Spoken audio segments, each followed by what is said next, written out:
Nigerian National Medicine Development Agency, NNMDA, was created in 1997 and backed by Act 2019 to enable the federal government of Nigeria through Federal Ministry of Science, Technology and Innovation actualize its critical and strategic mandates to research, develop, document, preserve, conserve, and promote Nigeria's natural medicine defined as indigenous medicine. 4 Director Generals had steered the affairs of the agency since its creation 28 years ago. A new vista, however, opened in the history of the existence of the agency when Martins Emeje, a distinguished pharmacist and professor of nanotechnology, was appointed as the 5th Director General and Chief Executive Officer in May 2023. Before taking on the mantle of leadership at the NNMDA, Professor Martins Emeje was the Chair R&D at the National Institute for Pharmaceutical Research and Development, with many feats on drug formulation and R&D results to his credit.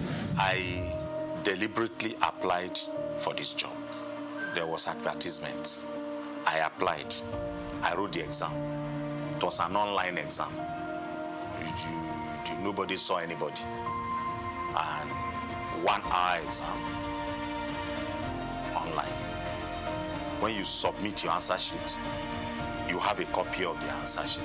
So I have the copy of the answer that I submitted online that day. And that is my manifesto. So every month, I look at the answers that I submitted, and it guides me in the work that I do. As a researcher and proudly the first and only research fellow in Nigeria who is heading a research institute, I know exactly the problems of R&D in Nigeria, because nobody in Nigeria has or is currently heading a research institute, and he went through the rank and file from being a trainee researcher to an intern researcher, an NYSC researcher, and then a research professor. This is the background that I have. Call him a round peg in a round hole, and you won't be wrong, as he hit the ground running, leaving a lot of innovations on his trail, achieving great strides in the areas of education, agriculture, and health, thereby raising the bar in R&D in natural medicine for the agency. From May 2023, when he was appointed, within just a few months, 4 oral solid dosage formulation products were unveiled. My greatest moment actually happened on 8th of March 2024, when the Minister of Innovation, Science and Technology, Chief Uche Naji, came to Lagos in the campus of NNMDA here to launch 4 oral solid dosage forms. It was not just the first time it was happening in NNMDA, the very first time it was happening in Nigeria.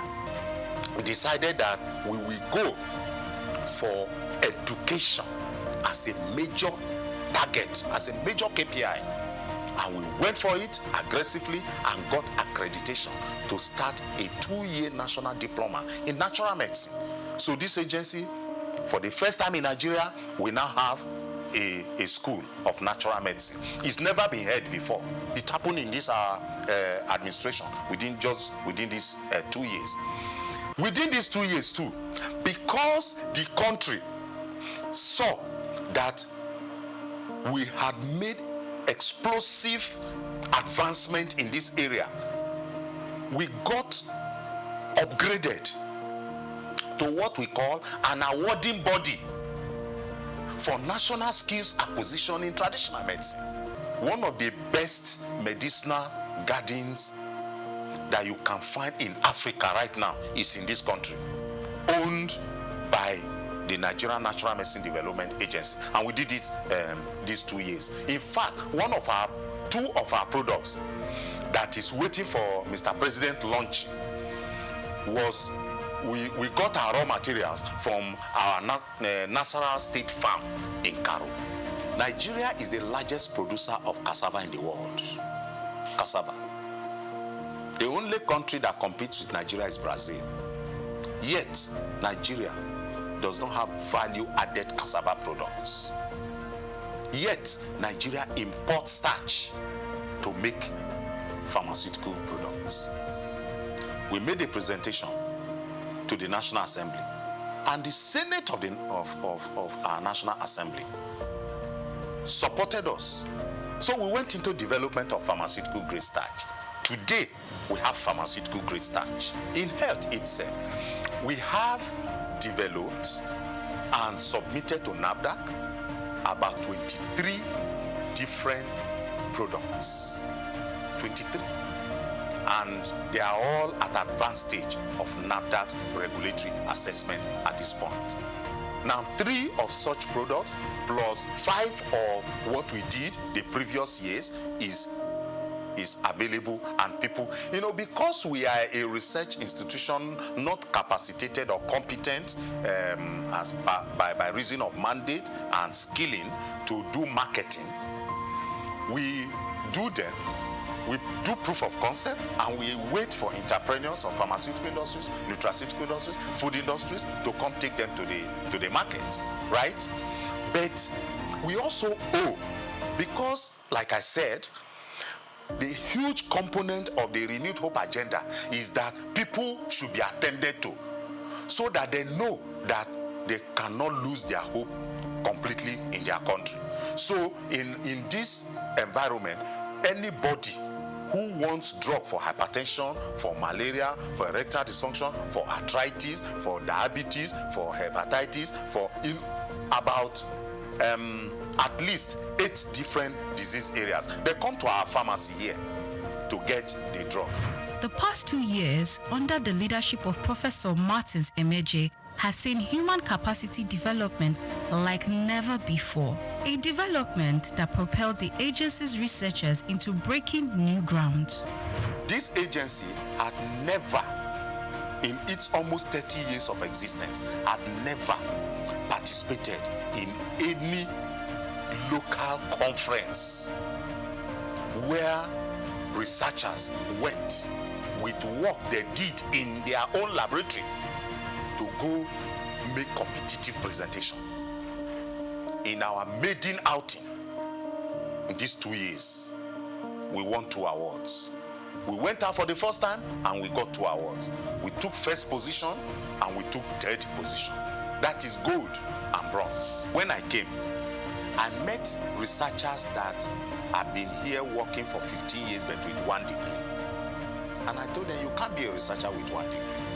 So I embarked on rigorous and aggressive drive to partner and collaborate with investors. So we went into that. Today, as I'm talking to you, we have at least 13 researchers and of the agency that are doing different postgraduate studies in different universities in Nigeria.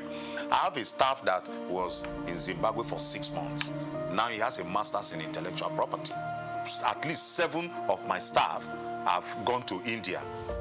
Quality assurance has been one of the top priorities of the NNMDA Director General, and the accreditation of the agency's laboratory and product development unit for pharmacy internship program by the Pharmacy Council of Nigeria a year ago.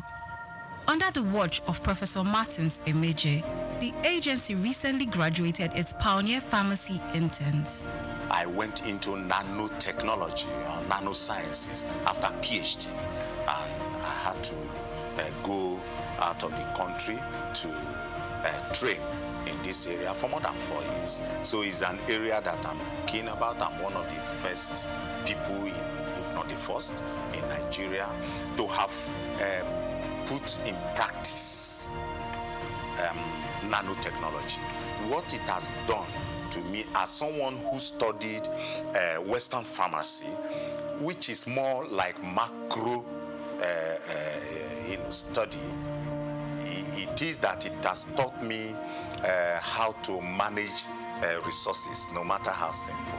The last 2 years has seen NNMDA signing important memoranda of understanding with reputable academic institutions and other critical stakeholders in the areas of training and laboratory services to Nigerian universities.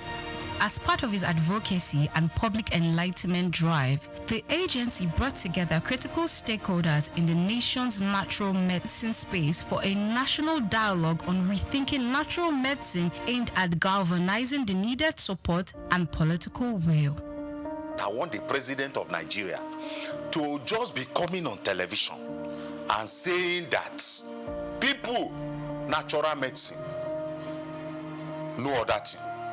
Natural medicine, let's do our own. Let him just be saying it. Anytime he's talking to press, let him say it. Because once people know that this is where the president is, this is where his mind is, this is what his body language is, they will start investing in natural medicine.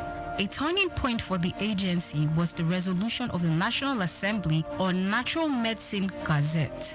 The visit by the chairman, House Committee on Legislative Compliance, was a further demonstration of the renewed impetus. We cannot have 160 million people subscribing to something, and then the remaining 40 million people, you now want to say that foreign medicine, what to call allopathic medicine, that is the superior to our natural medicine. No, it's not. So when the House of Representatives passed that resolution, I told myself, I have now achieved. So what I was thinking would take me 4 years to achieve, actually, we got it done in 2 years. And it's one of the, so our target has actually increased. The best place to actually functionalize or operationalize Renew Hope agenda, Mr. President, is in the health sector. It's in the health sector. And I always tell people, 2 things that if you have security in it, then you are safe. Food and medicine. Any intervention, any project that we do, that it is not about developing our own indigenous resources, is short-term. It's not sustainable. The only sustainable form of development is indigenous development. So anybody who wants to give me support now, I will just tell you what I want. For example, I want all my staff to live in this compound. If you go to other countries of the world, all these staff of the research institution, they live inside the compound. Inspiring a new mindset among staff and attitude to work, for the NNMDA Director General, the task of achieving the mandate and the vision of the agency is work in progress.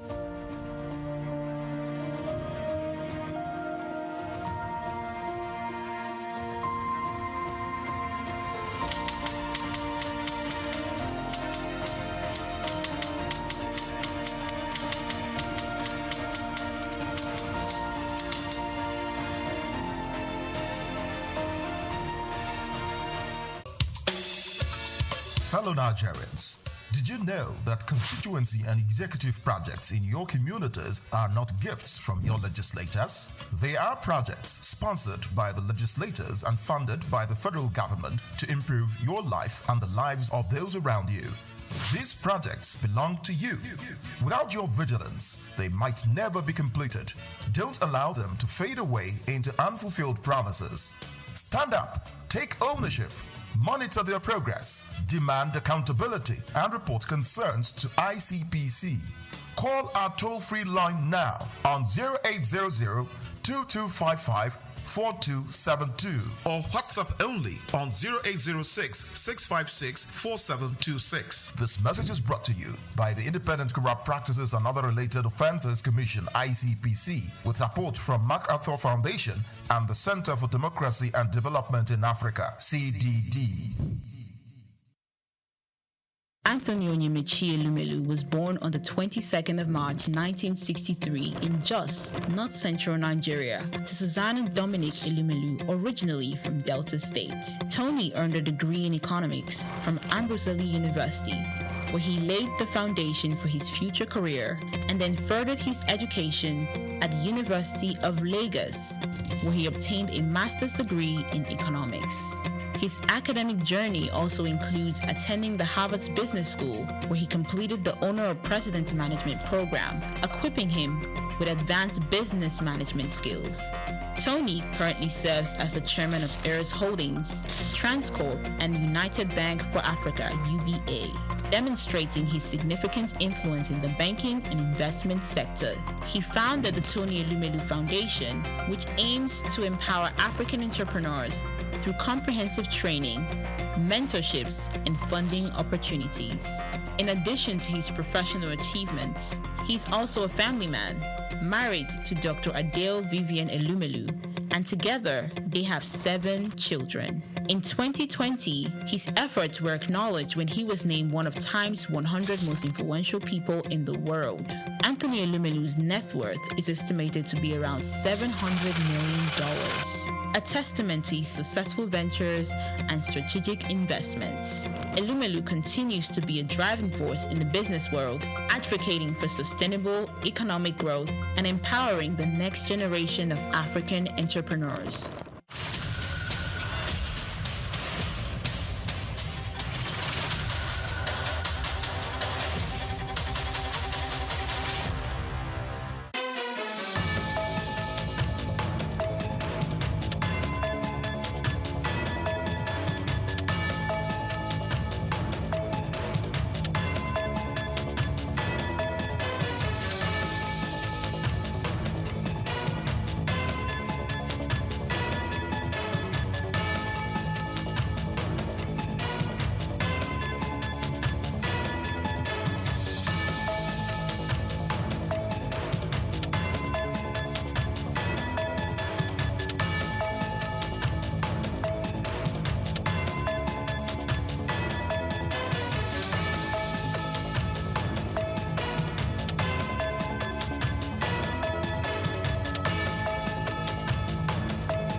Well, I think as the name goes, we are still faring very well. We are still holding on.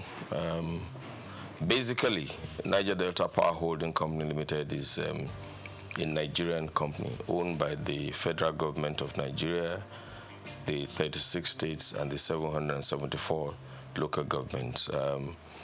The federal government has 47% shares in NDPHC, and the 36 states and federal capital territory, plus the 774 local governments, own the remaining 53%. Originally, it was supposed to be a stopgap, build and sell power plants to increase the power availability. But in the process, as the company moved along, they discovered that if you build power plants, you also have to build complementary transmission networks. And then if you have transmission networks, you will also need the distribution network so that the power can ultimately get to the consumers. And so because of the gap that was in the sector at the time, Niger Delta Power Holding Company Limited was asked to build more power transmission networks, substations, injection substations. So over time, we had grown into the behemoth that we are today. principally, we have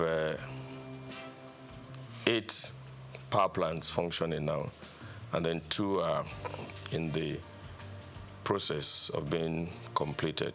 So that's what Niger Delta has been. But basically, I can say without any iota of contradiction that Niger Delta Power Holding Company Limited has been able to increase the capacity, the network capacity, by about 50%, and of course the distribution capacity by about 60%. We are capable of producing up to 4,000 megawatts now, but there are still some constraints in the transmission network, which is being addressed by the various arms of government and the various stakeholders in the sector.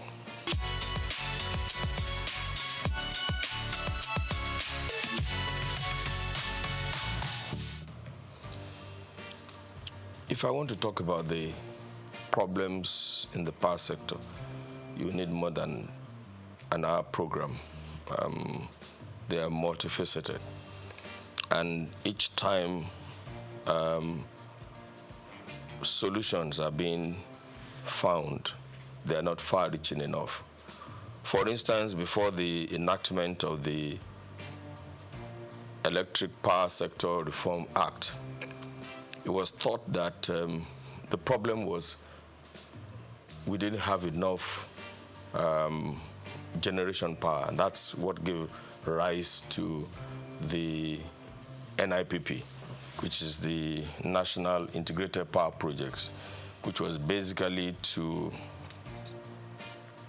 increase the power availability in Nigeria. And there were gaps because at that time, I don't think the solution was holistic enough. I'm talking of during the time of President Olusegun Obasanjo. You remember the National Integrated Power Project was conceived at the time. And it's strange that for the past many years, we are talking about 4,000 megawatts, 4,000. In reality, the available power in Nigeria is about 16,000 megawatts now, between 13,000 and 16,000 megawatts. So you wonder, why are we producing or generating or putting on the grid about 4,800 megawatts? So there's a gap. And the gap is basically the fact that the present network is aged. It's inadequate. There is fragmentation in the sector. You have, as of today, about 26 different bodies in the power sector. And it's a typical Nigerian problem. Once Nigeria identifies a problem, they create another agency to deal with that problem, rather than looking at the problem in the eye and say, this is the problem. And I can give you so many examples. For instance, traffic, which is very basic to everybody. When after the Udoji Award in the early 70s, I think it was in the early 70s, and people had phone to purchase cars, traffic began to grow. Now, instead of taking a holistic attitude and train the police to do what they're supposed to do, expand the road networks, and begin to put a culture of driving properly in the country, we created the yellow fever, the traffic wardens at the time. You remember at the time, traffic warden was separated from the Nigerian police. That's right. And the problem was not solved because the people were still constrained to virtually the same network of roads, more cars on the same network of roads. And then we stopped training drivers.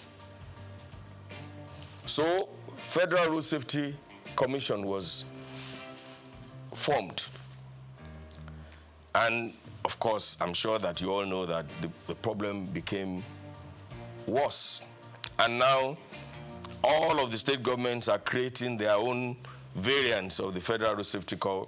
An example is LASMA in Lagos. And the people are still on the same roads. You know, so whereas we had 200 cars on a stretch of road, now we have 1,000. Now we have drivers who cannot read traffic signs, which are not even there. So today, when people see traffic lights, either in Abuja or in Lagos, I mean, they don't even know what to do. I'm sure that, I can't remember the last time we trained drivers in Nigeria. I cannot remember the last time we trained drivers in Nigeria. You know, it's the same thing with the issue of corruption. When we detected, corruption was increasing, we started creating so many variants of, and I always ask the question, where is the equivalence of EFCC in the countries that we're trying to be like? So we have created EFCC, we have created ICPC, we have created Bureau for, what's that other agency? Sorry? No. Those are another problem entirely. The BP and the BPP, you know. I mean, I'm talking of Code of Conduct Bureau. Okay. But in all honesty, can we say that corruption has reduced in Nigeria? Can we say that? So the problem is that we don't look at problems in the face and deal with the issue rather than creating bodies and bodies and bodies and bodies.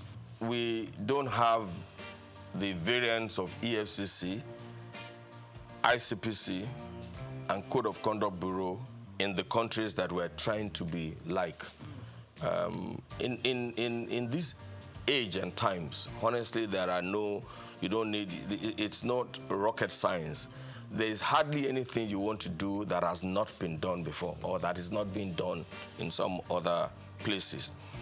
I mean, so you see in various sectors that once we identify a problem, rather than look the problem in the eye and providing solution to it, we create another body. It will appear to me that it is finding job for the boys, you know, and that is one of the reasons why we are where we are today. I cannot remember the last time anybody had to do driving tests to obtain a driver's license. I can't remember. In the US, if you want to obtain a driver's license, it's a long process. And I remember my daughter, when she went to the US at the age of 18, I remember when she wanted to go and obtain a driver's license, she called me and said, "Daddy, please pray for me." And I think the first time she went there, she didn't make it. And it was one slight error. And eventually, she had to go back, you know, to retake the test. So that's what I see that we're doing wrong. And that has virtually destroyed all the sectors. The power sector is faced with so many problems. I was trying to explain to you, for instance, that the discos have various coverage areas. And if you take them one by one, you will see that some of them are covering a landmass that is bigger than 2, 3, 4 African countries together. You know, somebody was on my secondary school classmates forum. Somebody was trying to do a comparison between Botswana and Nigeria. And I said, Botswana has 581,000 kilometers, square kilometers. But 70% of that is Kalahari Desert. So effectively, what they have is less than 100 and something thousand kilometers. Nigeria has a vast land. Botswana has a population of 2.5 or 2 point something million. You can't compare that to. There's no basis. There's no basis. And so if they have 1,000 naira, their GDP is likely to be higher than that of Nigeria. You know, Nigeria has 210 million people. Officially? Yes, officially. You know, you can see the population of Lagos. I'm sure that the population of Botswana is not as thick as Surulere alone. I'm not trying to give excuses for what we are in Nigeria or how we're doing things badly. But I'm saying that we have a giant problem. We have giant problems in all of the areas, and we need to put our heads together to provide solutions to these problems. You know, you can say that Nigeria is a country in progress. I know that we have enough human resources. We have enough intellectuals to find solutions to our problems.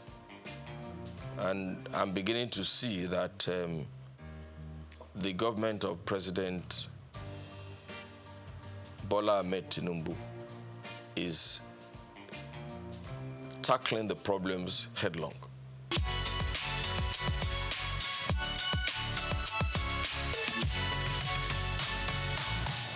I don't want to say that they work in silos. I mean, it should not be absolutely correct. I don't want to say that. That would be too negative. I would like to say that there's need for better collaboration between all of us. And then one of the greatest things that we need to do is that there must be a coordinating agency that is not encumbered with or by bureaucratic procedures.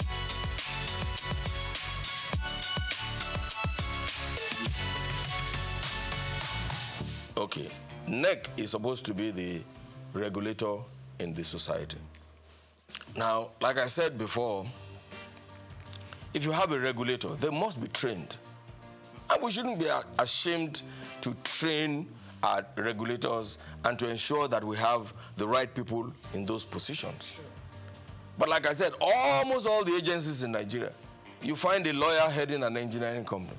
You know, I mean, it's not done. And what happens is that I don't want to create a war between professions, but the truth of the matter is that if you are a lawyer and you have you're doing legal consultancy in the sector, that doesn't make you to be chief executive of a purely engineering company. You know, the last time it was an accountant that was in charge of one of the parastatals in the sector, and you know, even now that there's a new government, you see all kinds of people trying to outdo each other here and there. TCN, for instance, is supposed to be in charge of the transmission networks, okay. But you have the independent ISO under them. How is that going to work? I mean, that is supposed to be an independent, and it cannot be under TCN. Yeah. You know, the discos, for instance, who is supervising them? NERC is supposed to supervise them, but you have on the board BPE, you know, that has 40% of the shares, and they're supposed to monitor them. Are they doing that? And then now the Yoruba people say amukun eru ewo oni ewo saleni. That is, if a man is crippled or has bent knees and is carrying a load, it's not likely that the load will be straight because the legs are bent anyway. So that is the problem that we have. You know, the root cause, we are not attacking the root cause.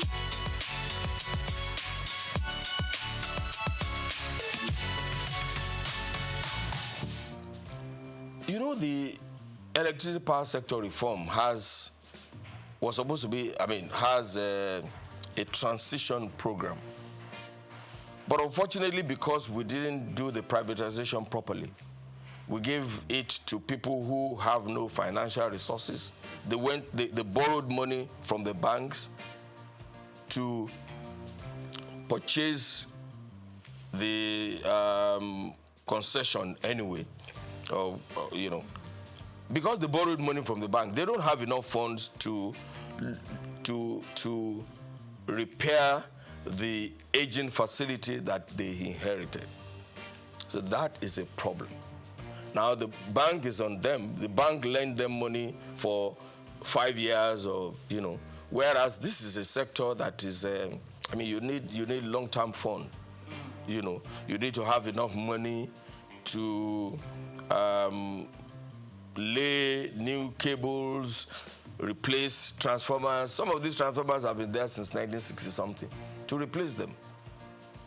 Look, where I come from in Ondo South Central District, we have not had power for up to 15 years now from the national grid. Everybody is an electricity generator company on his own.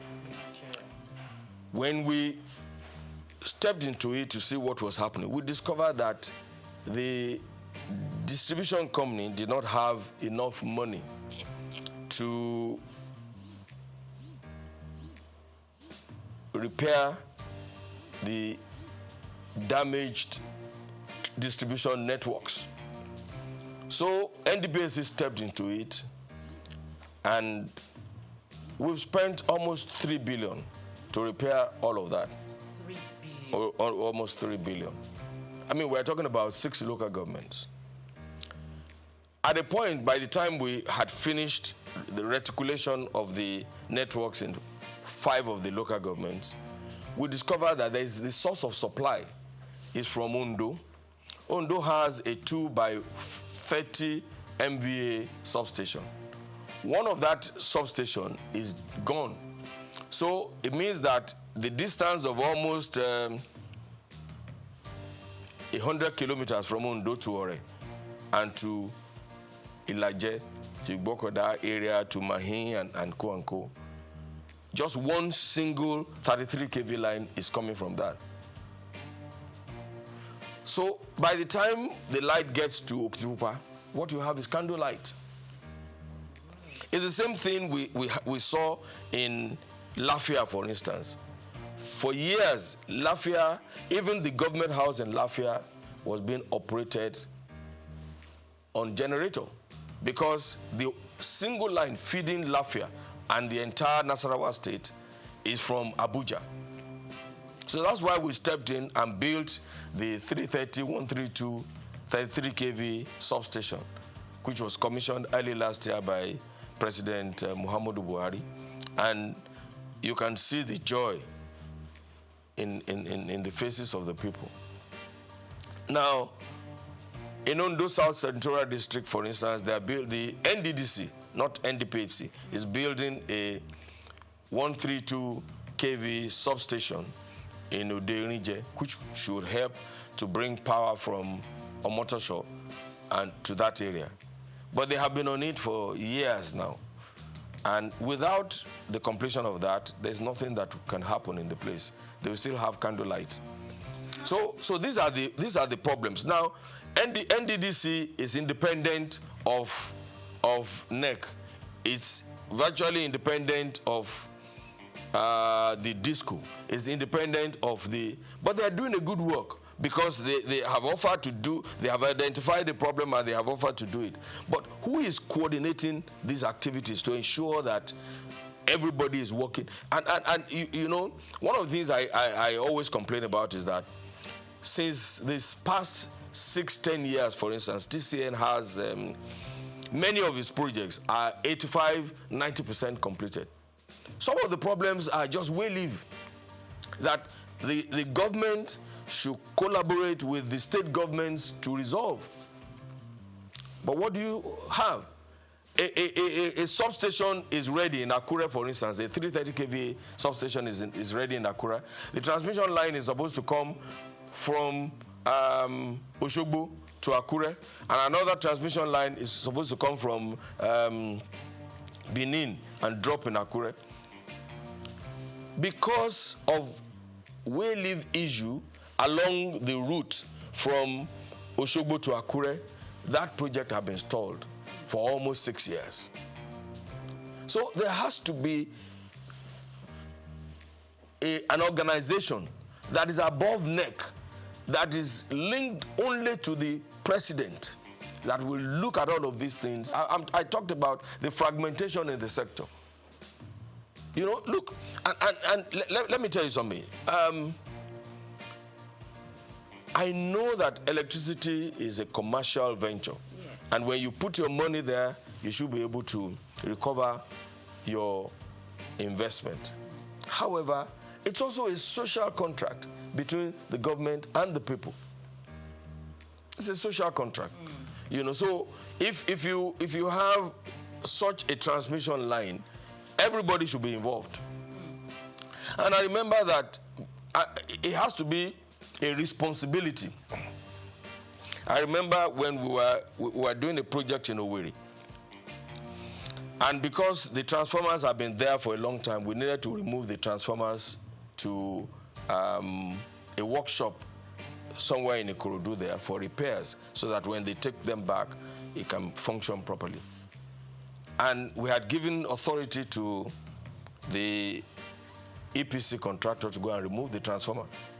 But of course, when the community saw that they were removing their transformer, this was a transformer that has not been functioning for the past 10, 15 years. They refused to let them go, and the governor had to intervene. The governor also refused to let them take the transformer away. I had to personally intervene with the governor, speak with the governor, write an undertaking before the transformer can be moved to the workshop for repairs. It's not repairs, but you know they need to change the oil and make sure it's in good working condition, because it's been on the plinth for 15 years. So there has to be a coordinating agency that is devoid of bureaucratic encumbrance. Initially, NDPAC was created from the Federation account. The initial seed money for NDPAC was from the Federation account. However, since we started producing electricity, let me put it that way, we don't receive subvention from the government. So our revenue is from the sale of electricity, sale of energy to the network and to what we call willing buyers. For instance, you will see that we still, even outside the country, we sell power to countries outside Nigeria. Yeah. So that's how we derive our... But because also we are owned by the 3 tiers of government, we have also embarked on working with the other sectors to improve the networks. For instance, we build distribution. So from the profit that we have, we build distribution networks virtually in all. There is no state in Nigeria that has not felt the impact of NDPAC. And then we, like I said, the transmission substation in Lafia was constructed by NDPAC.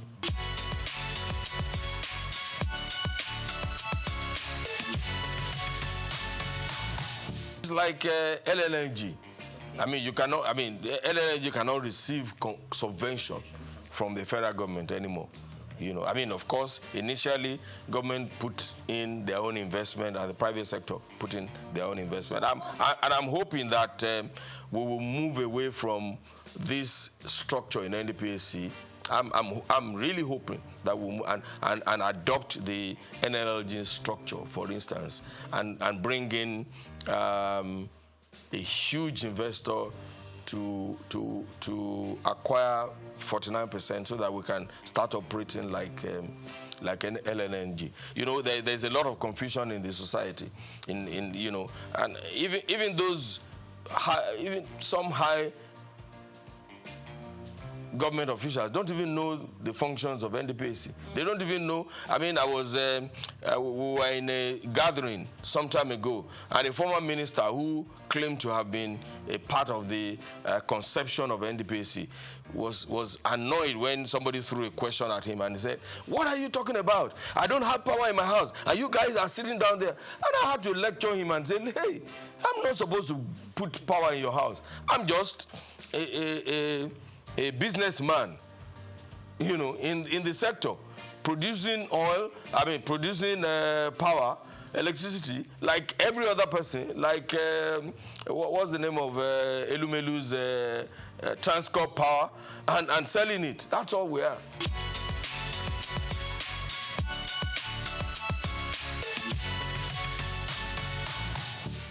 The problems are enormous. But I believe very strongly that the discourse as they are now don't have the capacity. There has to be a restructuring of that sector. Under whatever you want to call it, maybe breaking their franchise into little bits. One or two of them are doing well. Eco, Disco, Ikeja Disco, yeah. Because, and also, you know, the problems are different.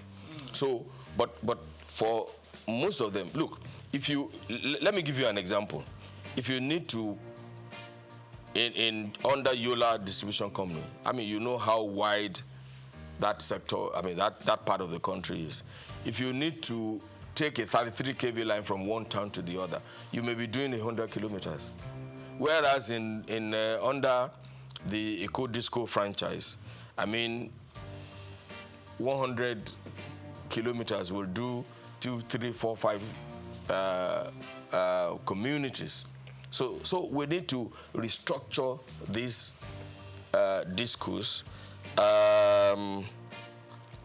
We need to support the discourse to develop a new program tailored to reduce ATC and C losses. What is ATC and C? Aggregate technical, commercial, and collecting losses.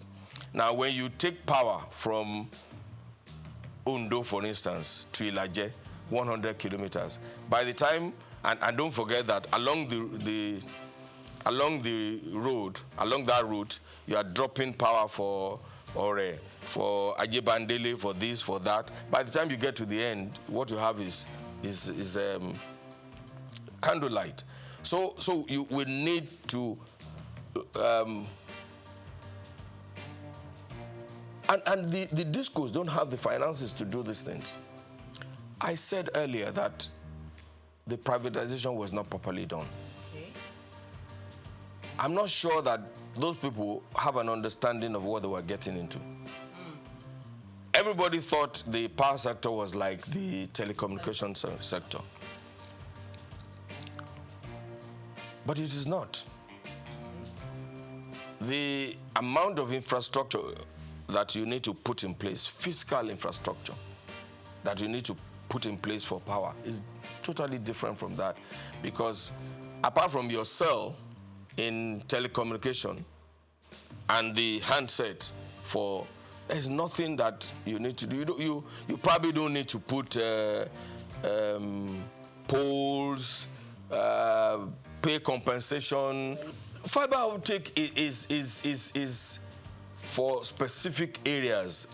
For specific things, and it doesn't stop the telecommunication facilities. After all, they can use satellite. Yes, they exactly from functioning very well. Okay. So that the difference is, but you cannot send power remotely. You need cables, you need poles, you need transmission lines, you need all sorts of things. You need transformers.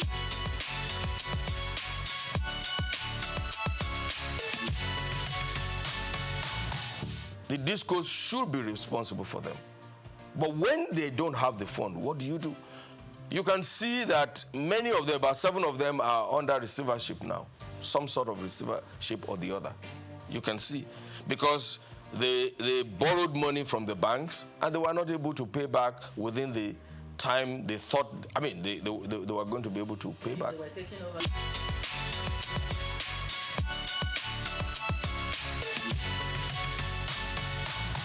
You have to deal with each one of them, you know, on it has to be a tailored solution to each disco. You cannot apply the same brush for all of them.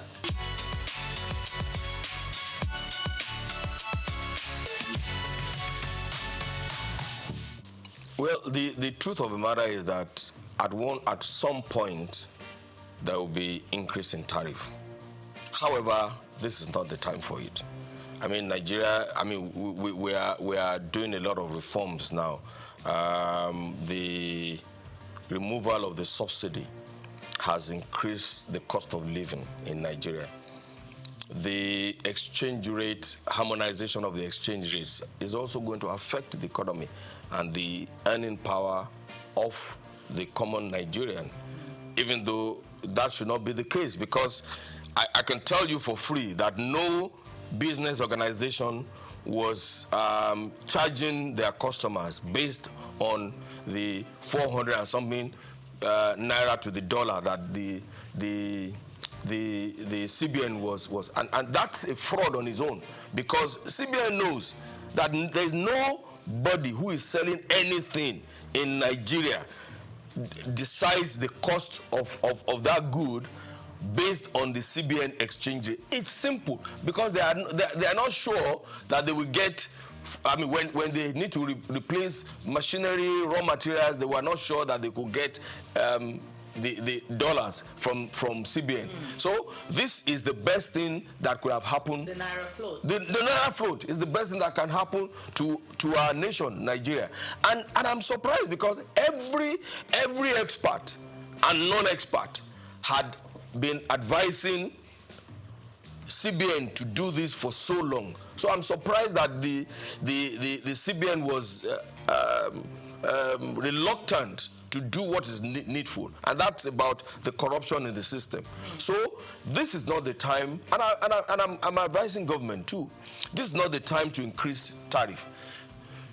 Honestly, subsidizing the power sector is not good for the economy, because the truth of the matter is that 80% of the subsidy in the power sector is being enjoyed by people who can afford to pay for electricity. That's the truth.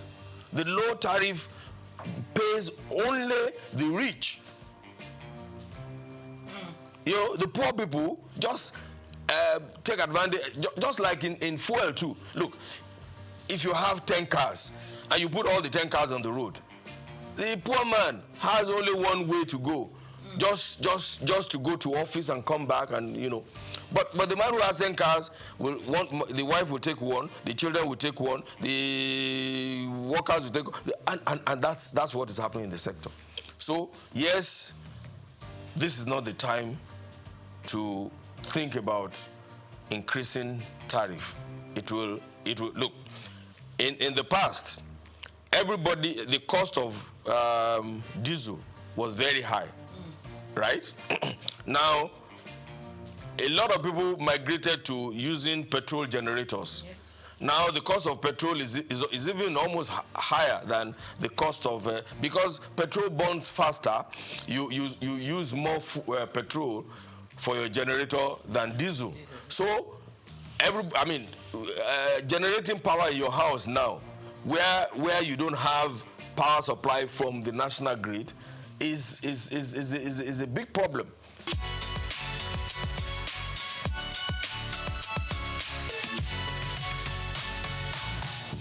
No, there is no doubt in my mind that we need to migrate to prepaid meter.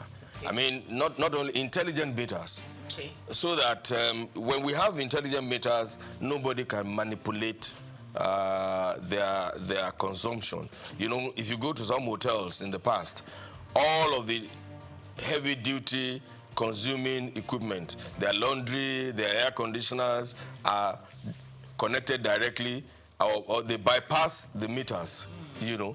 But if you have intelligent networks, that cannot happen, because it will be discovered, and then you will be dealt with appropriately.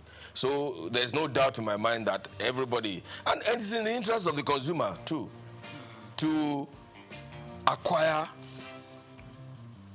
prepaid meters. And it's not the only prepaid meters that the discos should supply. It should be intelligent networks. Of course, I said earlier that they don't have the money to do it. They don't have the funds. What was the intelligent network? What will you do? Look, if you had an intelligent network in a place like this, for instance, you can determine what is happening without you being there. Even on your phone, you can control your this thing. So I'm just trying to use that to explain what it is. So if you have an intelligent network, the discos in their control rooms will be able to monitor and ensure that energy theft is reduced to the barest minimum, and they can ensure proper operations in their own sector.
Well, I would say now he's gotten the job.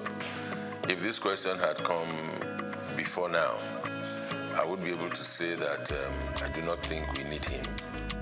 But he's there now, so all we need to do is see what best he can do or what best we can do to support him to succeed. Now, going by his previous records, going by all that he's achieved in sports, ordinarily one wouldn't have said he's the best for the Super Eagles at this time. But here we are. Decision makers have made their decisions. They've taken the decisions. We can only talk, but they already have their way. Well, I think his assessment will start when he starts playing games. He's not had any game with Nigeria, so we can't assess him. But going by his previous records, I don't think he would have been the best for Nigeria at this time. Not against other homegrown indigenous coaches who have had better records within and outside Nigeria. On a scale of 1 to 10, I don't think Shele will fit in at any point. But of course, having him been appointed, all we need to do is give support and see the best that we can get from him being Nigerians. And of course, at all times, irrespective of whatever decisions are taken, we want Nigeria to excel. Because in Nigeria's excellence, we are proud. In Nigeria's excellence, those of us that are in the media and sporting media, to be precise, we can do business. If Nigeria is not winning, the biggest brand for Nigeria is the Super Eagles, sports-wise. So if Nigeria is not winning, if Nigeria is not making waves, then we don't have business to do. So it's in our interest that he succeeds.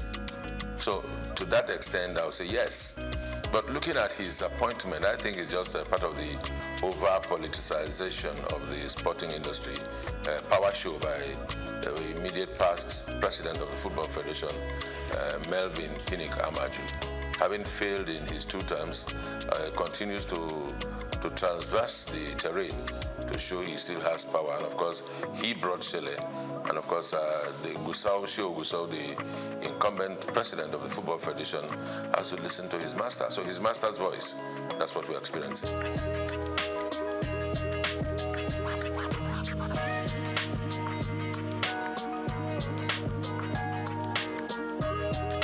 If they like, let them bring the Sadi. You see, there are things about Nigeria and Nigerian sports that should not surprise anybody. Politics are played everywhere, and balancing of acts are played everywhere. Federal character everywhere, and the federal character thing is just all very pretentious things they do. It's not for the interest of Nigeria, just to show that okay, we've taken somebody from the south, or we've taken one from the west, or we are now taking from the north. Who will we take in the north? Let's bring Ahmed Musa. He's calm. He'll be able to talk to the players. What is he going to say to the players? He's past his prime a long time ago. So it's all politics and not in the interest of the nation. I can tell you that. But for Chele going around Europe, yes, he has to. Because everywhere you go, to be the chief coach of the Nigerian national team, senior national team, can be a huge task. Because every day you have Nigerian boys showing up in big leagues, in small clubs, in championship clubs, even around the country. You find players everywhere. Nigeria, I think today, if we are not exporting oil, I think we are exporting footballers to everywhere, even those that are born abroad. I mean, you can imagine this young boy at Arsenal, 17, Ethnan Nwaneri, and there's an Okoli, there's Ndidi, both at Leicester City. So everywhere you go, you see Nigerian boys showing stuff. So to be the coach of a Nigerian team at the level of Super Eagles is a huge task. One would expect that we should have a scouting department. One would expect that we have a department that should take charge of team psychology. We expect that we have the technical department or the directorate for technical at the Football Federation to be well equipped with people that are sound in mind, sound technically, and have capacity to work and deliver. With all of that put together, then they should be able to advise and situate the coach at the point where he can deliver and work well.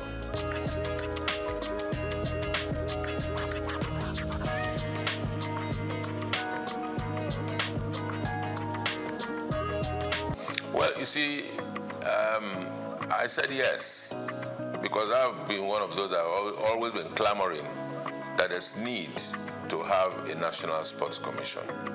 Now, having a National Sports Commission that is populated or that is headed by politicians is neither here nor there. It may not take us anywhere. We need to separate our sport. Yes, sports, you cannot do away with politics at some level.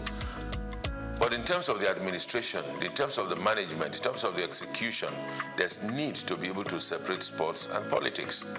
In the days where we held sway in sports, where the National Sports Commission functioned effectively, all of those that occupied the position as Director General, as directors in the then National Sports Commission, were professionals. If you recall from the days of Abraham Odia, Awotro Eleya, and of course Isaac Akioye, that laid the structure and foundation for a proper National Sports Commission just after the All Africa Games, was a thoroughbred professional from the University of Ife. And there are other such professionals all around this country. And you need to ask, if we are not able to seek and give these people jobs and give them tasks to deliver, we always will go look for political loyalists to put in positions so that they answer to us. Politics is just, to me these days, it's more like a window for public relations for political parties and individuals that are into politics to express themselves, or maybe also at the same time also reward loyalists. That's what we find. So in terms of the technicalities on administration and management of sports, in its true sense, we're still very far from it.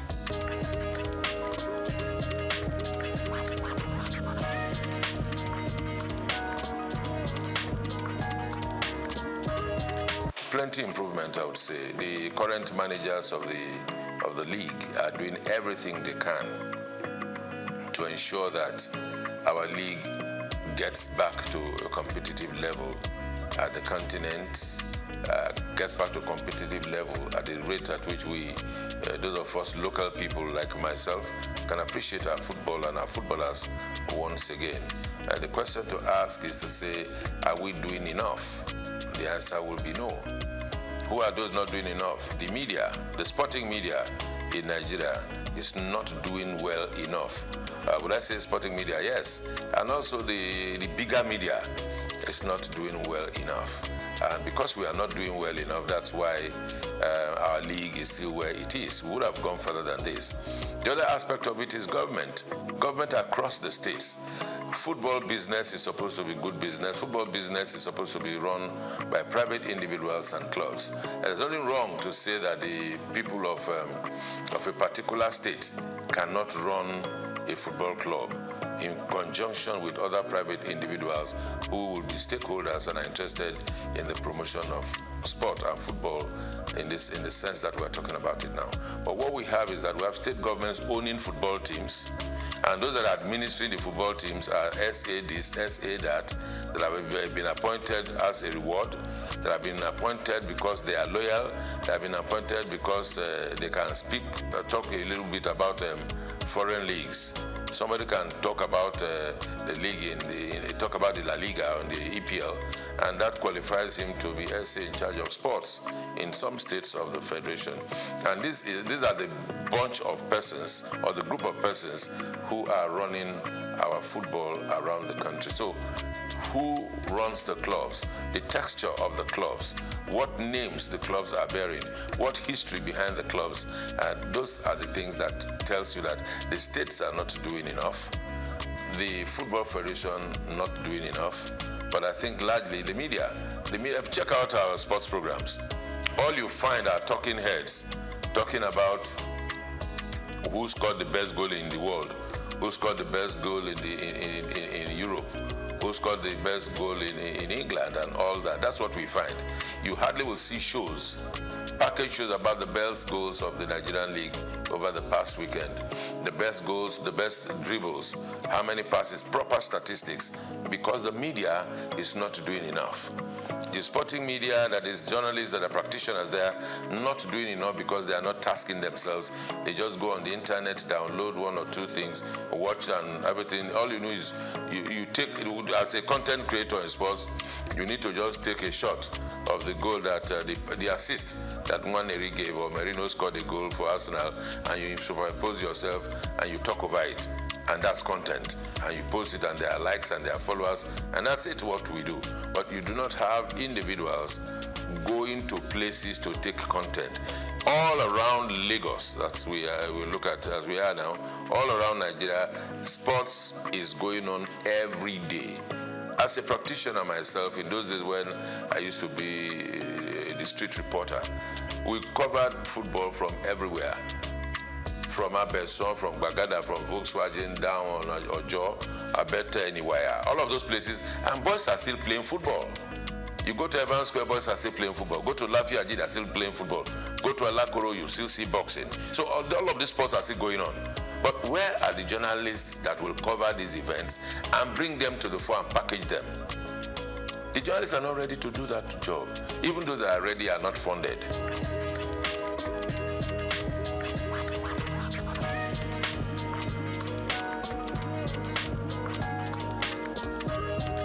Those that work are not paid salaries. So everybody is just finding the easy way out, cutting corners and doing their best. Now, for our league and our sports to grow, there has to be heavy investment in the media. Because everything you see about the EPL, the La Liga, you take the EPL and analyze it, you see a variety of shows all about the weekend games, the weekend wrap, the best goals, the best flops, the referee angle, even the advertising and marketing. Because when all of this are put in a fray, then people can relate to it. People can leverage on it. Brands can come and give sponsorship. But we are not able to attract sponsorship because there's nothing for the brands to take away. Because if you give brands value, they will attach to it. And it never used to be so. Before 2006, the La Liga was not popular. The EPL was not popular. The Champions League was not popular. what were Nigerians watching? Because the media itself sold out.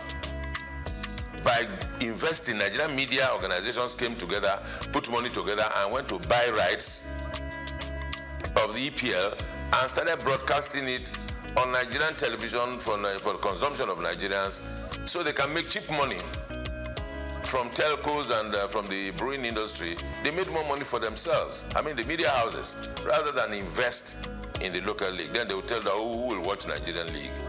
I mean, those are the questions they asked at the time. Some of us that were able to find courage, we found courage and we asked them, why would we be doing this? But of course, we were not many enough for our voices to be heard. And that's why we're here. We are where we are. So it's not far when we lost it. Can we redeem ourselves? Yes, we can, if we want to. But it will take a whole lot of courage. It will take a whole lot of work. It will take a whole lot of commitment. God help us.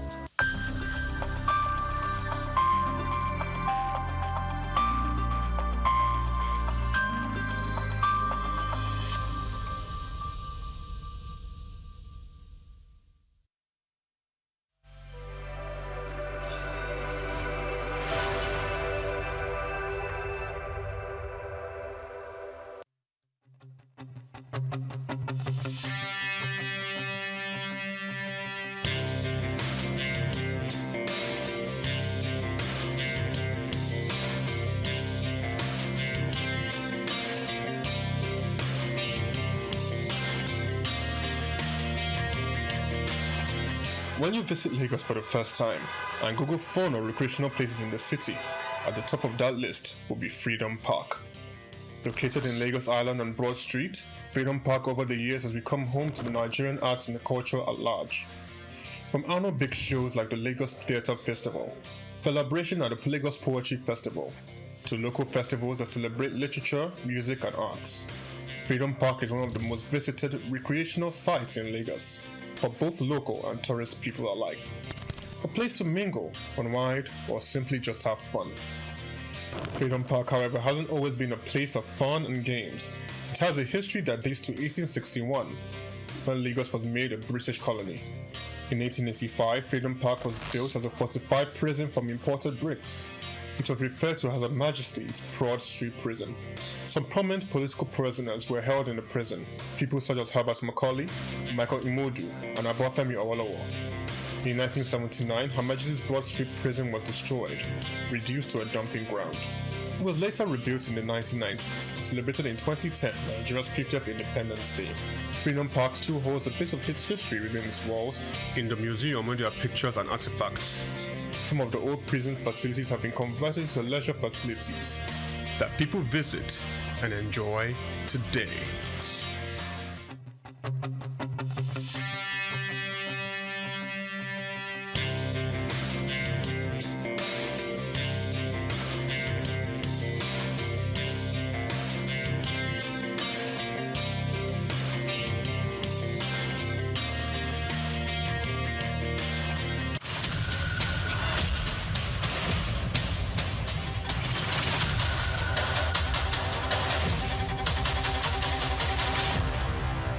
Cashew nuts, ranked among Ivory Coast top cash crops, play a crucial role in the country's economy, generating substantial revenue and supporting livelihoods across the country. As the world's leading exporter of raw cashew nuts, Ivory Coast contributes an estimated $800 million annually to its economy and also serves as a vital source of income for over 410,000 families, particularly in rural areas where few other opportunities exist. Cashew trees flourish in Ivory Coast northern regions, including Bondukau and Savannah, known for its high-quality nuts and extensive plantations, just as Worondogu and Bagwe in the north central and northwest are also emerging as key producers. These regions not only drive Ivory Coast cashew production, but also support local livelihoods and economic growth. However, the country with over 29 million citizens is yet to fully realize the potential of its cashew industry. Despite being the top producer, the country processes only 7% of its cashew domestically, resulting in lost opportunities for value addition and job creation. Specifically, a recent data reveals that only 22% of the country's cashew nut output was processed domestically in 2023, even as the volatility of global cashew prices poses risks to farmers' income and overall economic stability. Concerns also arise regarding labor practices in some cashew farms and the environmental impact of deforestation for new plantations. To address these challenges and maximize the benefit of its cashew industry, Ivory Coast must focus on key strategies moving forward. These include investing in local processing facilities to boost job creation, export value, and farmers' incomes. Furthermore, the Ivorian government body overseeing the cashew sector, ARECA, must promote fair trade practices and ethical sourcing to ensure better prices for farmers and improve working conditions. Sustainable farming practices will also help to protect the environment and ensure long-term cashew production.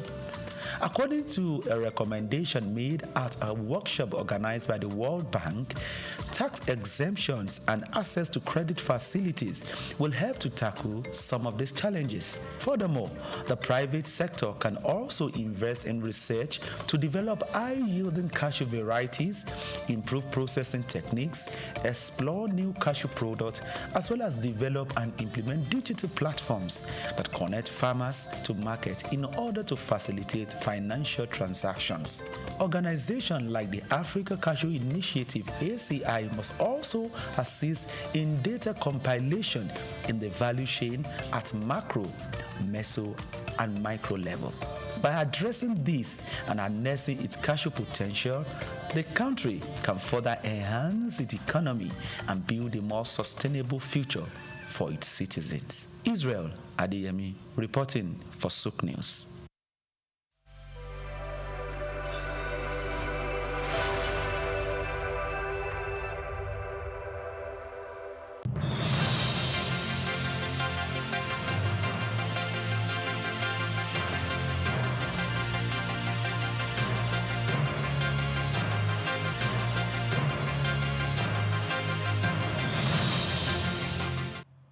Hello and welcome to the Midday News here on SOUQ News Television. We are reaching you live from our studios in Lagos. I am Grace Komolafe. In the news, the federal government has reaffirmed its commitment to strengthening partnerships with international development institutions to accelerate the completion of critical road and bridge projects nationwide.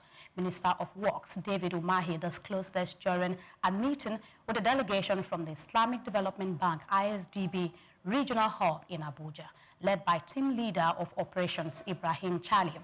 Discussions focused on financing and implementing key components of President Bola Tinubu's renewed Hope Legacy road projects aimed at advancing national infrastructure and driving economic growth.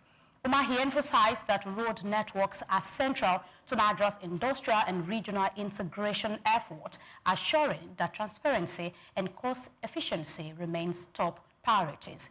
Chaliv commended the federal government for ongoing reforms in engineering, design, and project management and pledged ISDB's continued financial and technical support to enhance Nigeria's infrastructure base. Both parties agreed to form a joint technical committee to identify priority projects, ensure accountability, and promote timely delivery.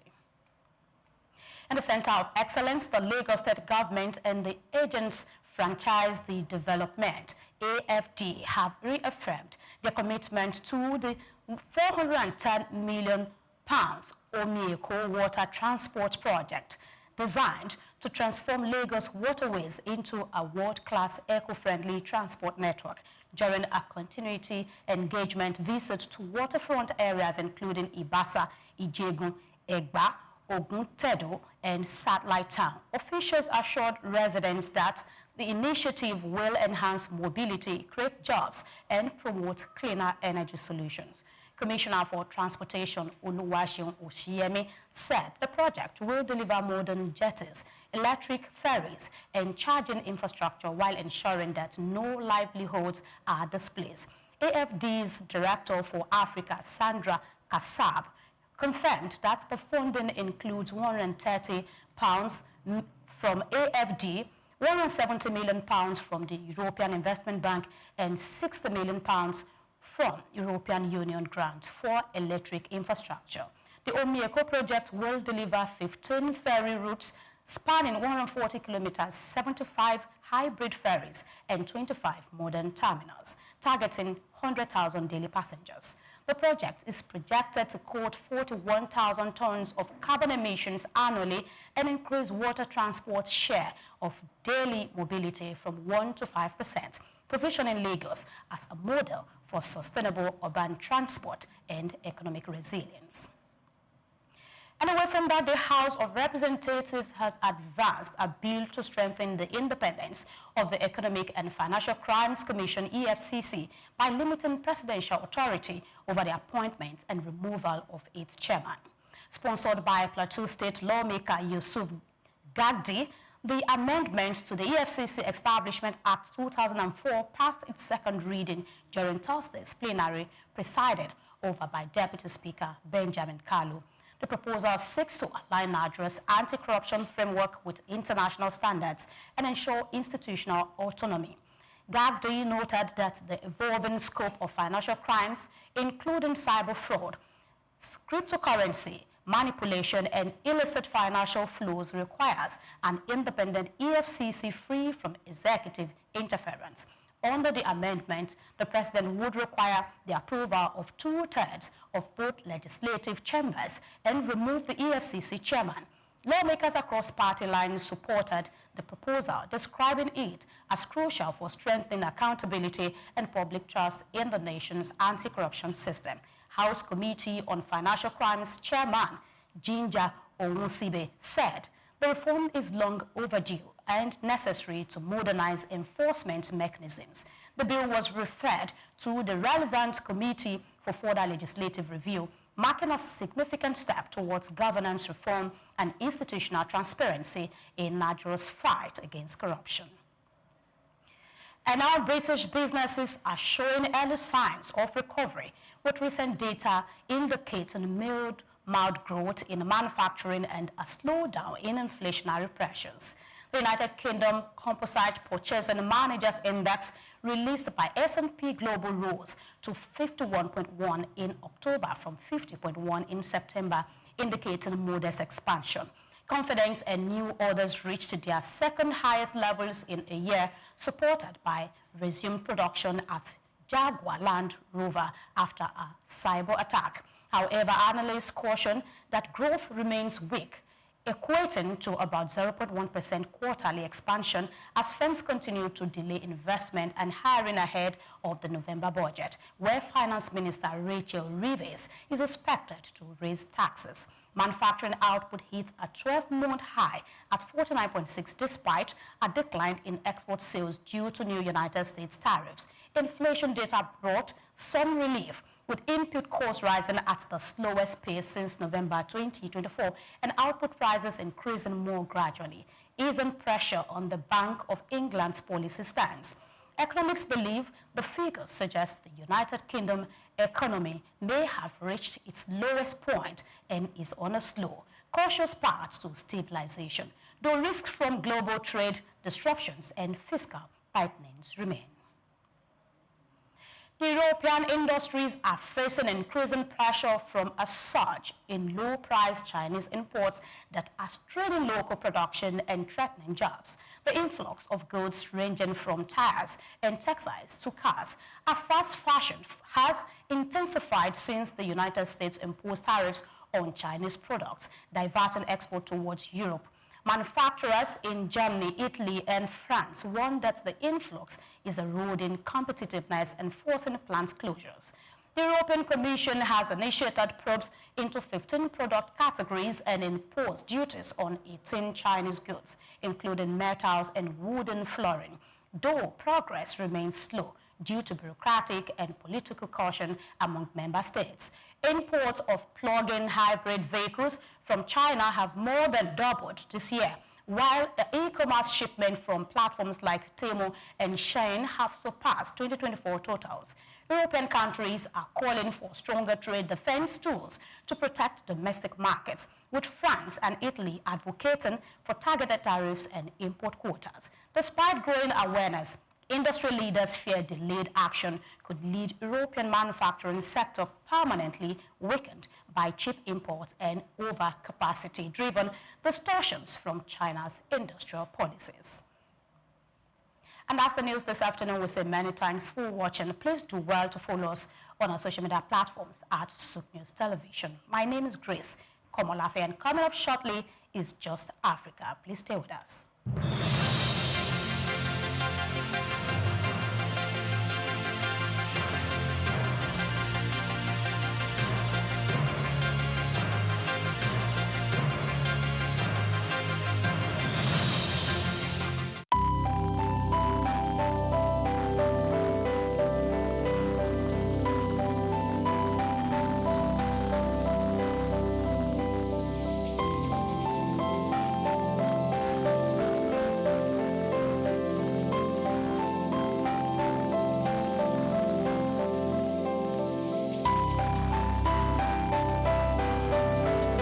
Trafalgar Square, established in 1844, is a symbol of British naval history and a popular cultural spot in London.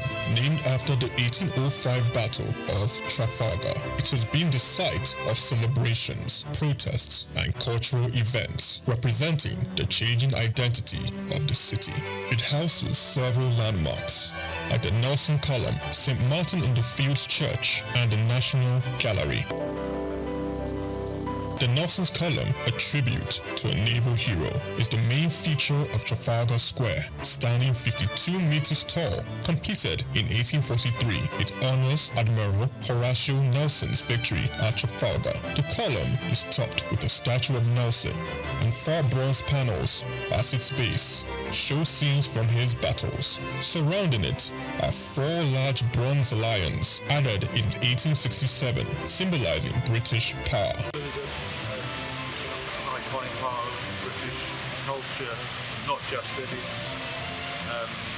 its look, but this is very much the sort of centre of London. You know, whenever there's a celebration, a protest, it's a public space that's very important for a lot of not just people that live in London, but for the UK. You know, it's a place where people would congregate. You know, I remember being here all around the 2012 Olympics, but it was very much one of the centerpieces of British iconic culture. Yeah, no, you used to be able to climb on the lions when I was younger, but you can't do anymore. So there you go. That's progress for you. St. Martin's-in-the-Fields Church, reputed as an architectural gem, was built between 1722 and 1726. It is known for a neoclassical design by architect James Gibbs, and is famous for its portico and steeple, and has influenced architecture worldwide. The church also a rich musical history, hosting concerts and helping the homeless. Yeah, I actually came to London just on a little day trip, and then I remembered that this church sometimes has classical music on, so I just popped in, and there's no concert, but there were some people practicing. So there's a quartet of violins, and they made some lovely sort of practice for some classical concerts. So I really enjoyed just sitting there for 10 minutes listening to it. It's lovely. It's a really nice church, and it's nice that people don't use it much time. So maybe we should have a nice coffee as well.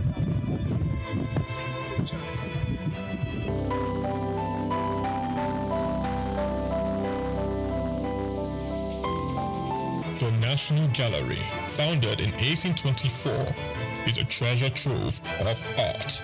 Located on the north side of Trafalgar Square. It houses over 2,300 artworks from the 13th to 20th century with free public access to masterpieces from major European artists. I'm not really sure. I haven't been through the museum yet, but I'm here for a Christian heritage tour to kind of learn more about the history of the Protestant Reformation in England and Christian history here in England through the paintings that are in the gallery. So that's what I'm here for today. Trafalgar Square blends Britain's naval history with modern art and culture. It remains an important public space, attracting millions of visitors each year to experience London's rich heritage and vibrant atmosphere. Chike Okolo, reporting for SOUQ News.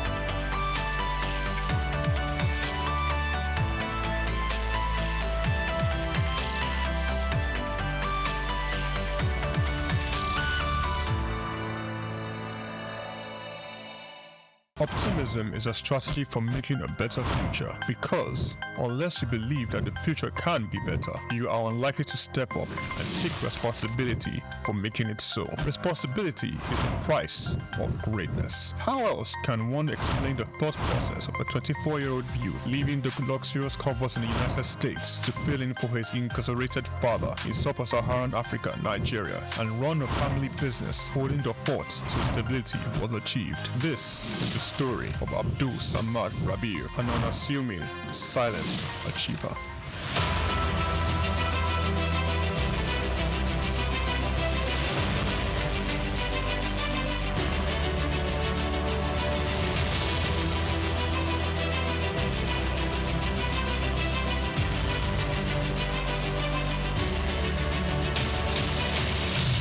Samad Rabiu attended Capital University, Columbus, Ohio, and returned to Nigeria to oversee the family business when his father, SOUQ Rabiu, was detained by the administration of General Muhammadu Buhari for allegedly not paying the rice reports duties.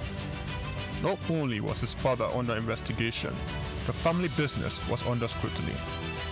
These harsh realities of being thrust right into the middle of it all shaped the young man's resolve to hard work in silence. Abdul Samad Rabiu is the son of one of Nigeria's foremost industrialists, late Khalifa SOUQ Rabiu, founder of SOUQ Rabiu and Sons Group. The family operated holding company with a history of investment in manufacturing, insurance, banking, and real estate. In the 1970s, the group invested in manufacturing, with its first investment being the Kano Suits and Packaging Cases Company, a factory producing suitcases and handbags. In 1972, the Bagauda Textile Mill, manufacturing woven clothes for uniforms, importing and trading in different segments of the economy, including frozen food service, sugar, and a motor vehicle and parts distribution company specialized in Daihatsu products. Abdul Samad Rabiu was born with a very big silver spoon in the ancient city of Kano on the 4th day of August in 1960, 57 days to Nigerian independence. 24 years later, responsibility beckoned. He was in the family business till 1988. Abdul Samad Rabiu, following in the steps of the family business to establish BUA Bois International Limited in 1988. Solely for commodity trading, Bois International Limited imported rice, edible oil, flour, iron, and steel. The much-needed wins to his sale came in 1990. The government, owners of the Dettol Steel Company, got into a contract with Bois to supply its raw materials in exchange for finished products. This was the young company's much-needed windfall. Bois expanded further into steel, producing pellets, importing iron ore, and constructing multiple rolling mills in Nigeria. Nigerian Oil Mills Limited, the largest edible oil processing company in Nigeria, was sadly bought by Bois in 2005. Bois started 2 flour milling plants in Lagos and in Kano. By 2008, BUA had broken an 8-year monopoly in the Nigerian sugar industry by commissioning the second largest sugar refinery in sub-Saharan Africa.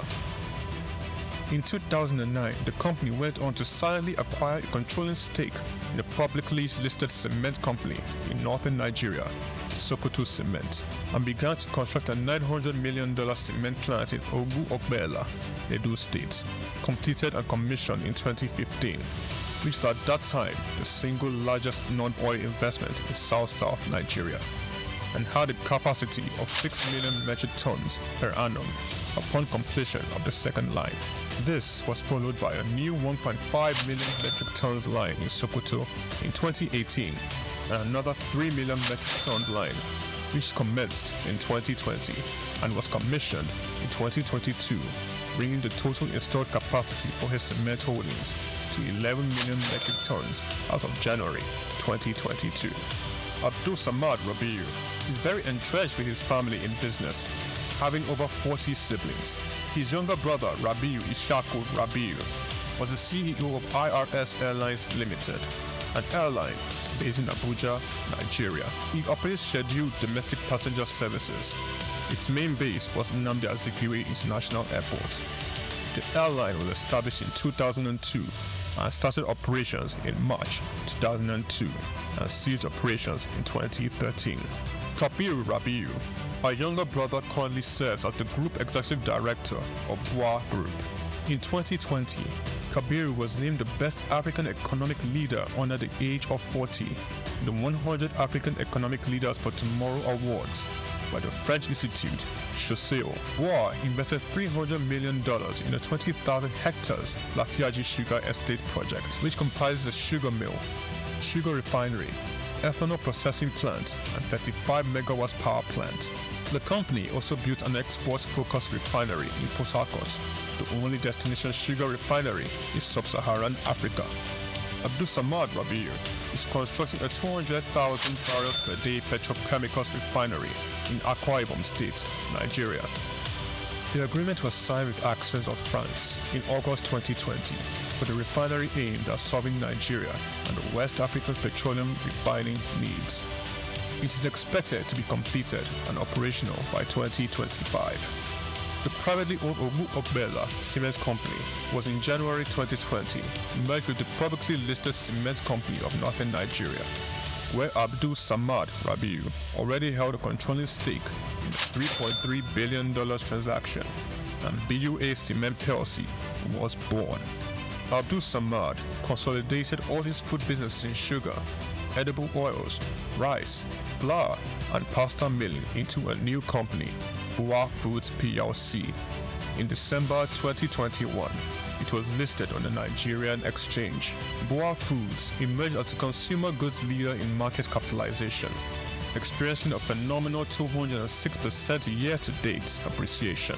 Share prices soared from 65 naira per share in December 2022 to the current value of 379.9 naira per share as of 24th March 2024. In terms of fundamentals, BUA Foods exhibited robust financials with a 54% increase in profits to 105.6 billion naira in the first 9 months of 2023. Revenue witnessed an impressive 80.95% year-on-year growth, reaching 524.428 billion naira, and return on average equity stood at 43.42%. Despite challenges, Rabiu strategically increased his direct shares in BUA Cement by 56.37%, totaling 96.12% ownership. This move, executed on June 26, 2023, demonstrates Rabiu's confidence in his company's future growth. BUA Foods PLC and BUA Cement PLC companies are among the top 10 most valuable publicly listed companies in sub-Saharan Africa. From a relatively small company in 1988, BUA Group has grown to a world-class conglomerate, contributing significantly to the country's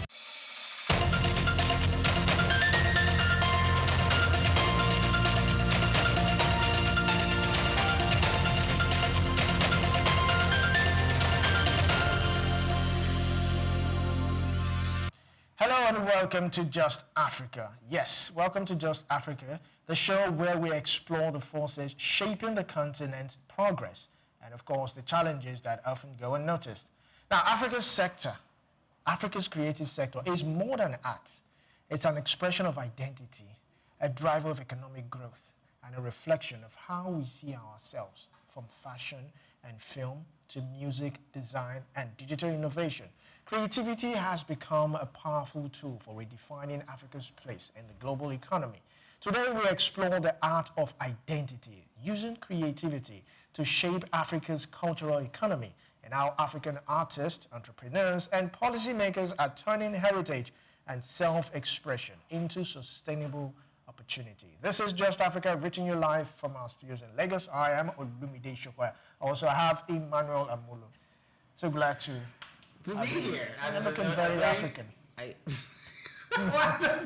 Well, I try to represent. I think I am joining the movement of people who want to blend Western dressing with our African prints, African Ankara or whatever. I don't know that names that, but as well as an African print. I think it works because then again, it doesn't take us away from looking tacky. Well, being stereotyped as one. Let's see how we can make our own culture infused in modernism. It doesn't mean that African print on its own should not stand out, but there's a way we can make it still look like there's a message we're passing across. Yes. And I mean, anybody who looks at me now, you're probably thinking, "Oh, let me go and try what this boy just pulled off." This is something an act of identity. I should stand out or stand up when you get to see the hoop. But sure. Very, very, very welcome to another interesting episode of Just Africa, and today we're going to be talking art. And I'm excited. Yes. I'm starting my art and my dressing. Yes. I'm sure all our viewers will be looking forward to the conversation and our interesting guests that we have lined up for today. Definitely. Now, across Africa, the creative economy is emerging as one of the continent's most dynamic engines of growth. Yet it remains underfunded, undervalued, and undersupported. The statement of problems lies in how African artists, curators, and institutions continue to face systemic barriers, limited access to funding, weak art infrastructure, and minimal government recognition of art as an economic and diplomatic asset. We're going on a short break. We have a beautiful guest, lovely artist. I'm sure you will really enjoy it. Also, don't forget to stream, comment, drop your likes, and share on YouTube at SOUQ News TV. We'll be right back.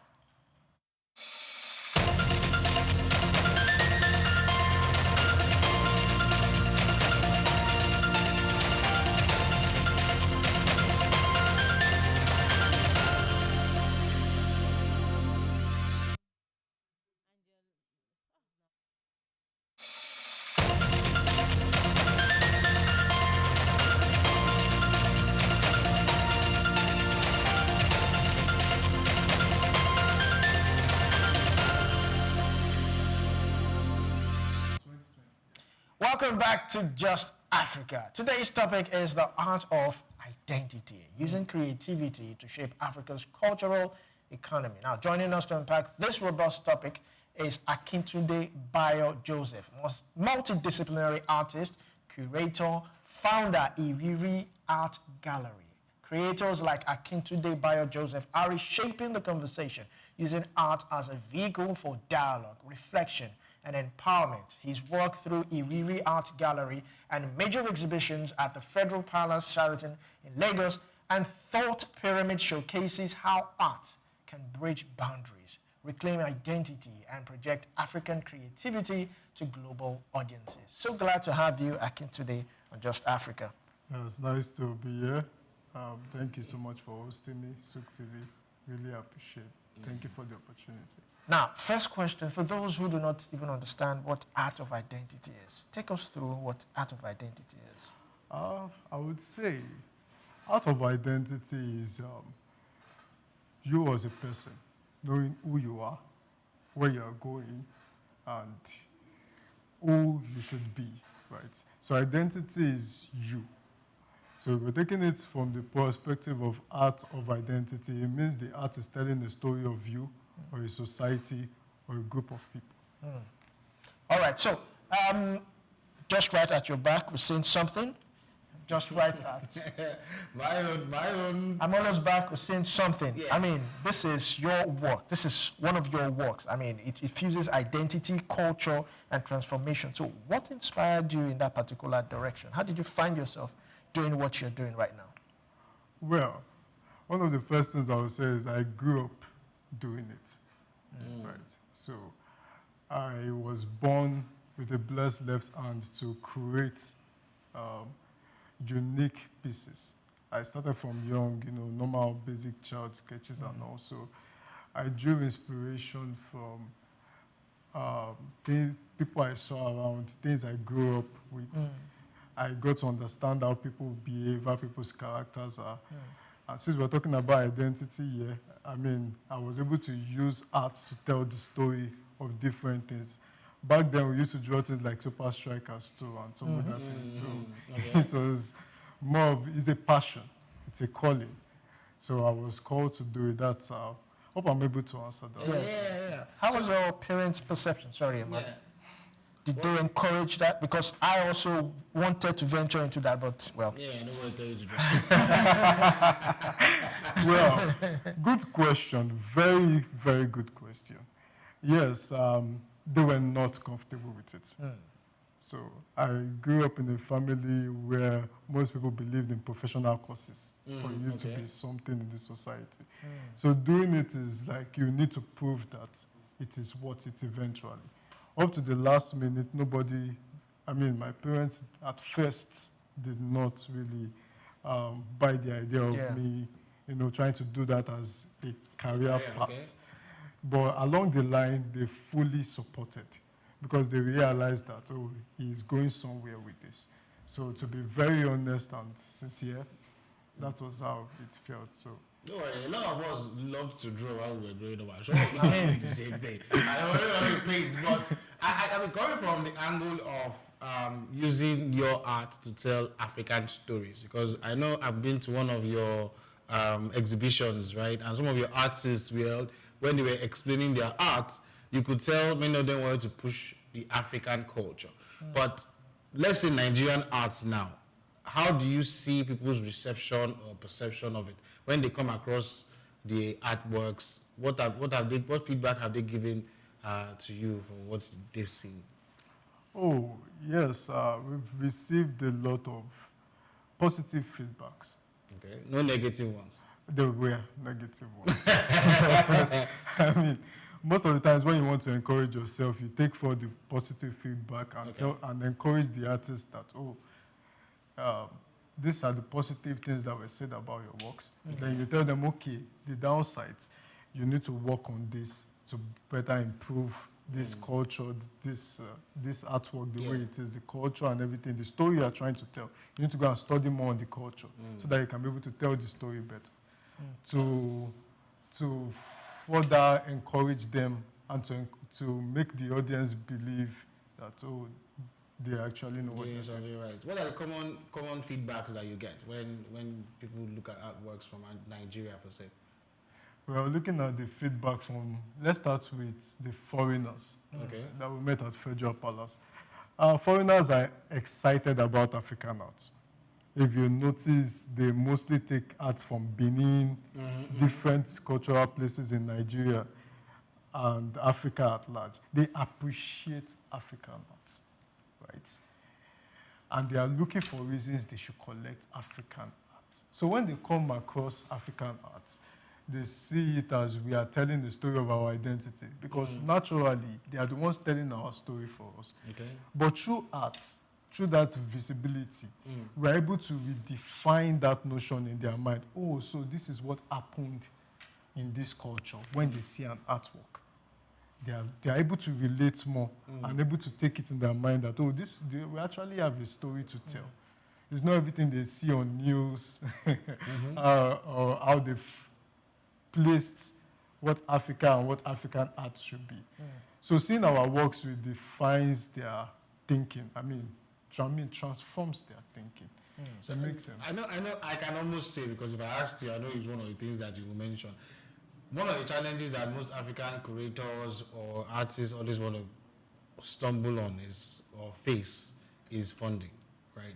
How have you, through your gallery, been able to fix that part of the challenge? Okay. When we talk about funding, from what perspective exactly? So, I know to do an art, maybe like these ones we have behind us, it requires a lot of materials to go into it, from the canvas to the paints, having quality brushes to give you this quality work, right? Yes. Some of these artists have the talent, but they don't have the resources. How does your gallery, or maybe from stories that you've heard, have been able to fix that problem?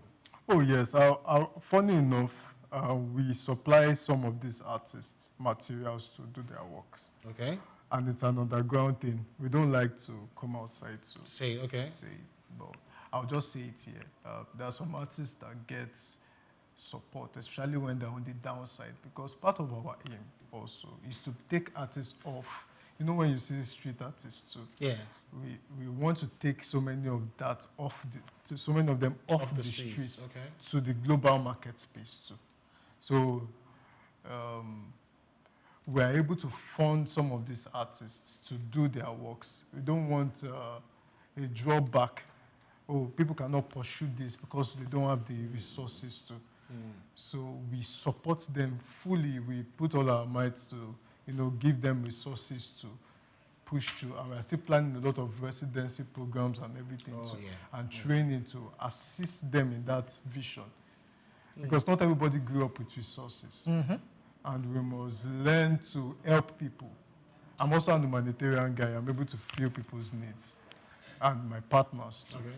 So we always look at how can we support the people that don't have the opportunity to do this and they have the talent. So we support them financially. All right, so now I want us to look at two things. As the founder of Iriri Art Gallery, how are you able to start up? Because you said it yourself, your parents were not too comfortable about it, but later they began. And these art galleries, art exhibitions, it's sometimes it's capital intensive. So how are you able to scale through that first phase, that struggling years, that trying to come out, trying to? Because there are many people like you. Because there are a lot of people.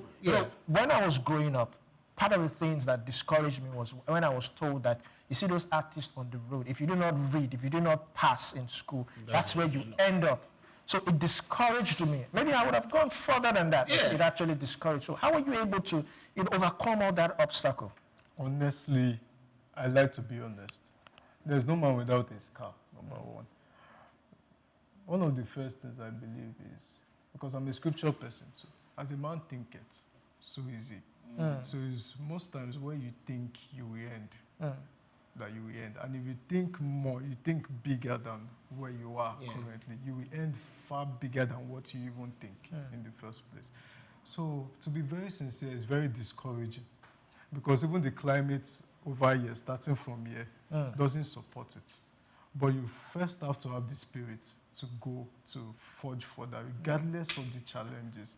You take it as a process, that there's a destination and I'm going to get there. Very difficult times, very turbulent times. If you're even talking from the starting point, you're already discouraged. People around you don't really value it as much as you think. And like you said, you see a lot of people on the streets doing this art and you just, why should I pursue this in the first place? But you have to believe in yourself. You have to believe in your craft. That's what I started with. It worked for me. And I believe it should work for many other people. Inspire you, regardless of what you do, even if you're a sweeper. Even if you sweep so diligently that the world have no choice than to see you. So that is my strong philosophy, to keep going, that the hallmark will still be achieved. Okay, so during your...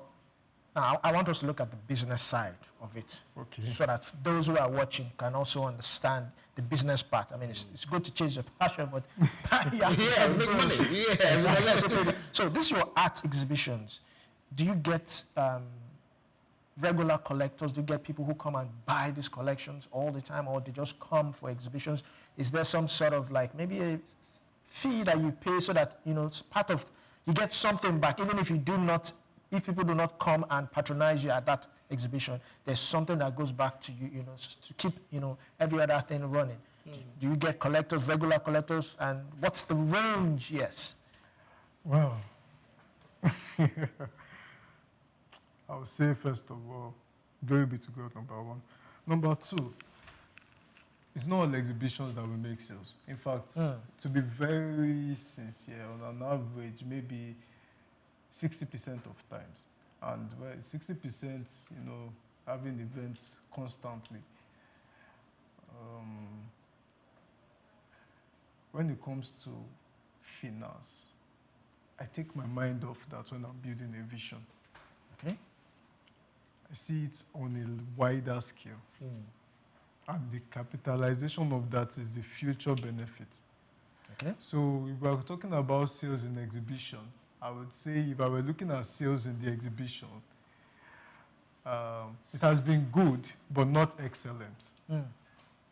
Yes, not excellent in the sense that you might not get as much as you expect back in many cases. But my encouragement is when I see maybe a couple of them sold. Okay. Yes. Like our first exhibition at Federal Palace, for example, we sold some few artworks. And it was just like, wow, this is awesome. This feels good. So whenever you are discouraged in the ones that do not sell, you will remember that in the second, you add that sales. Okay. result. And another thing is you are improving. Okay. How will I put it? The moment you keep getting consistent in it, yes, you get used to it to the point that you are not really thinking cash back all the time. You are thinking visibility, you are thinking progress. In the long run, you will make those billions you want to make.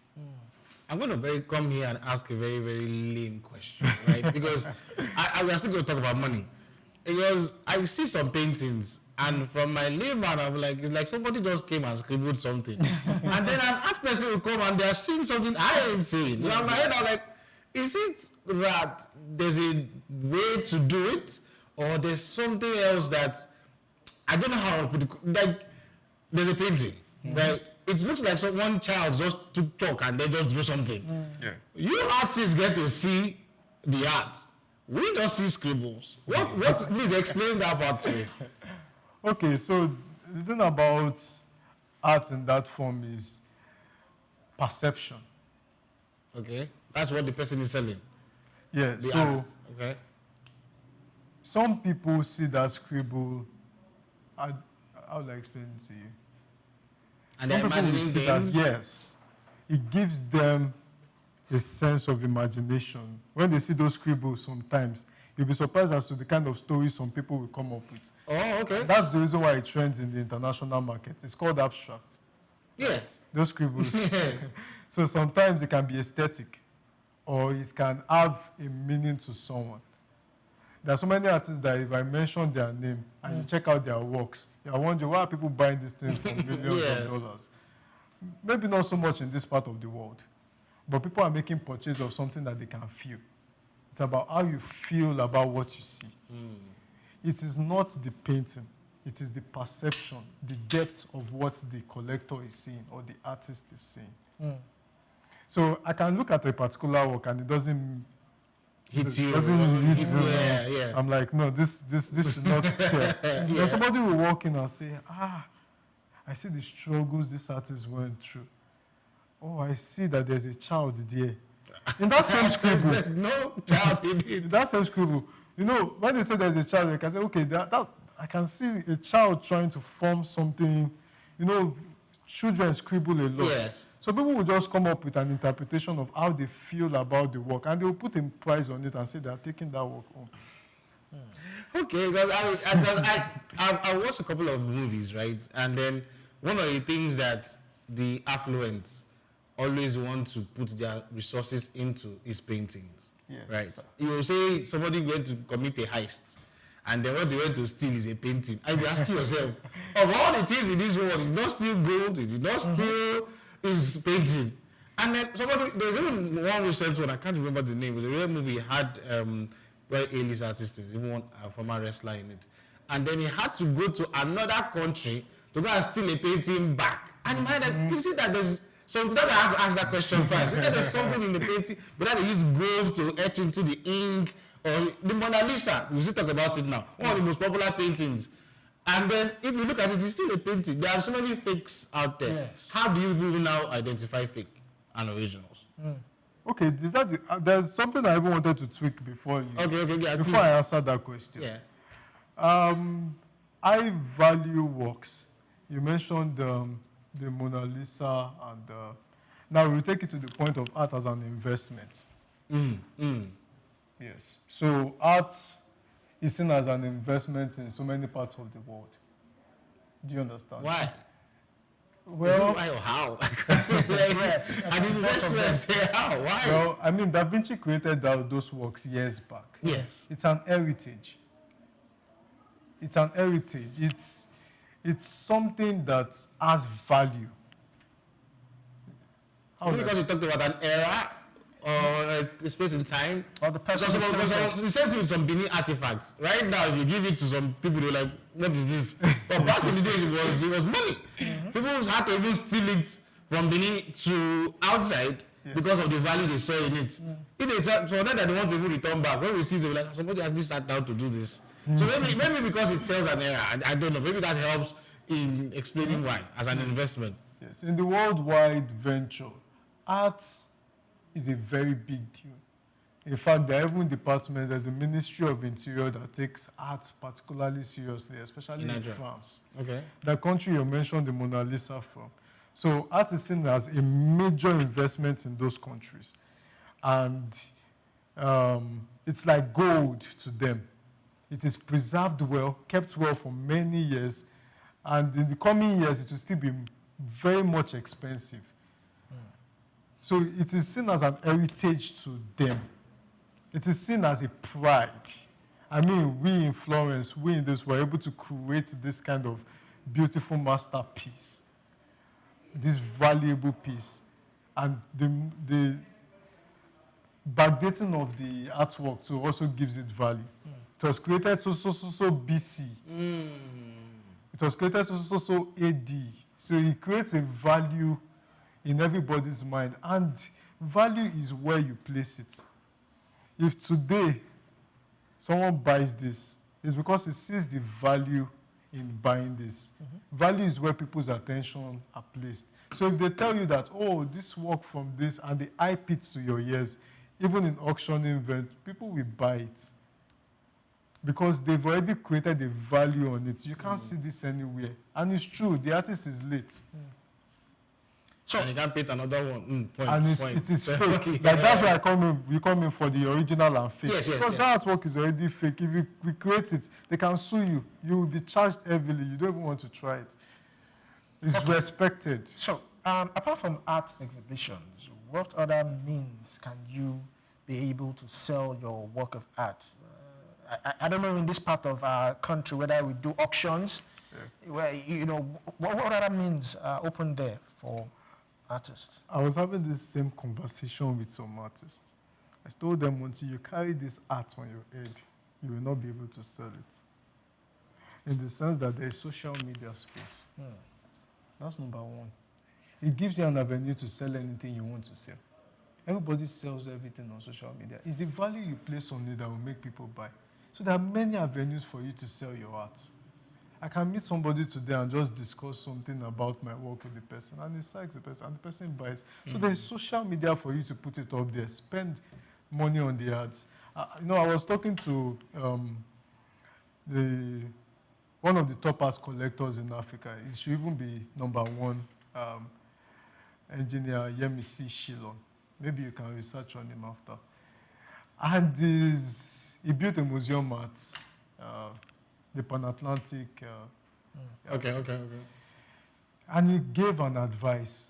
And one of the advice he gave was social media, which was number one. He said, you have social media already. You don't compulsorily even need galleries to showcase your works to the world. The world is on an open space. It's on your phone. It's on your device. As far as your device is around you, the world is around you.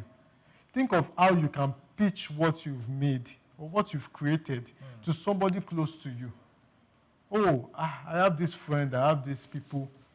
Tell them about your art. Tell everybody about your art. There are many avenues to sell this craft. You created it.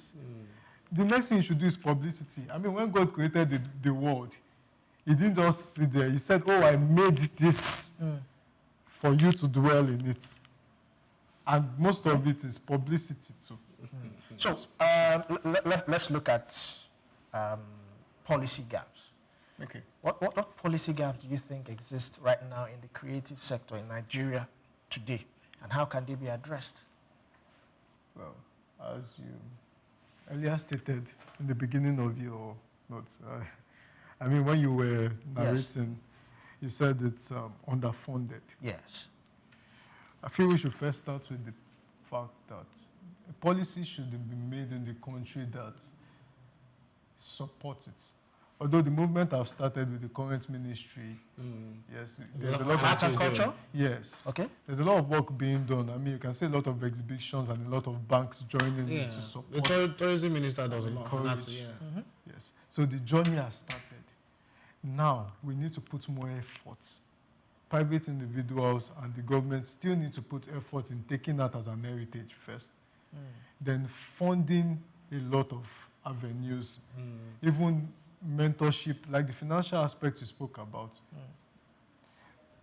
No random person wants his child to study art. The education too. Art education is dying, especially in a world like this.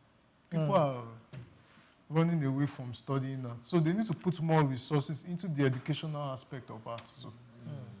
Of course, the government is trying, but there can be more. I mean, this is not look at how it is in other parts. I don't want to say so much. We need to fund the educational sector. We need to fund mentorship. We need to fund residency programs. And the government can also partner with private individuals like us to bring more exhibitions, more fairs to life, to make it a cultural heritage. That's the only way people can appreciate what you have is when you appreciate it first.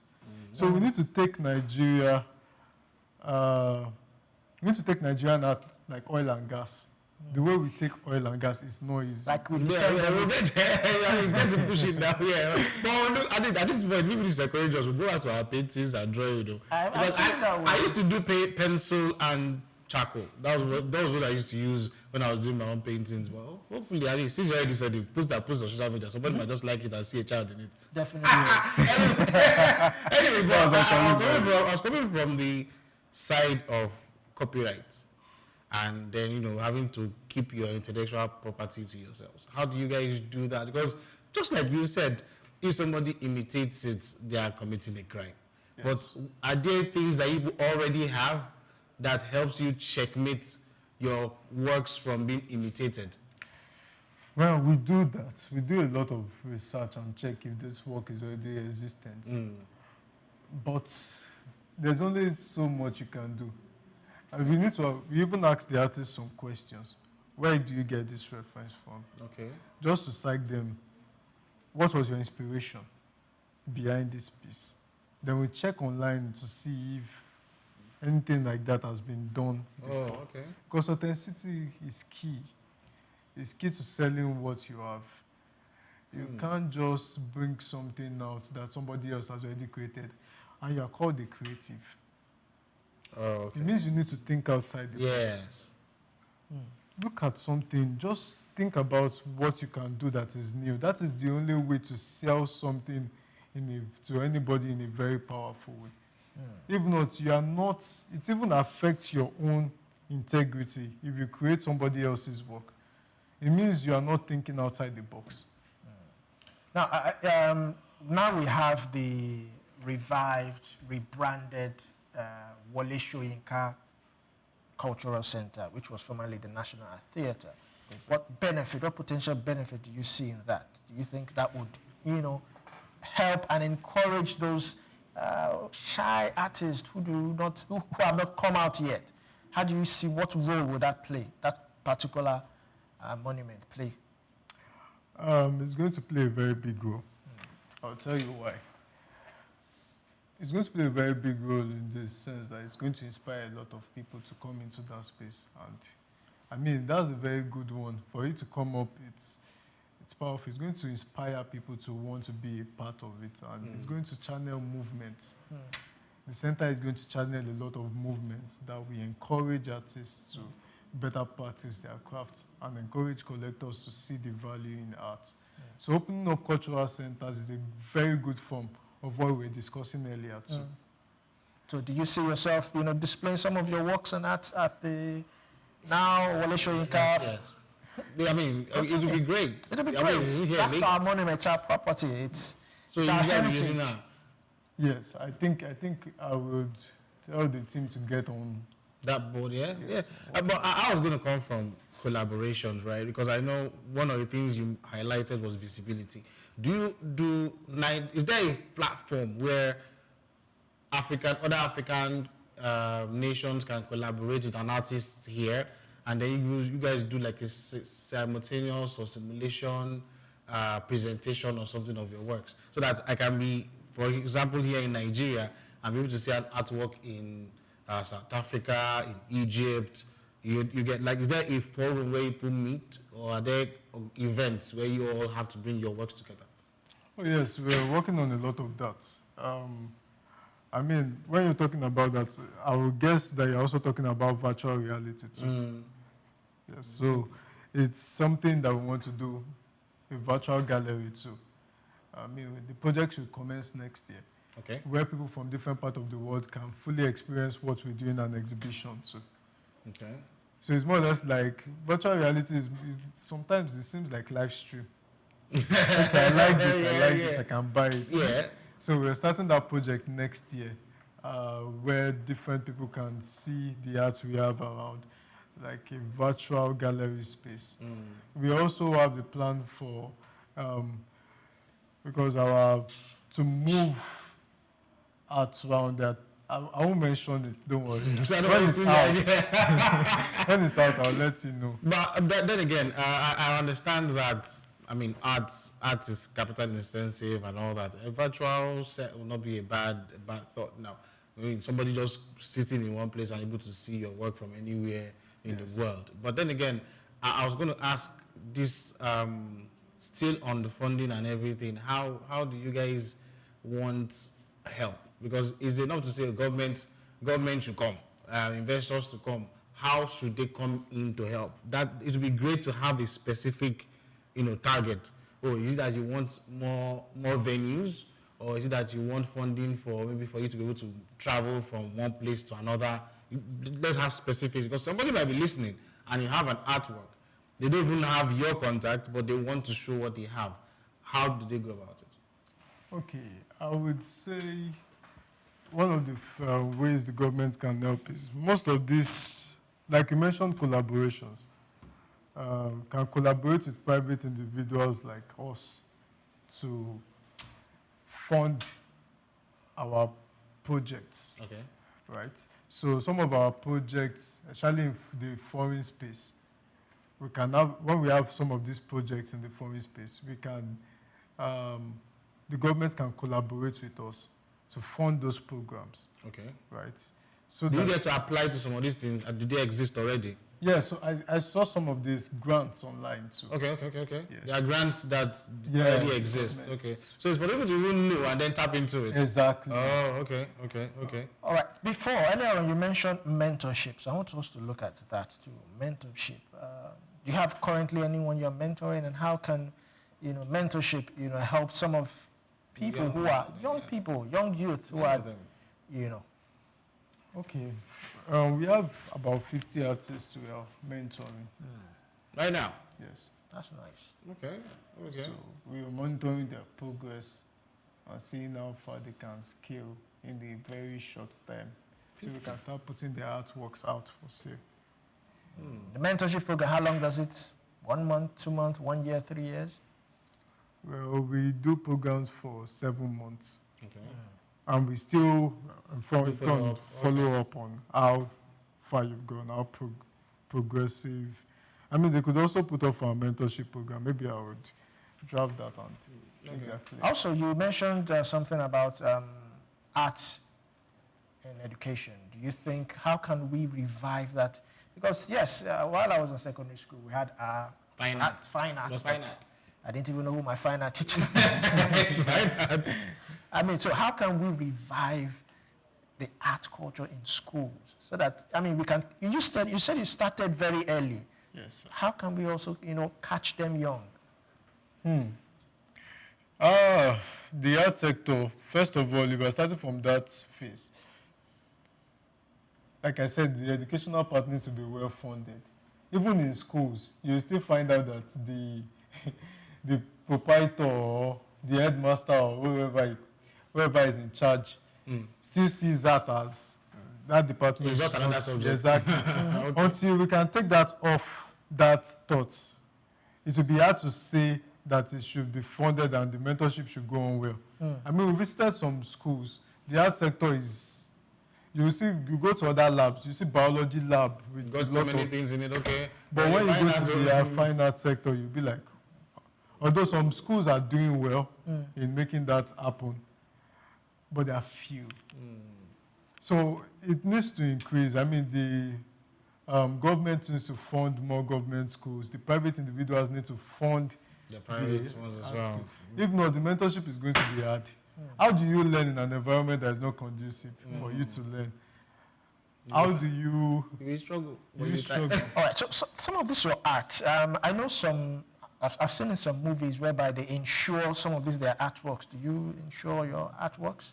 Yeah, we have some works that are insured, although not all. So what criteria, that's what I'm going to, what criteria do you use in saying, okay, this particular art needs to be insured. This one, okay, it can go. Okay, first of all, insurance people, I think there's a policy they call, it's called, what's the name again? But it's part of property, arts like property to them. Okay. Keeping this in our custody. They evaluate it and estimate the worth. Yeah. So it doesn't necessarily have to meet a particular criteria. I can just decide to insure my own work, even if it's ugly. No. Okay. There are a lot of things. In fact, you even present the certificate of authenticity. Okay. It has to be genuine for them to. You can't just bring. I don't know that. Let me go something on the paper and give them. No. There are a lot of insurance policies. I don't want to start to list a lot of them. And when it comes to art, they will outline it for you that this must be this must be that. Before you can actually take it. Seal it. They are principled. Okay. No, I'll give them the hype now. Anyway, but I wanted to help. Let me say young people, but anybody who's interested, right? Because I know there are different genres to your arts, right? Please just explain some of them. There are different types. I mean, there's painting, there's sketch, and just list the ones that come off your head, right? And then the types of paintings, because even paintings do have different types. I know you know some of them because you're done at the gallery. Okay. Share the types so anybody that wants to join into any of them would probably know the right path to follow.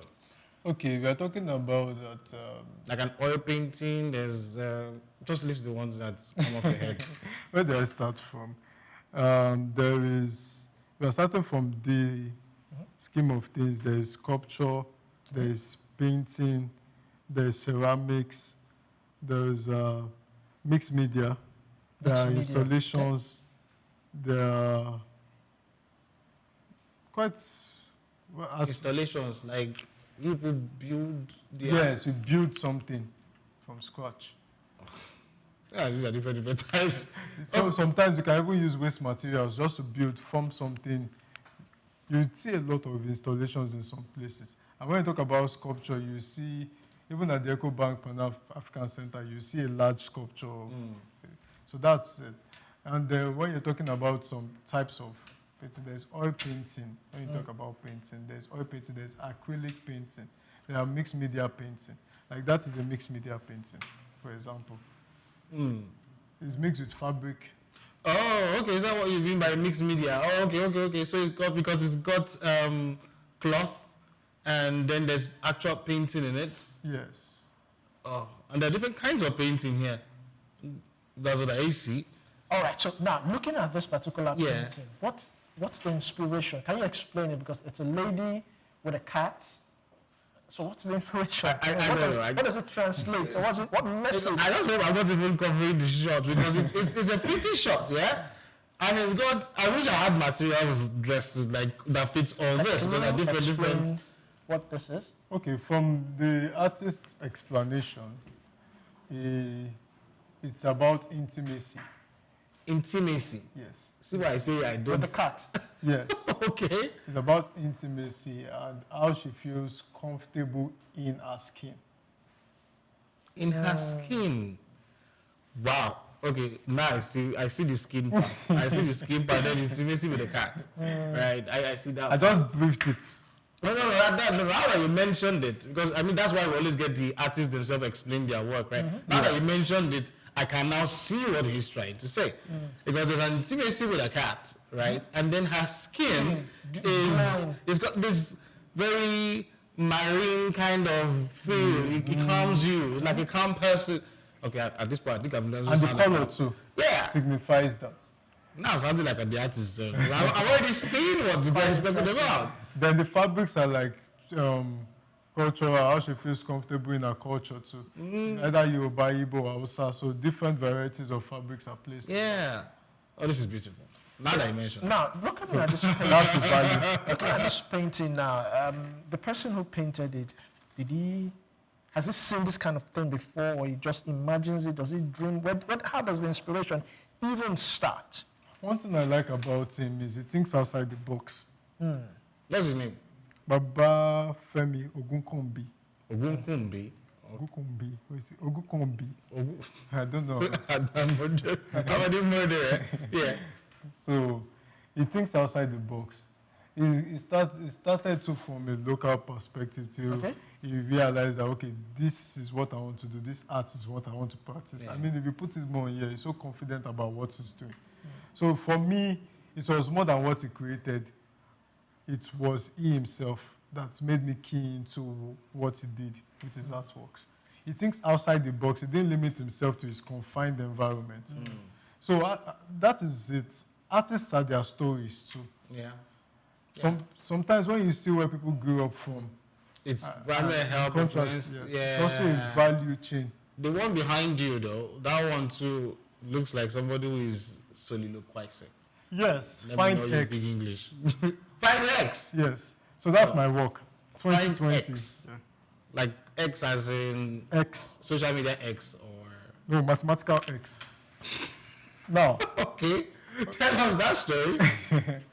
Okay, so Find X is a thing to get your mind thinking. Okay. I will start from the mathematical point. So I started this series of artworks that are mathematical symbols in relation to life, emotions, and logic. Yes. So if you notice, your mathematics teacher will always tell you that this is the equation, this is the equation, this.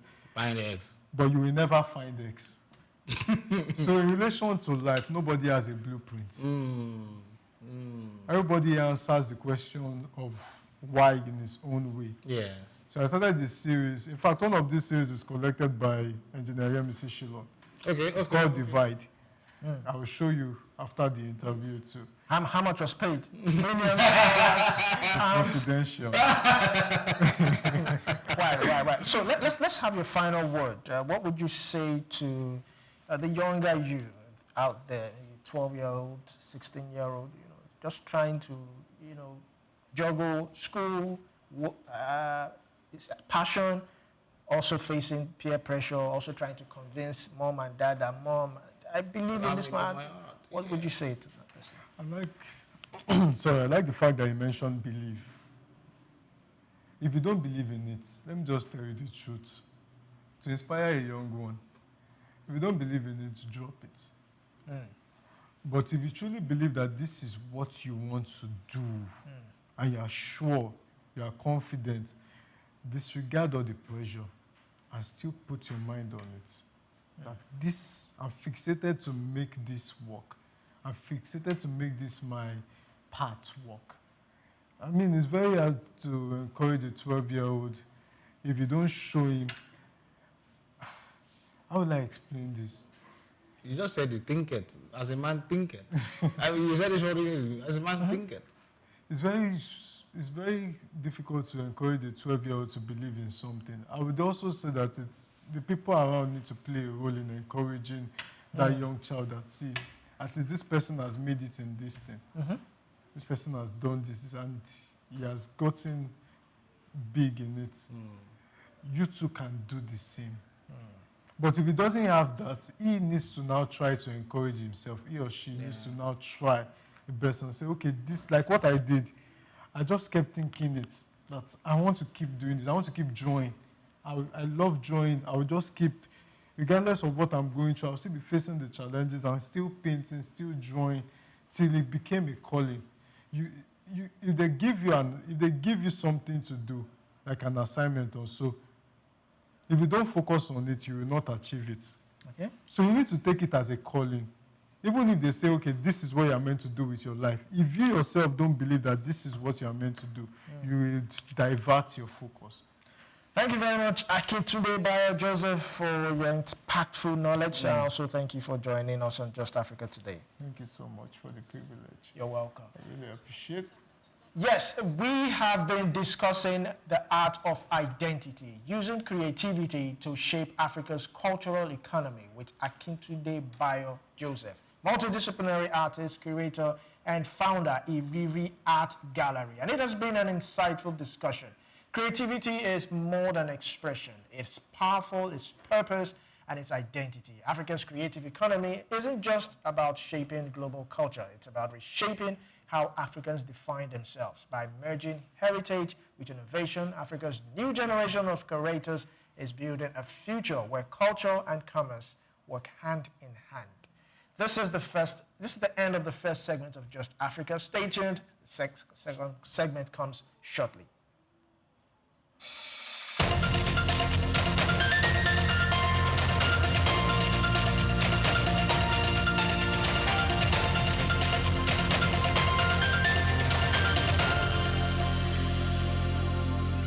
Hello Nigeria, hello Africa. Yeah, this is Sound Man. Keep watching SOUQ News. My name is Babalola from Excel LED. Keep watching SOUQ News. My name is Shepherd Michael Adewale Onofuye.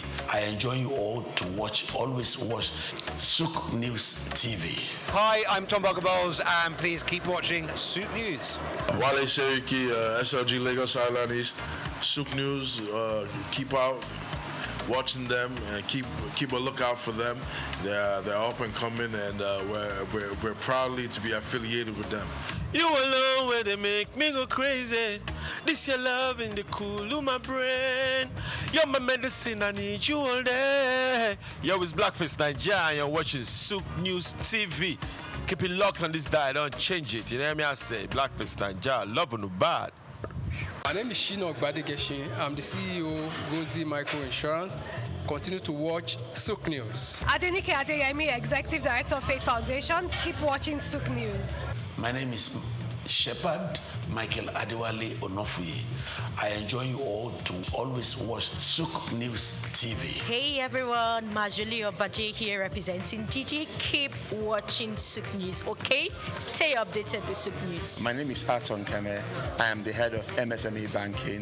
Please keep watching SOUQ News and stay glued to SOUQ News. I recommend that more and more people should watch SOUQ News because they deal with business news. Hi, my name is Amaka Wokolo. I am the director of the Faith Institute at Faith Foundation.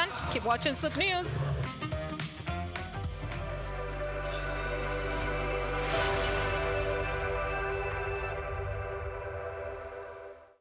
My name is Shino Gbadegeshin. I'm the CEO of Gozi Micro Insurance. Continue to watch SOUQ News. Adenike Adeyemi, Executive Director of Faith Foundation. Keep watching SOUQ News. My name is Shepherd Michael Adewale Onofuye. I enjoy you all to always watch SOUQ News TV. Hey everyone, Majuli Obaje here representing Gigi. Keep watching SOUQ News, okay? Stay updated with SOUQ News. My name is Harton Keme. I am the head of MSME Banking. Please keep watching SOUQ News and stay glued to SOUQ News. I recommend that more and more people should watch SOUQ News because they deal with business news. Hi, my name is Amaka Wokolo. I am the director of the Faith Institute at Faith Foundation. Keep watching SOUQ News.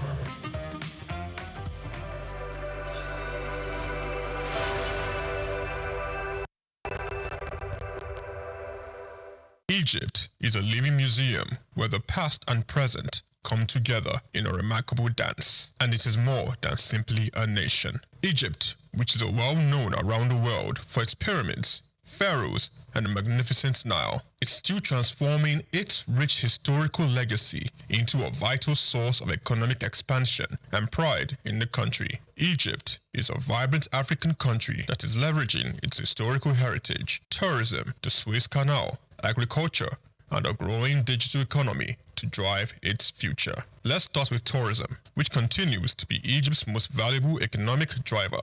Egypt is home to more than 1/3 of the world's antiquities, and Cairo, Luxor, Aswan, and Alexandria welcome millions of visitors each year. Beyond its aesthetic value, the Great Pyramids of Giza, the Valley of Kings, and the soon-to-open Grand Egyptian Museum serve as economic hubs that support employment, foreign exchange, and Egypt's place on the world cultural map. Egypt has recovered quickly despite international disturbances like the COVID-19 epidemic, with current tourism receipts surpassing $13 billion.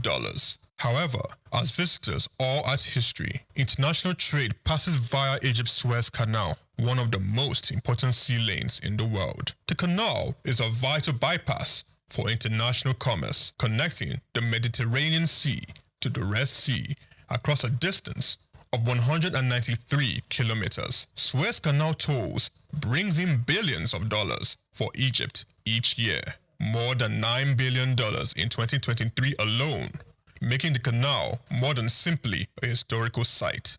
It is a vital component of international trade.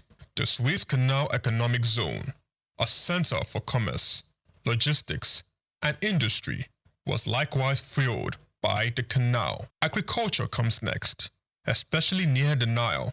Important products including wheat, rice, cotton, and dates are grown in the lush Nile Valley and Delta. Citrus fruits, particularly oranges, which are highly sought after in Europe and the Middle East, are among Egypt's biggest exports worldwide. Innovations in irrigation and climate-smart farming are growing, and agriculture still contributes to national food security and rural lives. Infrastructure and energy are also changing quickly. By exporting liquefied natural gas to Europe and other countries, Egypt has established itself as a new energy center in Africa and the Mediterranean. This change includes the Zohr gas field, one of the biggest in the Mediterranean. In addition, Egypt is developing smart cities, high-speed rail, and new administrative capitals, while investing in solar energy through initiatives like the Bendon Solar Park, Africa's largest. Not to be overlooked is Egypt's creative economy.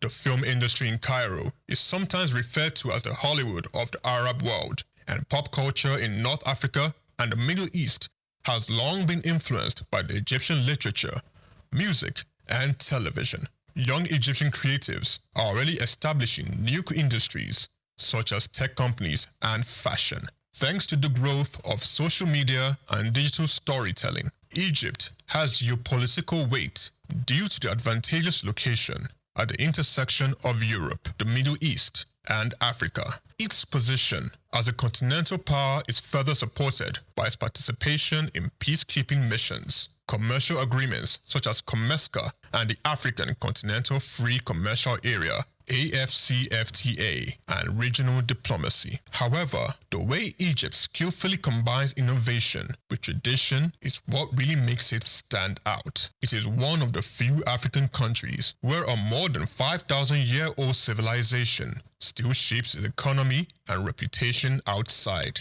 Egypt continues to leverage its history to forge a strong and aspirational future, whether it's a software entrepreneur in Cairo, or a relic in a museum, or a ship across the Suez. This is Just Africa, and I am Chike Okolo.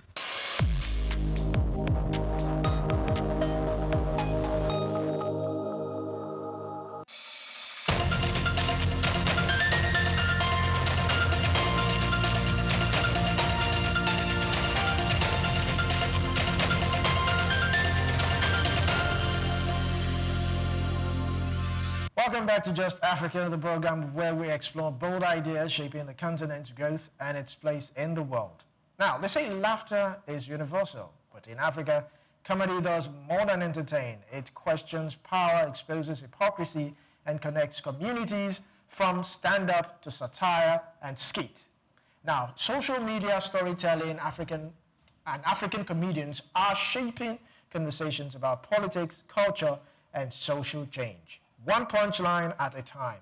Now, in this segment, we will be exploring comedy for Impact Africa's creativity from a nutshell. Joining us on this discussion is Ikebudu Emmanuel Chinonso, also known as Slim Saint. So glad to have you, Slim Saint. Thank you. This introduction, I really appreciate it. It's too much for me. All right, so now, how did you find your way into comedy? I mean, making people laugh. Because it's in a country where people are naturally angry. How did you manage to do it? I feel like it's just God that put it in me. It's not easy, to be very honest. It's not easy. Especially that's why I tell upcoming comedians now, if you just want to start comedy, this era, quit. It's too late. That's funny. Yes, now, because we have started since one country, you know. But now, nobody's laughing. So now, I tell people, comedy not really hard. Now, you want funny. If I crack joke, you no laugh. I go call your seat, can't tickle you. One by yes, now. So you cannot stress me and I will not stress you. So, you know, it's just something that over time I've learned to work on myself and build my own niche. And at the same time, watch other, you know, comedians that mentor me and work on myself too.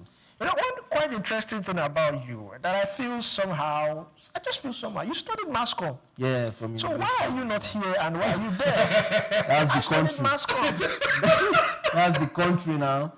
You know, my elder brother studied electrical engineering. Nigeria is still shocking him to today. So you can study something and do the other thing that. Well, I studied mass communication, 2-1, second class upper. Yes, no. So it's having this is my field, actually. But I'm helping us on stage. I'm communicating in the stage, too, you know. Wow. That's the aim. I'm getting a feedback. That's communication. But how did your parents feel? I mean, after spending so much, I want to be cracking jokes. To be honest, yeah, my dad has never supported this whole comedy stuff. That's always been my mom. You know, right from when I started doing it in my primary school, secondary school, then I took it personal as a profession when I was in an SS2, you know. But at the same time, it's not been easy. My dad wanted me to study law. In every family, there must be a lawyer. I don't know which family court case we want me to. Yes, you know. But when it started paying off, you know, I'm the pastor now of the Nigeria Spirit Talent on 2021. And before then, I won one competition, Cowboy Coffee, when I gained admission 2019, and the overall best talent as at then in university, you know. So when I won the money, 50K then 20K, another extra cash. I told my dad I won 50K. He said, eh? From comedy, I say yes. Then the other one, 2 million. Continue this one. You know. So wait, what would you say is your major turning point that made you look like, no, this thing, because I know you mentioned primary, secondary, you've been cracking jokes in primary school. No, like I've been doing this. Yeah, okay. I've been talking. I've been the noisemaker. I've always been the funny guy. Primary school, secondary school. But like from SS2, I knew that I was funny. And I could start writing my own jokes and going. So you get to write your real jokes when you deliver them. Yeah. That's not a lot of people don't even know. Yes, exactly. Oh, okay. So, but have you met anybody in the industry, comedy industry, that I decided, you know what, this guy, we need to support him, and then the person has been pushing you and giving you all the support? Lately, it's been Ajebo, the comedian. Okay. Yeah, you know, Ajebo, then The Stalker. You know The Stalker? Oh, yes. So, yeah, we happen to meet at comedy clubs. You know, The Stalker has his own comedy club every Thursday. Okay. So that's where he found me, and he was like, Slim, you go there with me. I'll keep it. So he put me up there. That was the first place I performed at Eco Hotel with show. The Stalker's comedy. That was the first time I performed at Eco Hotel. Where was that? Eco Hotel last year. Okay. Yeah, last year. So I performed there at Eco Hotel. Then Ajebo to back last year and this year. Then Kenny Black too this year. Wow. And they've been really, really supportive in terms of moving around. Yeah, especially The Stalker, you know. and Ajebo. Wait, what gave you the name Slim? Or who gave you the name Slim? Because I had to ask. Hey, it's, I don't know. My mom gave me that saint. Because my mom is... Okay, many mothers are like that. I looked the role. Yeah, Slim. Like you said, Slim. Quite slim, yeah. That's that makes Slim Saint. Slim Saint. It cannot be Saint Slim. I'll be dragging with archangels. So it's Slim. Okay. So what challenges have you faced in scaling comedy shows? I mean, not to mention their name, there was a particular two comedians who had a personal beef. One said that it was about 20,000 naira. He owed him 20,000 naira. You can mention their names. And it went on for years. Yeah. I mean, so what challenges have you faced of your own? Oh, it's a lot too. It's a lot. You don't do free shows, Taya. Yes, free shows. First of all, your life. The irony of this whole work is that we make you laugh, but do we have laughter inside? There's life outside comedy as a comedian. And sometimes it's just a broad thing that you cannot just pick one part of it. So maybe let's just say, like, doing a show, you can go in depth. You can perform without getting paid. You can go for comedy club, comedy shows. You come back late. My every day is booked now. Like Monday comedy club, Tuesday Monday comedy, Wednesday Thursday, Friday, then maybe Saturday I rest, then Sunday are shows. Like I just go back from Abuja and I had like 3 shows in Abuja, and I just came back to Lagos Monday and I have a show on Monday. So you can see sometimes I come back midnight. I've had accidents. I've had they stole my phone. A lot of things that you don't expect me to say outside. But these are the challenges that comedians... There are some comedians that will steal their phone, they will stop comedy. Say, this work will be like, I go do. They thief my phone, the next one, and my life, they will thief. So, a lot of that aside, then if we are to talk about the financial aspect. Yes. Where you get, as an upcoming, not everybody knows you. Not all big brands want to sponsor you because they might feel it's a risk. Like, are you sure it's worth investing in? So you struggle to get sponsors. If you put your own money, it's like you're taking a bet on yourself. And at the same time, you're not sure of it. I've actually run into loss. Like, my last show I did in school, it was a 1,000 capacity, sold out, But at the same time, I wanted to make history. And when you want to break barriers, there are a lot of... So it went well, it was successful, but from my own end, I was like, nah, I did not really hit the target, because of sponsors promising and fail, other things. So. Yeah, so let's also look at the financial part. Most of your shows that you've headlined, how do you come up with the capital? Do you partner with people? And then what's the sharing formula like? Do you also bring in other comedians, or do you just say, I'm going to chop all the money in the way we do it in Nigeria? We'll take it one step at a time. Yes. So the first one now is, it depends.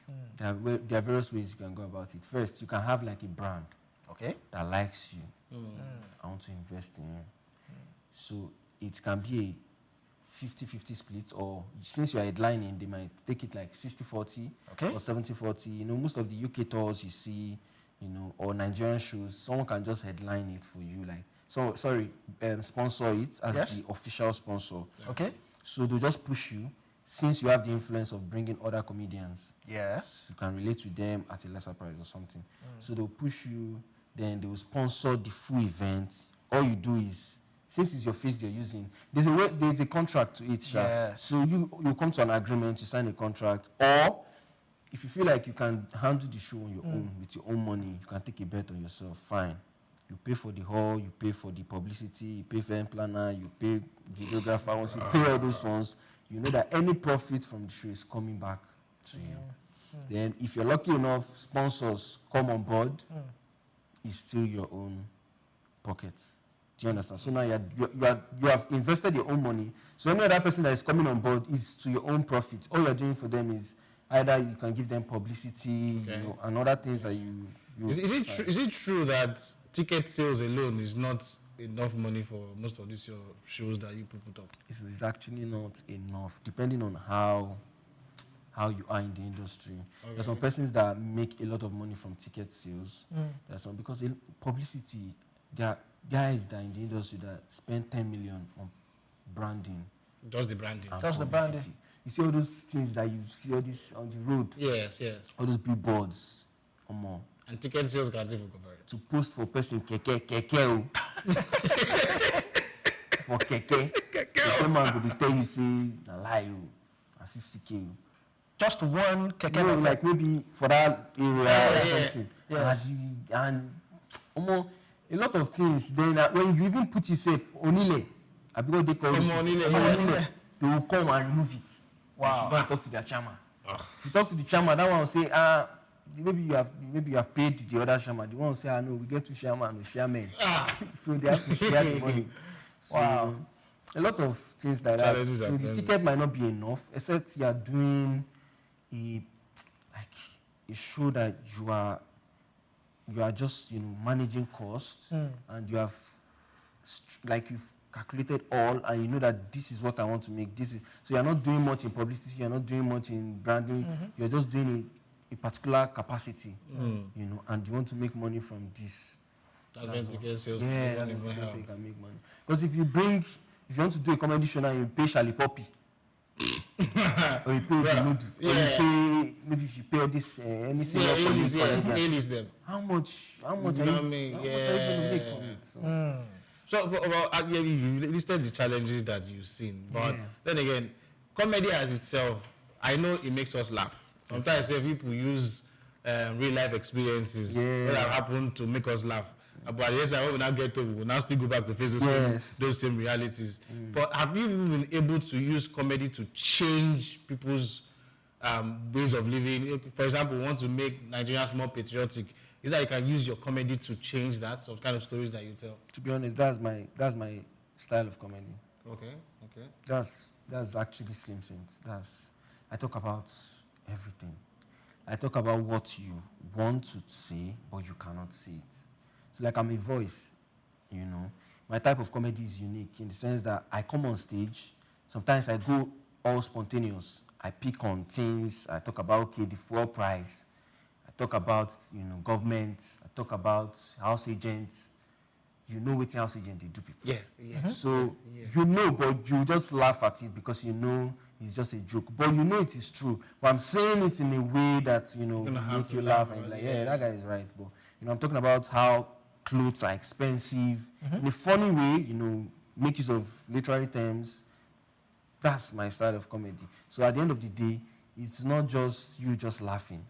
It's a take-home. That's why my tag for my show is Slim saying my jokes in your head. I was even going to come to that. Because, I saw, it was even the poster that I saw. I said, no, I have to find a way to drag this guy here.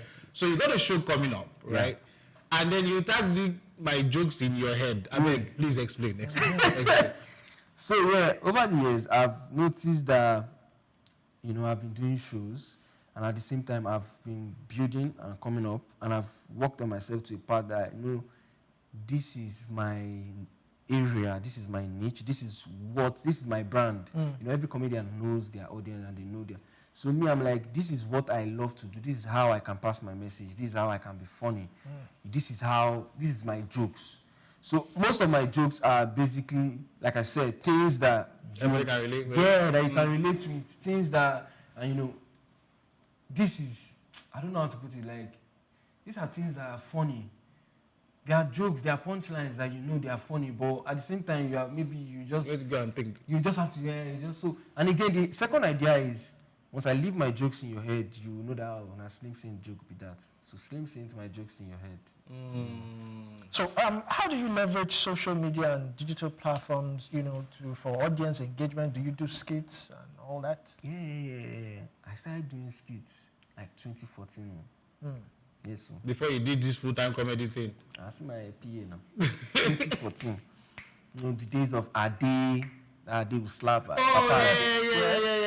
We started with Viva Video, when we moved to InShot, now CapCut is helping. The days of Lasisi, when it was using filter, we were doing skits, And skits, Was it lucrative? As at then? No. So now? To be honest, then we're not making money from the whole skit stuff because I was still very young. I was doing it for fun. For fun. Because everybody did Instagram. So 15 seconds, I would think of something funny, we'll do it or edit, you know. Then YouTube was not, you know, Twitter was not, and TikTok was not even close as to it is now. You know, Facebook too. But like it was, let's say, 2019, 2020. Lockdown. Everybody was at home. So everybody was at home. So people were Googling, yeah, this is it. You can make money from this. You can. So fine, people were monetizing their page and, you know, getting paid, getting endorsement deals, getting, you post for me on your page, you get paid. You know, from there, it started becoming lucrative and all. So you mentioned something, endorsement deals. How often do you get endorsement deals? Is it regular? What's the duration like? And what's the criteria, for getting endorsement deals? Because some endorsement deals comes with some certain followership. You must have a certain followership on Instagram to be able to pull crowd. So what are the things? You've answered it already. You asked me to answer the question, but like that's just it. You know, you need to have, you can have like, it's influence, and value before they sign you. Once they see your views, they see your influence, they see how you can pull people.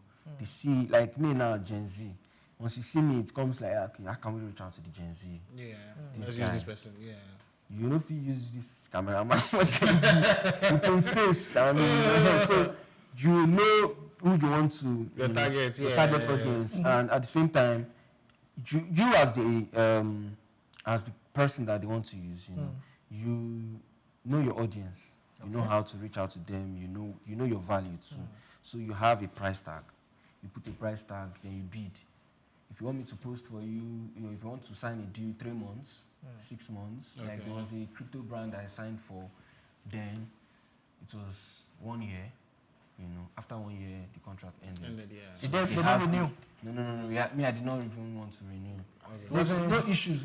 Like, I feel like I have to grow up again. Yeah, it's fine. So there are times where you come to agree. There are times where you be like, okay, this deal maybe is not worth it, or maybe you feel like you're bigger than this, and they're like, then you just go. So another one signed me, and met most of the things that you wanted to. So one very important question. We remember when Pella came out to say, I make so, and Lagos State slammed him with so. I want to ask, how you build Lagos State will slam me too.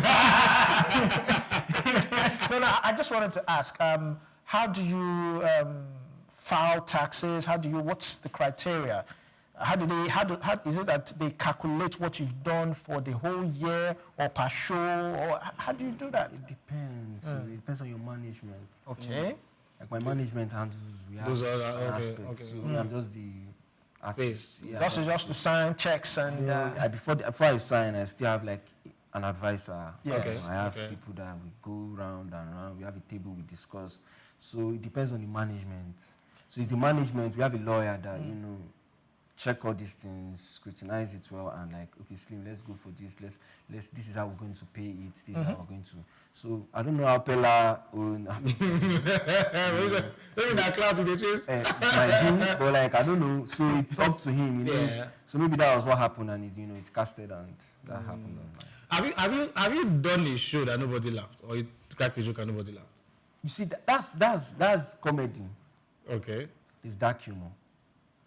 There's comedy for you. There's comedy for you. What I said now was funny about this guy, but it was not funny to him. Okay. Do you understand? So you see, this thing I did now is called callback in comedy. Okay. You see, it's not funny to him, but it's funny to you. Yeah. Now say something that is funny to him and not funny to you guys. Do you understand? Yeah. So that's how comedy works. So there are times where these days, like I said, my style of comedy is I talk about things that you want to talk about, but you don't know how to say it.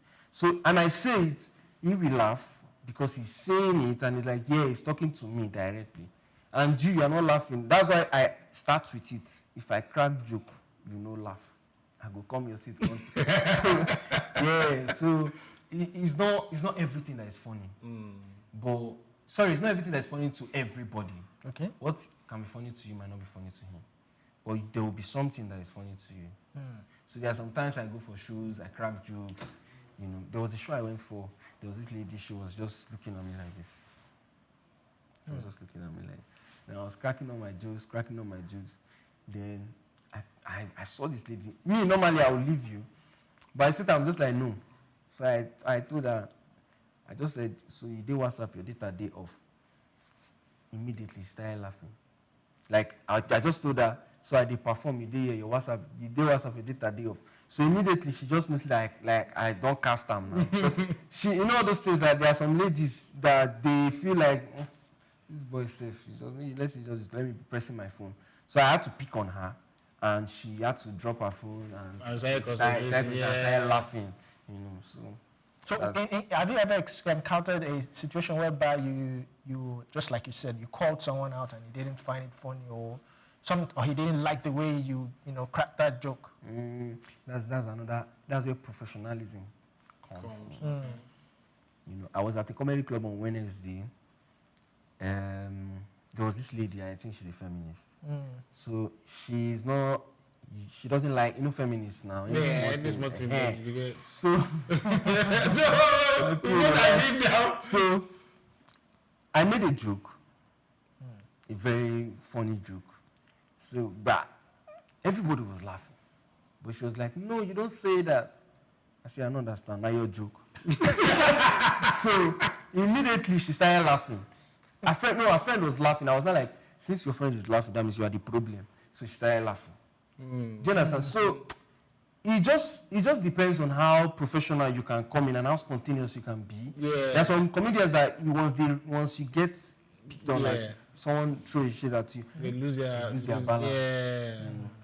And at least you never had that in your... No. Where it's something to throw you off. No. I really like our audience to hear you crack a few jokes. Now? I remember I had to go look at the one that won you for the Niger Spirit Talent, and I must admit, it was an interesting. I mean, when you're picking on her, I don't know when you're in here and you give me your number, just that small that I look at like Jesus Christ. I hope this girl is not going to go backstage to go ask this guy. No, but after watching you, I could tell that you were spontaneous. You were able to wow the crowd. And then they brought you back, I think, was it the after season, they brought you back to come and do another one again. And then you still wowed the audience. So please, we will leave a few minutes, you will do that one. Not now. Let's stick with the questions. Okay. You'll be able to perform at plenty other shows, right? Have they been able to shape what people should expect in your own? Is this your first? I don't understand. Like you don't shows with Ajebo, you don't shows with the Stocker, other people's shows. Now you want to do yours. Have you been able to shape yours? Because I mean, you've learned from being now you're headlining. Is this your first one? In Lagos. This is my fourth show as a comedian. In Lagos. This is my fourth show as a comedian, my first in Lagos. Oh, okay. So have you been able to shape how you put your stuff together? Definitely, because I tend to learn. I love to learn. I love to, learn new things and work on myself. So I've gone for shows, I've performed, I've seen how they brand it, how they do it, and I know what I want and how I can, do it to make mine better. And, it has shaped my show planning, and, I feel like my show is going to be great. I know my show is going to be great. I've heard one particular comedian say that when he goes for shows, he tries to study the environment to know what kind of jokes he or she to crack. So, and you said this is your first headline show in Lagos. So, are the audience always different geographically, and how do you adjust yourself to that setting audience? Thank you. So, the truth is, that's the secret that most comedians don't know. And some comedians, once they come like this, they'll rush to backstage without understanding the audience, the crowd, what they want to hear. I was at the show in Abuja on Sunday. No vulgar jokes. They don't do any no vulgar jokes, no raw jokes. They told you that? That's the item, like that's the rule for the show. Oh. So you as a comedian now, and I learned that because I came, like I did not go backstage straight. I just went, I sat down, I was observing comedians, they were performing, I was okay. And I was like, this guy no crack. Any of those shows? Like, no vulgar joke. So, and they were laughing. So when I went backstage, I asked again, they said, Slim, no vulgar jokes, no road. I said, okay. So I had to go back to my material, go back to the drawing board, change, do a proper set for them. And they enjoyed it, and it was lovely. What am I trying to say? I'm telling you, there are times where you need to observe the audience. You know what they want. Read the room. There are some times where, okay, they are dignitaries now. You can't go there and start insulting the government. It might work for you if you are a big dog in the industry, but like as an upcoming, there are some immediately they will just demolish your house. They will build flyover on top of your kitchen. So that's it. So that's like a secret. Once you go, I love to observe the show from inside, like as a guest, just read the room. Okay, this is what is funny. This is what they're laughing at. Okay, even from when you get the comedian performing, you can get inspiration from what he's saying. Okay, he's talking about. Okay, he's talking. Then you go backstage. Once they call you, you do your thing. So is it? I've always heard some people say comedians crack the same joke twice. Do you crack the same joke twice, or one joke per show, and that's the end of the show? That's the end of that joke. This argument, go end. The truth is, as a creative, it's actually good to always create new set of materials. Okay. Fine. But at the long run, if you check it, you see that we comedians, we are trying. Yes, so and the truth is, we go for shows. Like I said, I perform at comedy clubs. Comedy clubs is where we test materials, we test new jokes, you perform. But at the same time, you see that sometimes you might run out of materials, and sometimes you perform in Abuja now. Maybe it's your first time performing in Abuja. You perform there, then you go to Port Harcourt. You can perform the same joke there. Different audience. It's a different location. Now you are in Lagos. You can perform the same joke there. Depending on your own IQ and how you work, how you write your materials, But if you want to be double taxing yourself, you have to do different jokes. But me now, I was in Port Harcourt for Romeo Without Juliet in Abuja, in Port Harcourt. So the jokes I did there, it's safe for me to do the same joke in Abuja because it's a different audience, it's a different location. If I'm in Lagos, I can still do the same joke because it's still a different, and they will still laugh. Okay. But if I want to do more, maybe I can just go spontaneous because it's a different location. What maybe the popular thing in Port Harcourt is different. It's courtism. Let's say courtism. It's not popular in Lagos. It's not popular in Abuja. Abuja is where we have the government, and so you just have to infuse some things, do some work, relatable stuff that can. But if you're you want to just be more creative, and that's when you can want to write different sets. But if I'm doing my own show, it's different jokes, different special, because it's a special. So this Lagos one is a different special from my next show. Quite interesting. So yeah, I do feel like creatives are not. How do I put it now? They don't put you people, especially comedians, in the same pedestal as musicians. They know because they know rituals. But I know when musicians come and they tell you they have sold out Madison Square Garden. My brother. I'm still hoping one day comedians can pull that off. Amen. But I see people like the A-list artists come and then they do a show for 1 hour straight, 2 hours straight. Is there a possibility that is where we are hoping to see you one day? You do a show 1 hour straight, 2 hours straight, just telling jokes. Have you done something like that before? They've started doing it, yes. Bovi did a comedy special 1 hour. Comedians are doing 1 hour. It's not, that one is easy now. Because many of them are entering the likes of Netflix and co. Yeah, so 1 hour. Even SLK, you know SLK? SLK is a comedian. Yeah, his special is on Netflix. 1 hour plus special on Netflix. How do they get to pull that off? Is it that you go to Netflix and tell them, I want to do special? That's another gist too. You know, it depends. You need to have like agents that will speak for you or something. Then you and Netflix will agree, you know, percentage, or if they are going to buy it off, or you're going to, you know. So that one is a different. And again, when you're shooting, there's a particular camera you use before they can accept it. Okay. And they don't speak. They have their rules. So if you abide by it, they work with you. You can sell your stuff. Have you done at least 1 hour, 2 hours shows? I've done perform on stage for 1 hour. Yes. I've performed for like 50-something minutes on stage. Okay, it's essentially 1 hour. Yeah, so 50-something minutes. Just been talking, cracking jokes, you lasted laughing. For 1 hour. If you are time conscious, that's when you might not last. Okay. Both ways. You know what I mean? Yeah. So if you are time conscious, you might not last. But if you are, it just comes naturally. And if you're just original, if you're just talking, just do your stuff, you not even know when. Yeah. Okay. So do you see yourself going beyond Nigeria, cracking jokes in London and all that? Are you planning for that? Something really big, like you said, Madison Square. Shutting down O2 Arena. Amen. Video this part. I'll post it. You said it here. Very soon. I said it here very soon. There's also this rumor that a lot of people say that comedians they are not actually making that, they are adding something to it.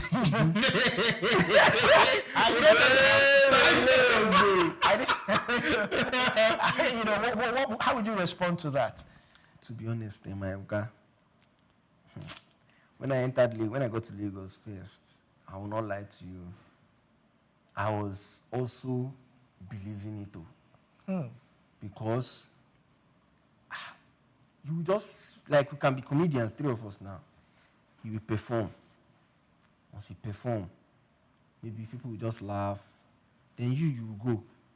They will laugh, they will spray you money. Before you even go on stage, before you climb stage, they dash you like $100. You've not even said anything. And me, I'm going up next. You don't collect all the money from me. So, me now, what do you expect me to say? I will not be the same error you deserve. So now the same NSPPD me say they do. So that's where the question will now start coming over. Why you take the do? Now you go tell me, nah, God do. I'll say, I wish God. Same God. Me, I will not go now. Maybe they will just give me small money. But your own is, you know, I feel like it was with time that I now understood the art of comedy, and I learned that you can work on yourself, and people will feel like, I be like this guy, they do juju, be like this guy. You understand? So that's actually the truth. Okay, so sorry, I just had to chip it in. Yeah. If you were asked for what you want as support to help you leverage, maybe get up, what would you ask for? Not the NSPPD, but I'm just saying, what if you say, where your problem? I would just say that last one. Just like your miracle. So if there's something that you want, if you say it will help you to upskill, to get to maybe the Madison, what would you ask for? To be honest, it's just that question is like a blank check. It is. Because I mean, we don't know who's listening, right? Yeah. As well, I just say, for me, I just feel like it's the financial aspect. Okay. If it's not going to be financial, let it be a person. Like someone can just hold you and be taking you anywhere. Till you get there, and we'll make sure you are standing to help others. So if there's that person, I'm loyal enough. Okay. But apart from that, if it's going to be financial, maybe someone can just message you online. I'm like, yeah, I love your stuff. I'd like to put you up. You know, like a residency, and then pay you. Yeah, you can come in different ways. You can say, okay, I want to put you on tours, but you headline it. You know, you can go to different states in They pay for Nigeria. everything. They pay for everything. They just want you to come and do your jokes. Then we can go to UK, do a UK tour, visit 5 cities. You know, go to Canada, visit 2 or 3 cities. You know, from there, then when you get to Canada, they still help you, link you up with 1 or 2 comedians. You know, you go to comedy clubs, you get videos. Go to South Africa. You know, there are people like that that help. Yeah, that help arts. Like just like musicians, once they see a talent like Don Jazzy, if you see, as you saw him and I drag him, I understand, drag him. So now they are shutting down everywhere. All praise goes to Don Jazzy. So that's just. All right, thank you very much, Emmanuel Ikebudu Chinonso, for your insight. Thank you for joining us. First, like, can I call you presenter? Yes. The first presenter that is pronouncing my surname well. Really? The rest. I think my father, the best. See, why did they pronounce the name like that? One say Ikebudu. Okay, on behalf of presenters, I do apologize. Yes, we apologize for everybody's way.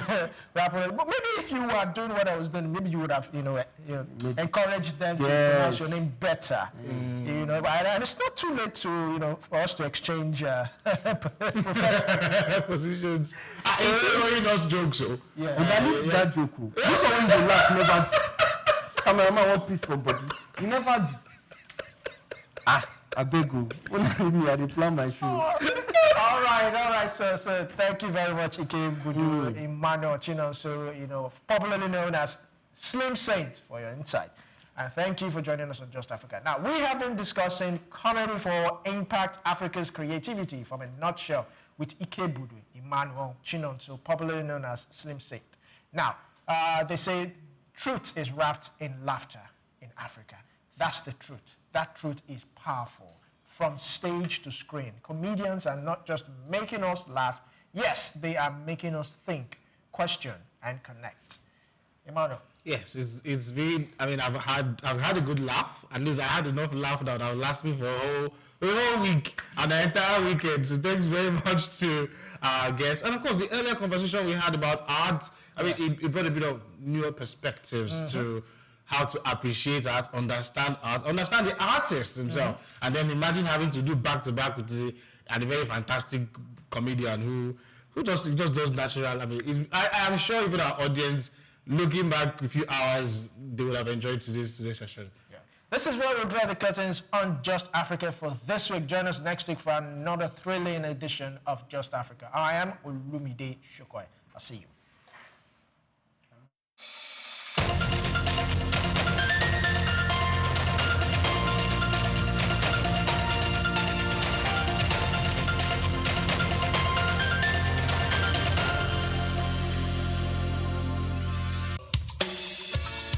Fellow Nigerians, did you know that constituency and executive projects in your communities are not gifts from your legislators? They are projects sponsored by the legislators and funded by the federal government to improve your life and the lives of those around you. These projects belong to you. Without your vigilance, they might never be completed. Don't allow them to fade away into unfulfilled promises. Stand up, take ownership, monitor their progress, demand accountability, and report concerns to ICPC. Call our toll-free line now on 0800-2255-4272 or WhatsApp only on 0806-656-4726. This message is brought to you by the Independent Corrupt Practices and Other Related Offences Commission, ICPC, with support from MacArthur Foundation and the Center for Democracy and Development in Africa, CDD.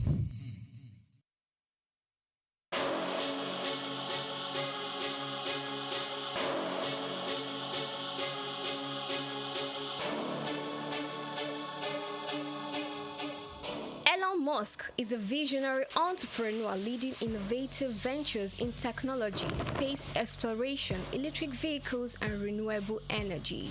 Musk was born on June 28, 1971 to a South African engineer and his mother, a Canadian model and nutritionist in Pretoria, South Africa. Talent for computers and entrepreneurship emerged early, and at age 12, he created and sold a video game. Musk studied physics and economics at Queen's University and the University of Pennsylvania. In 1995, Musk founded Zip2, sold to Compaq for $307 million. He also co-founded X.com, which became PayPal, acquired by eBay for $1.5 million in 2002. Driven by a vision for humanity's multiplanetary future, Musk founded SpaceX in 2002, developing affordable rockets to support International Space Station mission and NASA's Artemis program. He became a major investor in Tesla 2004, launching electric vehicles like Roadster, Model X, and Model 3. Tesla unveiled the Cybertruck, beginning deliveries in 2023. Musk acquired X, formerly known as Twitter, in 2022, aiming to enhance future and transparency. Musk has at least 12 children from multiple relationships, including Justin Wilson, Tallulah Riley, Grimes, and Siobhan Zilis. Through SpaceX, Tesla, and other ventures, Musk shapes technology and innovation globally, and his influence extends beyond business into politics and culture.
Lishabi and the people of Egala, a story of resilience and transformation.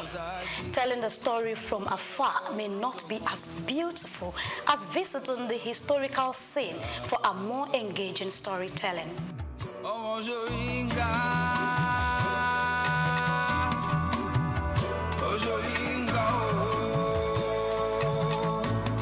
I welcome you to the foot of Olumo Rock. So climbing the rock is in two ways. Either you go through the panoramic elevator or the stairs, but whichever way you choose to go through, I'm assuring you are going to land at the topmost part of Olumo Rock safely. So Olumo Rock is like every other rock you've ever climbed or know about, but it plays an important role in the life of the people of Egba during an intertribal war between the Egba and Old Oyo Empire.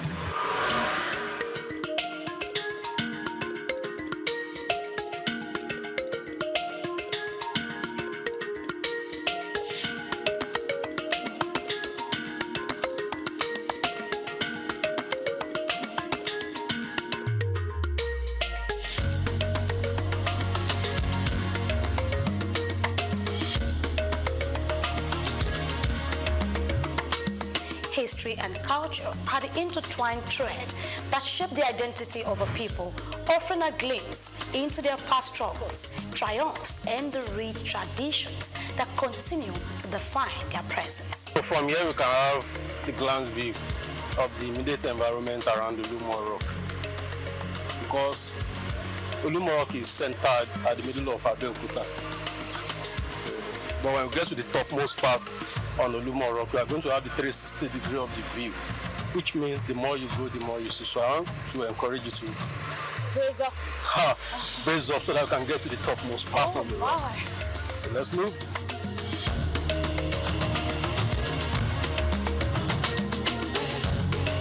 History is what we bring to you today.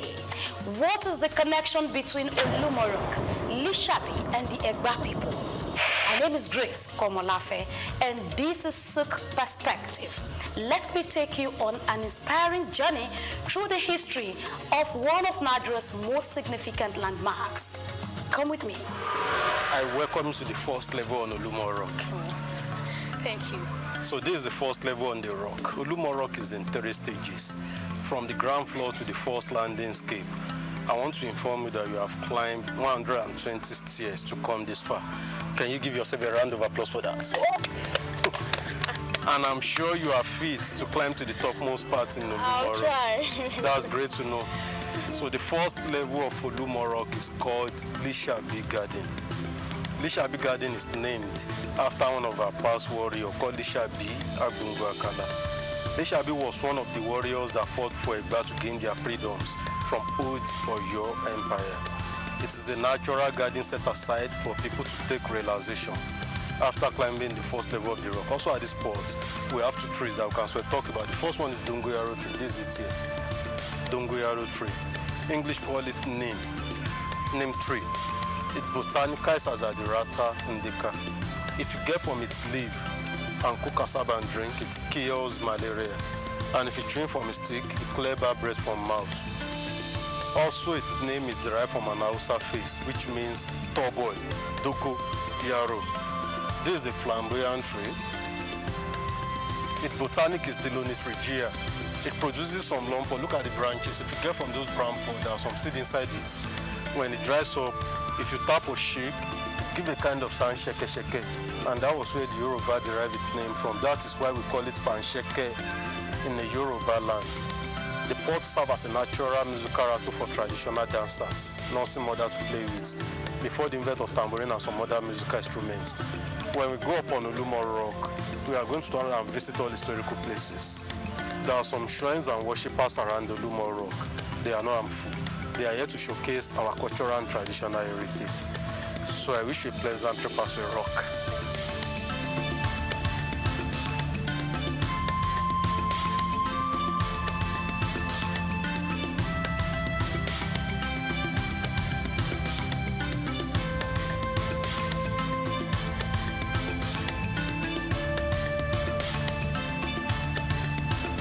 Olumo Rock, a striking natural formation rising 137 meters, which is about 450 feet above Abeokuta, Nigeria. It's more than just a tourist attraction.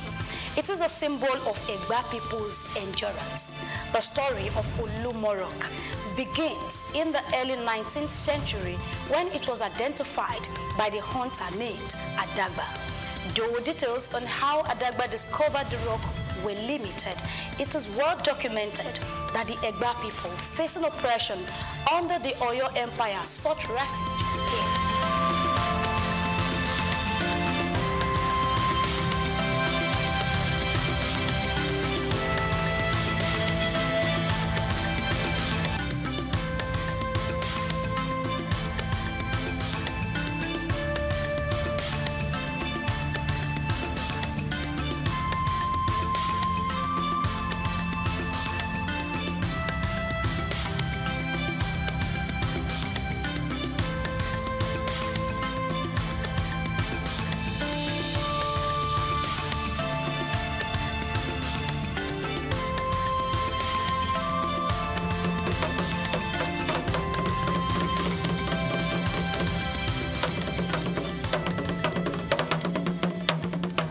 So this is the cave. This was where the people of Egba took refuge during the war.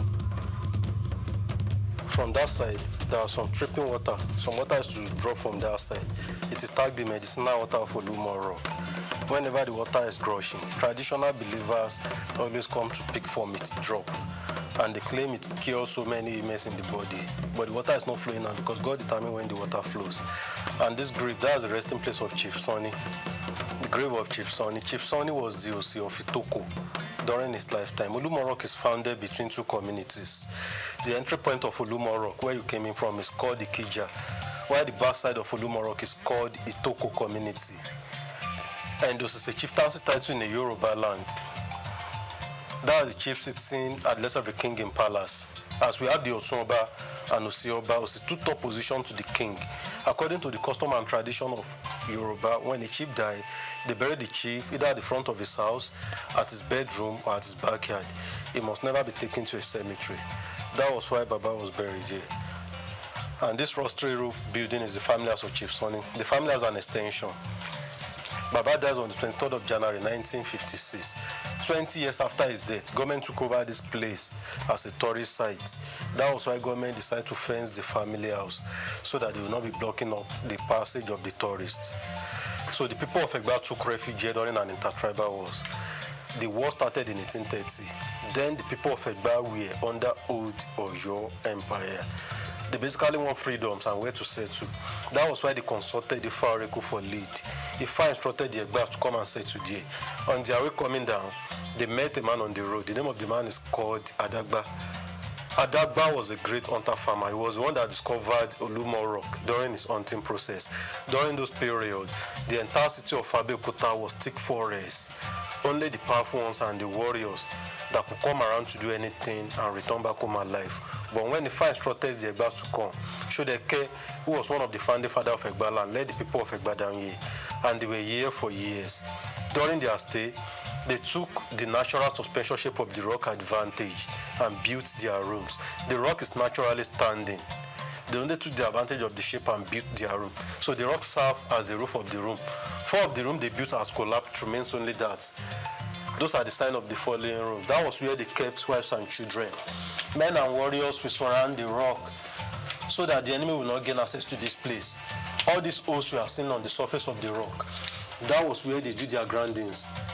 Like we use blenders now, Yoruba call it Oluata. So the process of their grindings make the holes deep like this. After the war in 1833, the people of Egba asked from Ifa to confirm maybe they should leave this place to go back to where they came from. Ifa told them to keep on dwelling here, that this is where God has put an end to their problems. And that's how they derived the name to the rock, Olufimo. Olufimo means where God put an end to all our tribulations. Ibiti Oluwa fi ogun wàhálà ti dààmú ayé wa mọ̀ sí Olufimo. But people later shorten it to Olumo to gain a very short word. Another meaning to Olumo, Olu in the Yoruba land means God. That's God Almighty. Mo means mode or molded. The people then believe that God benevolently molded the rock for them so that they can take their refuge under it. Oluwa ló mọ̀ fún wa láti fi ṣe ibi ìsádi kúrò lọ́wọ́ ọ̀tá. God molded the rock for our refuge. So when they came out from the rock, others were asking the Egbas of their whereabouts, and they told them hid herself under the rock. Under the rock or beneath the rock in Yoruba means Abe Okuta. And that was how the name got changed from Egba, and they started referring to them as Omo Abe Okuta. Also, the popular city of Abeokuta started from here. So if you have been anywhere around the town and you have not visited here, you haven't been to Abeokuta. The name Olumo is derived from the Yoruba words Olu means God and Mo meaning molded, signifying God-molded rock. This reflects the deep spiritual connection the Egba have with the rock, seeing it as a divine creation that shaped their destiny. Today, the rock remains not only a historical site, but a place of cultural rituals, including annual sacrifices. Over here, we have the main shrine of Olumo Rock, the main shrine of the rock. The main shrine is a local temple where the people of Egba worship and make sacrifices to the deities of Olumo Rock. Olumo Rock is an historical monument. It's also a symbol of Egba unity, strength, and unfailing protection. Because under the rock, the people of Egba took refuge during an intertribal war. And after the war, the rock has become a deity. That is why Egba people offer sacrifice to Olumo Rock once in a year with a big black cow. During the festival, only 2 people have access to enter the shrine. That is why the shrine is always locked. And the two people are the paramount ruler of Egbaland, that's Alake of Egbaland, and the chief priest. The chief priest is called Abore in the Yoruba land. Other traditional rulers in Abeokuta invited guests, indigenous of Abeokuta, will stay outside to say amen to his prayer. During the festival, the Alake of Egbaland will pray for the whole nation. He pray for Egba unity. Also the climbers of Ulumo Rock, so that they will not fall. No one has ever fallen while climbing the rock. Also at the shrine, traditional believers always come to make their requests in prayers. When the prayer is answered, those that made pledges while praying will come back to redeem their pledge, ensuring appreciation to Almighty God and to Ulumo that interceded for them. That is why we have those feather, blood, and cloth on the face of the shrine. Those are the sign of pledges people have been returning. And the people refer to the rock as Olumo Abelowo, Abelomo, Abeloro, Asadi Mulu Egba. There are 4 traditional rulers in Abeokuta: Alake of Egbaland, the paramount ruler of Egbaland, Oshilo of Okiono, Agura of Bagura, and Oluwu of Uwu.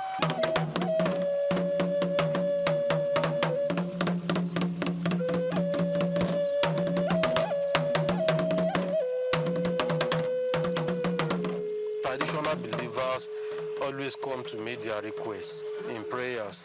Maybe they are looking for words, children, or anything in life. So when the prayer is answered, those that make pledges while praying will usually come back with their pledges.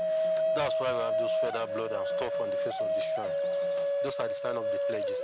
And the people refer to the rock as Olumo Abelowo, Abelomo, Abeloro, Asadi Muluegba, meaning a deity you can pray through for words, children, and every other good things in life.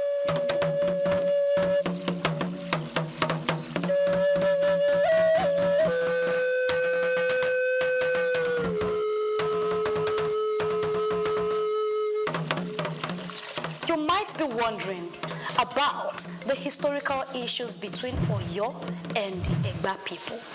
How Oyo to exert control over them. The western region of Nigeria, primarily composed of Yoruba descendants, was dominated by the Oyo Empire, a powerful political entity that rose to prominence around the 15th century. By the 18th century, Oyo had become one of the largest and most influential states in West Africa, known for its sophisticated governance, military strength, and expansive trade networks, controlling neighboring kingdoms, including the Egba. The governance of the Oyo Empire was centralized under the Alafi, the king, who was supported by a council of advisors and provincial governors. This structure enabled the empire to maintain stability and enforce laws across its vast territories. At its peak, Oyo thrived economically through agriculture, trade, and craftsmanship, establishing itself as a vibrant economic hub. However, its involvement in the transatlantic slave trade created significant instability in the region, leading the Egba people to seek independence from Oyo's control. Who is Lishabi?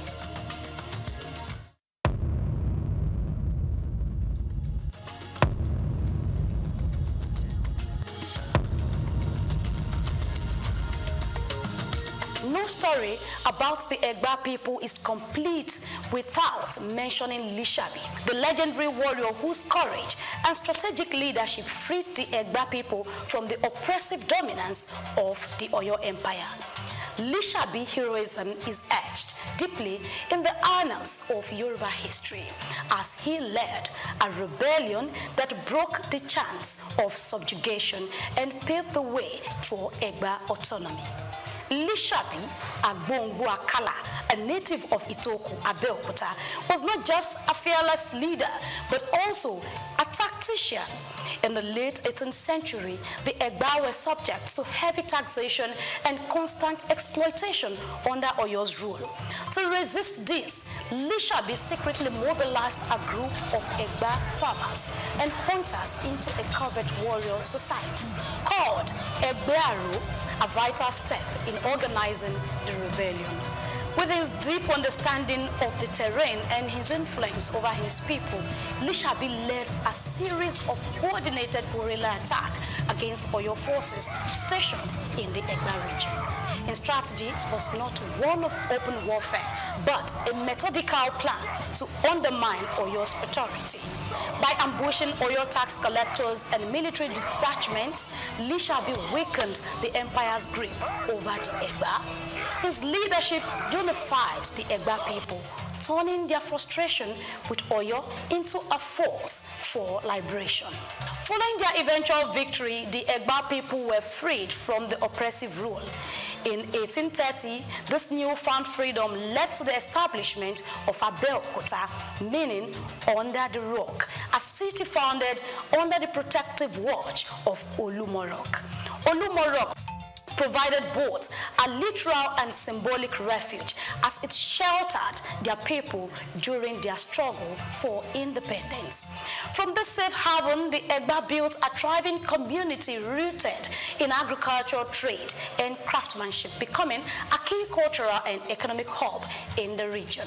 Today, Lishabi Agbongbu Akala's legacy is celebrated not just as a warrior, but as a symbol of unity and resilience. His actions not only ensured the survival of the Egba people, but also contributed to the rich historical and cultural fabric of Abeokuta and the entire Yoruba as a whole. By the mid-19th century, Abeokuta had attracted European missionaries like Thomas Freeman, whose introduction of Western education and Christianity left a lasting influence on the community. Inscription about the, just a little write-up. The next spot is where we used to have the mamas. So this was one of the water pots they drank from there. Yoruba quality cocoa. It's for water storage and preservation. Water point, yes, as cold as water from the refrigerator, but it has been cemented for proper preservation. The Yalorisha, they are here as the custodians of the rock, and people do come to them for spiritual consultation and a whole lot more. So this is a crown tree. Crown tree. Yoruba quality Gia cocoa. If a king has to be installed, or they want to make a chieftaincy title in a Yoruba land, they pluck from the leaf away a cocoa to coronate king.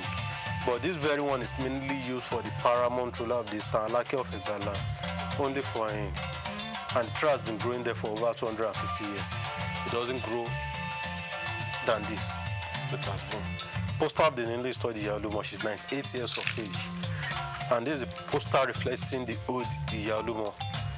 She died at the age of 37 years, over 2 years ago now. They have a deity they worship here. They call it Orishaigu. Orishaigu. That's the deity that controls longevity. They believe the more they worship, the longer they live. So they have other deities around. One of such is Orisha. Ojubo Baluaye. Baluaye is the deity that controls chickenpox and measles. Yoruba call it Shopono. So if chickenpox or measles striking all over, they do consultation from here. So whatever instruction they get, so once they follow it, everything that comes up will disappear to go. So that's Ojubo Baluaye right there. And this Ogun, God of Iron, the famous God of Iron. So we have a baobab tree. Baobab tree, B-A-O-B-A-B. In the eastern part of Nigeria, they call it Afon-Apunwa. In the northern part, they call it Kuka. Here in Southwest, we call it Gyoshi. It botanica is Adansonia digitata. The significance of the tree is that traditional believers always come on there to pray for protections, because there's an adage in the Yoruba land that goes those. Wanipo do ikapa, apa okapa, wado ikai Gyoshi, apa okoshi, wado ika konga oshi binukosi. Meaning there's no way you can wrap your arms around the tree. It is impossible because of its massiveness. That's why traditional believers always come on there to pray for protections. So that's the Gyoshi right there. On the floor here we have the faces of the warlord, those that fought for Egba to gain their liberations. So their memorial sculpture was molded here. And the white share you are seeing there, that's type of money spent in the olden days. Cowrie share, Yoruba call it Oweyo. But now they know it for a fact consultation and traditional decoration. That's the olden days money spent in the olden days. Also they use it for a fact consultation. The ancient route to the peak of Olumo Rock. Before modernization, this is only means of going up the rock. The ancient trail is a natural passage used by the warriors to access the rock.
Lumo Rock stands as a beacon of history, attracting visitors from all over the world who seek to understand the resilience of the Egba people, showcasing various historical pieces, traditional items, and, on the other hand, the establishment and continuous celebration of the Lishabi Festival.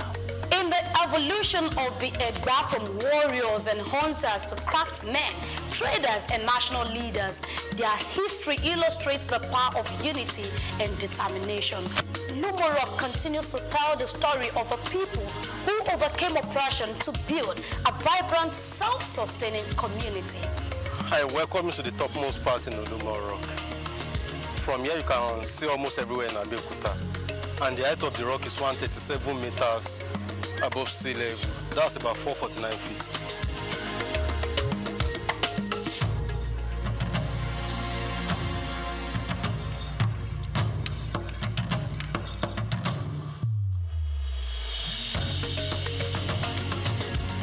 This is the rich, unyielding legacy of Olumo Rock, Lishabi, and the Egba people.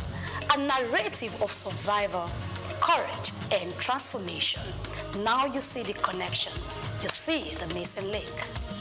I am Grace Komolafe, and this is SOUQ Perspective on SOUQ News Television.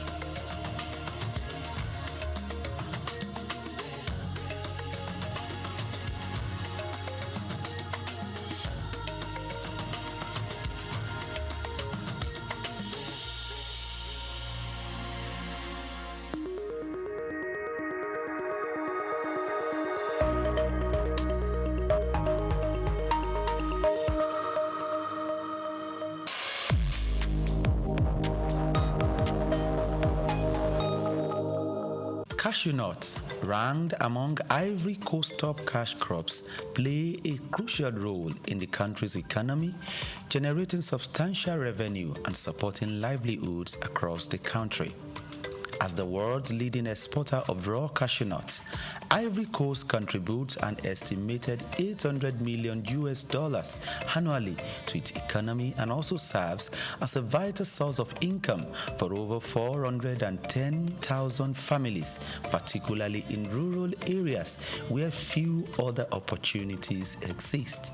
Cashew trees flourish in Ivory Coast northern regions, including Bondukau and Savannah, known for its high-quality nuts and extensive plantations, just as Worondogu and Bagwe in the north central and northwest are also emerging as key producers. These regions not only drive Ivory Coast cashew production, but also support local livelihoods and economic growth. However, the country with over 29 million citizens is yet to fully realize the potential of its cashew industry. Despite being the top producer, the country processes only 7% of its cashew domestically, resulting in lost opportunities for value addition and job creation. Specifically, a recent data reveals that only 22% of the country's cashew nut output was processed domestically in 2023, even as the volatility of global cashew prices poses risks to farmers' income and overall economic stability. Concerns also arise regarding labor practices in some cashew farms and the environmental impact of deforestation for new plantations. To address these challenges and maximize the benefit of its cashew industry, Ivory Coast must focus on key strategies moving forward. These include investing in local processing facilities to boost job creation, export value, and farmers' incomes. Furthermore, the Ivorian government body overseeing the cashew sector, ARECA, must promote fair trade practices and ethical sourcing to ensure better prices for farmers and improve working conditions. Sustainable farming practices will also help to protect the environment and ensure long-term cashew production.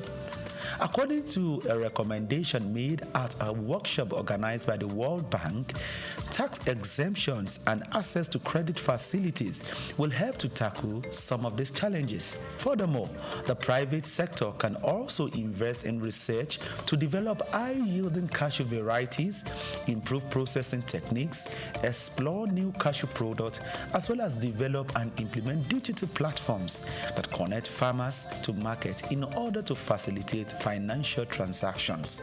Organizations like the Africa Cashew Initiative (ACI) must also assist in data compilation in the value chain at macro, meso, and micro level.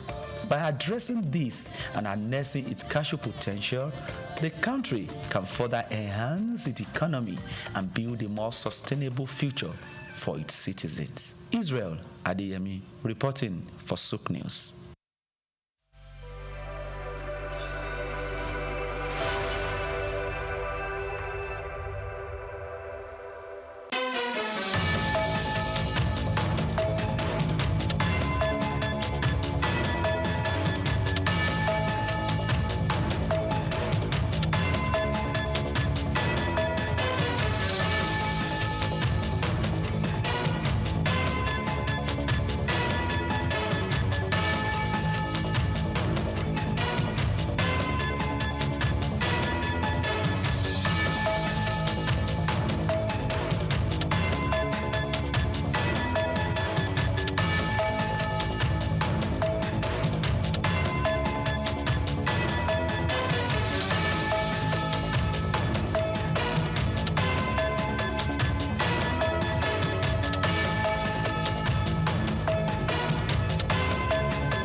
life, the path to success is often windy and filled with obstacles.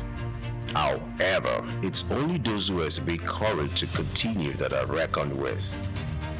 If there's one man who is armed with the sheer courage of a lion, the unusual foresight to spot new opportunities, Michael Adenuga makes the perfect reference. The name Mike Adenuga is synonymous with entrepreneurial excellence and tenacity. A self-made billionaire hailing from the heart of Africa, Adenuga's story is one that is laced with the threads of perseverance and ambition. Today, I really feel excited.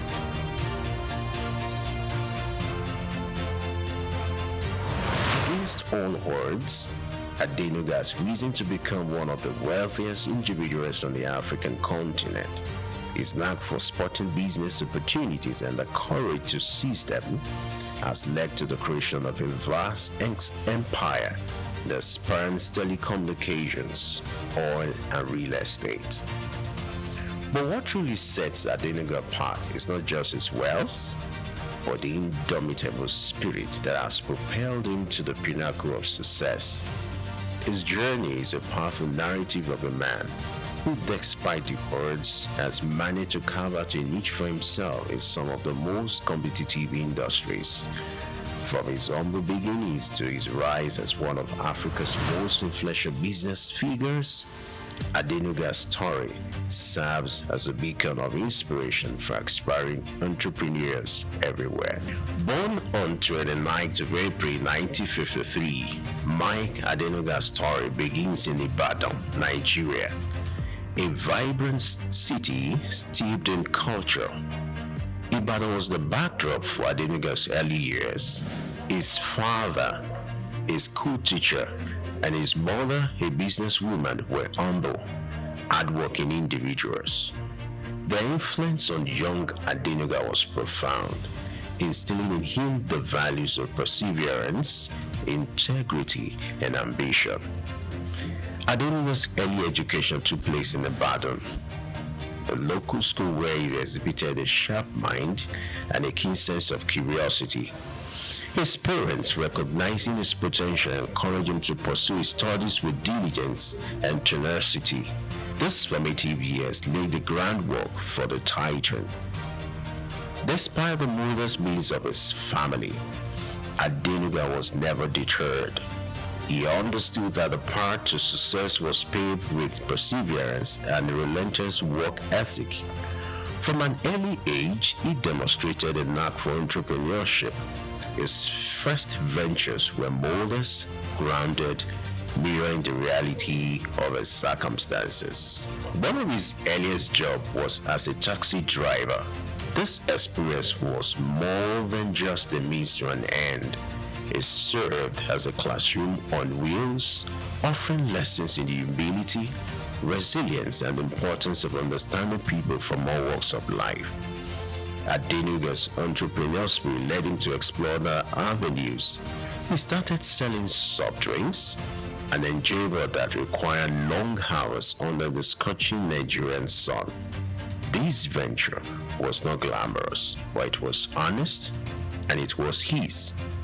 It was a testament to his commitment to hard work and his refusal to shy away from the gritty aspects of business.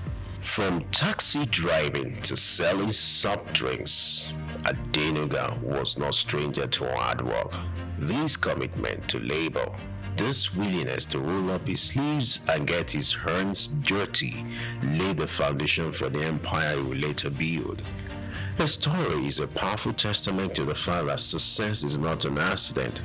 It is the result of hard work, sacrifice, and most of all, love of what you're doing or learning to do. His journey began with an education in the United States where he studied business administration.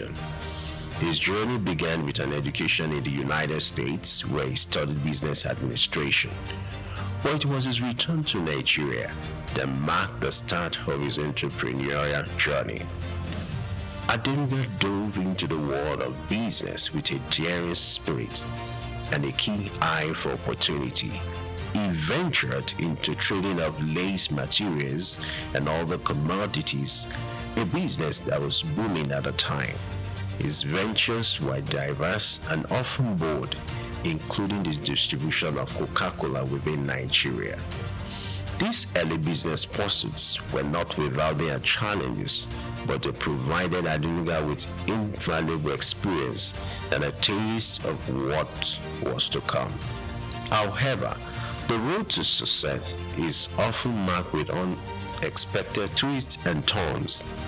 For Adenuga, one of these came in form of a military coup in 1983. This event shook the nation and its effect reverberated through the business landscape. It was a setback that could have derailed his ambitions, but Adenuga was not one to be easily deterred. In the face of adversity, he demonstrated tenacity. He weathered the storm, navigating through the tumultuous period with an unvarying determination. It was during this time that Adenuga began to lay the groundwork for what will become his future empire. He was building a foundation, brick by brick, on which he will erect a business dynasty that will span across several industries.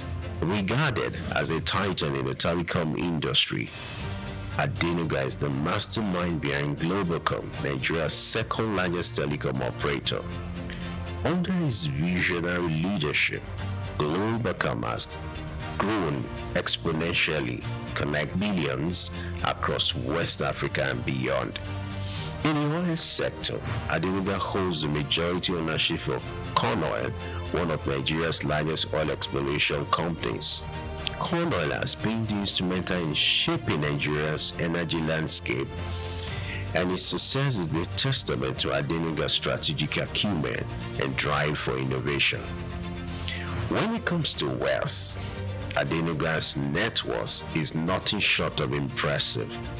The billionaire businessman ranks high on the Forbes list of Africa's richest people, rubbing shoulders with the likes of Aliko Dangote. In 2003, Adenuga revolutionized Nigeria's telecom industry with the launch of Globacom.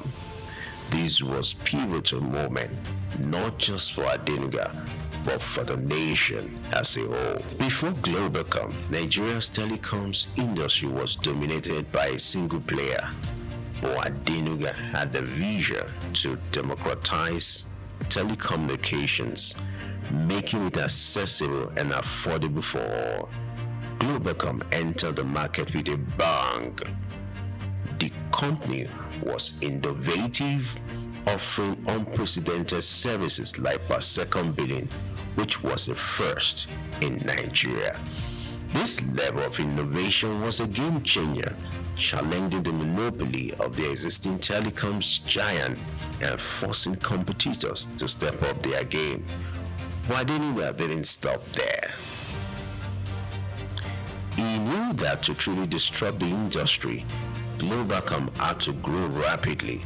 The company embarked on massive network expansion projects, erecting thousands of kilometers of fiber optic cables across Nigeria and beyond. In less than a decade, Globacom has grown from a new entrant to a major player in the telecoms industry. Its services reached millions of Nigerians, even in the most remote corners of the country. Adenuga's entrepreneurial spirit didn't stop at telecoms. In fact, his business acumen was put to the test in a whole new arena where he took over Corn Oil, Nigeria's first indigenous oil company. Under Adenuga's leadership, Corn Oil expanded beyond its initial operations, becoming a frontrunner in the Nigerian petroleum industries. It now boasts a strong presence, not only in exploration and production, but also in downstream operation, such as the marketing of refined petroleum products. Yet, Adenuga's ventures didn't stop here. With a keen eye for lucrative opportunities, he delved into the world of real estate, immersing a portfolio of properties that span the globe, from commercial buildings in Nigeria's bustling city centers to luxury residences in some of the world's most sought-after locations. Adenuga's property investments are as diverse as they are extensive.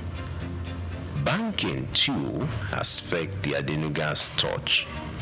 He has been instrumental in shaping the industry, contributing to its growth and stability. His influence and investment has helped foster a banking sector that is robust, reliable, and ready to serve the needs of Nigeria's growing economy.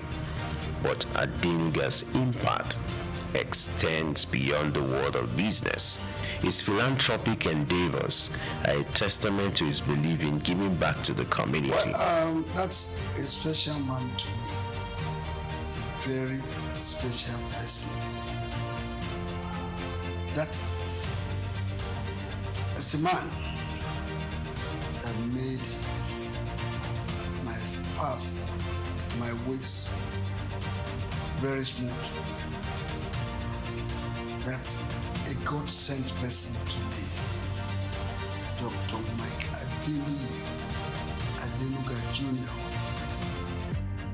is somebody that I will continue to thank, to appreciate and to continue to pray God to help him, to give him long life and good health.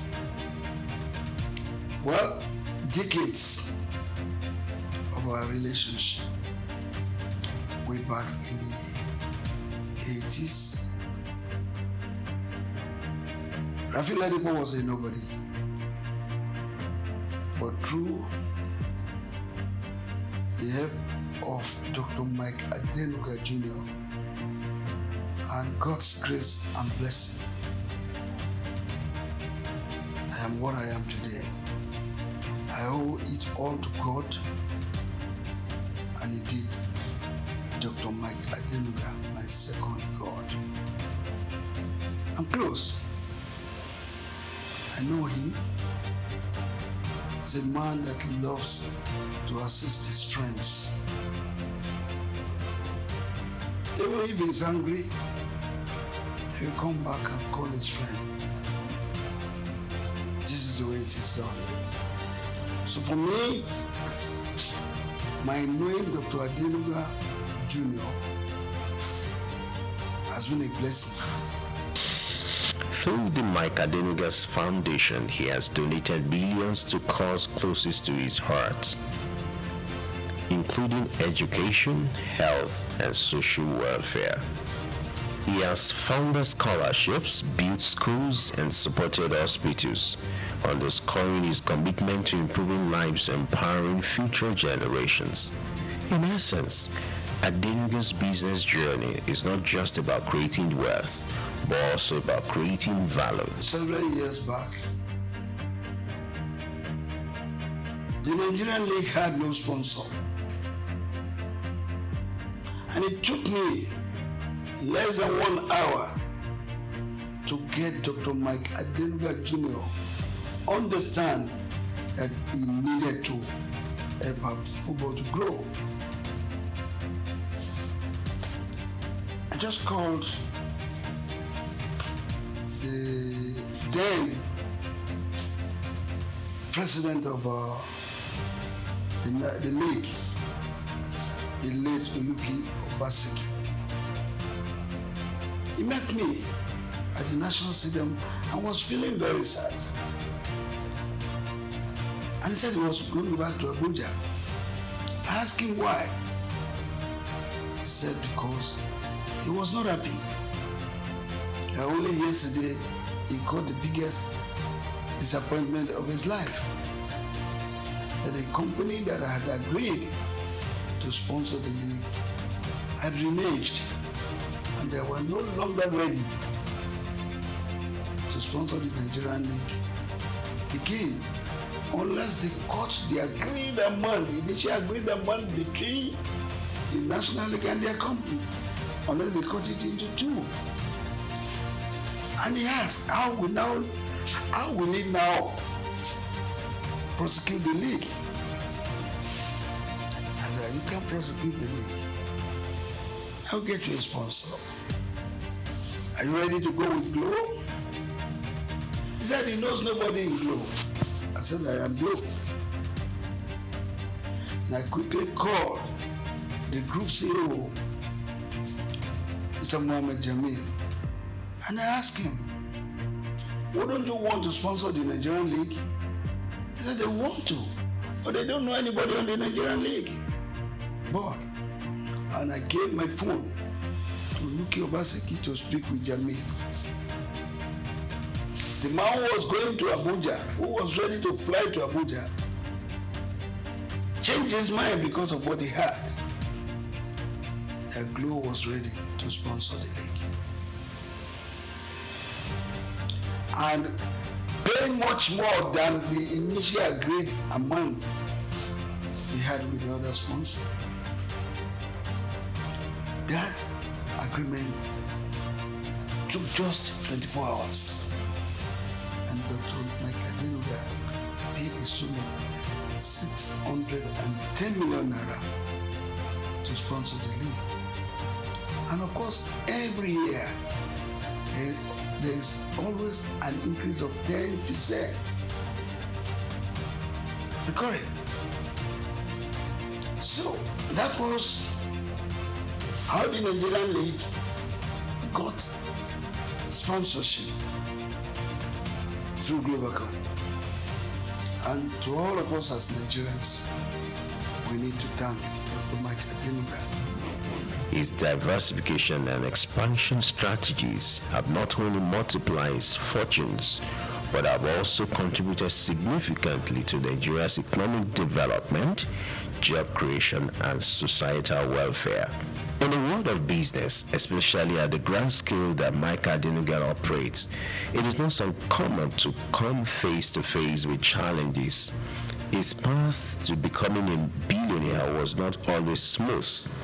He had his fair share of obstacles, some of which were marred by controversy. On such instance was the legal issues he faced in the early years of his telecoms venture, Globacom. There were disputes over licensing and allegations of non-compliance with industry regulations.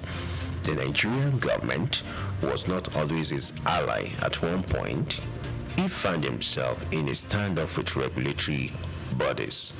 But what makes Adenuga's story remarkable is not just the controversy he faced, but the resilience in the face of adversity. He didn't allow these obstacles to deter him. Instead, he used them as stepping stones, turning the negative into a positive. His legal troubles were not just an obstacle, they were a test of his character. He passed with flying colors. Adenuga fought to clear his name and to ensure that his business complied with unnecessary regulation. This commitment to integrity has been a cornerstone of his success. Despite the disputes with the Nigerian government, Adenuga never lost faith in his homeland. He continued to invest in Nigeria, creating jobs, contributing to the economy.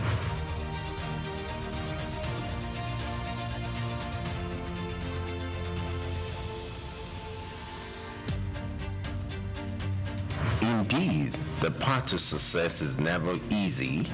It is filled with trials and tribulations. But as Adenuga's story shows, it is not the challenges that defines us, but how we respond to them. Through it all, Adenuga has remained steadfast. His success, a testament to his resilience.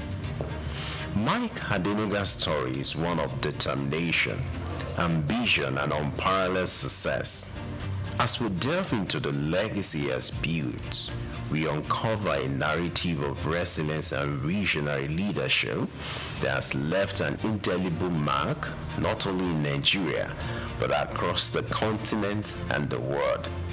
His journey from taxi driver to billionaire magnate continues to inspire a generation of entrepreneurs who dare to dream and strive for success against all odds. Adenuga's contribution to the Nigerian economy are monumental. His businesses, from telecoms to oil and gas, have created thousands of jobs, fueled economic growth, and contributed significantly to the country's GDP. His generous efforts, too, have transformed lives and communities, further cementing his legacy as a leader who not only builds businesses, but also uplifts society. The respect for Adenuga is universal. From world leaders to business leaders, many acknowledged and admire his entrepreneurial acumen, his relentless drive, and his unwavering commitment to excellence. His name is synonymous with success, and his story is a testament to the power of vision, hard work, and tenacity. Mike Adenuga's story is a testament to the power of ambition. His journey from the humble beginning of taxi driving and petty trading paints a vivid picture of what tenacity can bring. He treaded the paths of uncertainty and risk, but his unyielding spirit guided him through the challenges. His ascent to the pinnacle of success, becoming one of Africa's wealthiest individuals, is an inspiration. It's a miracle walking, God. It's a miracle walking, God. He's the Alpha and Omega. It's a miracle walking, God. He loves him.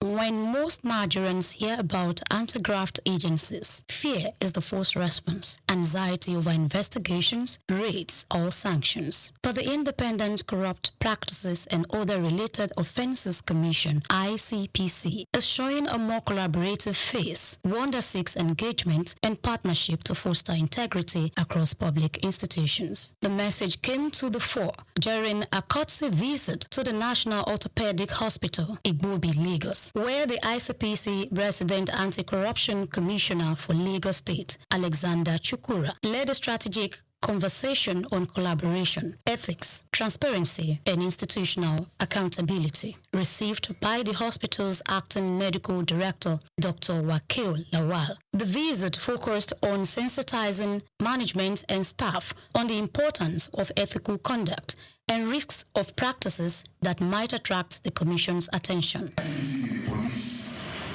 of public agencies.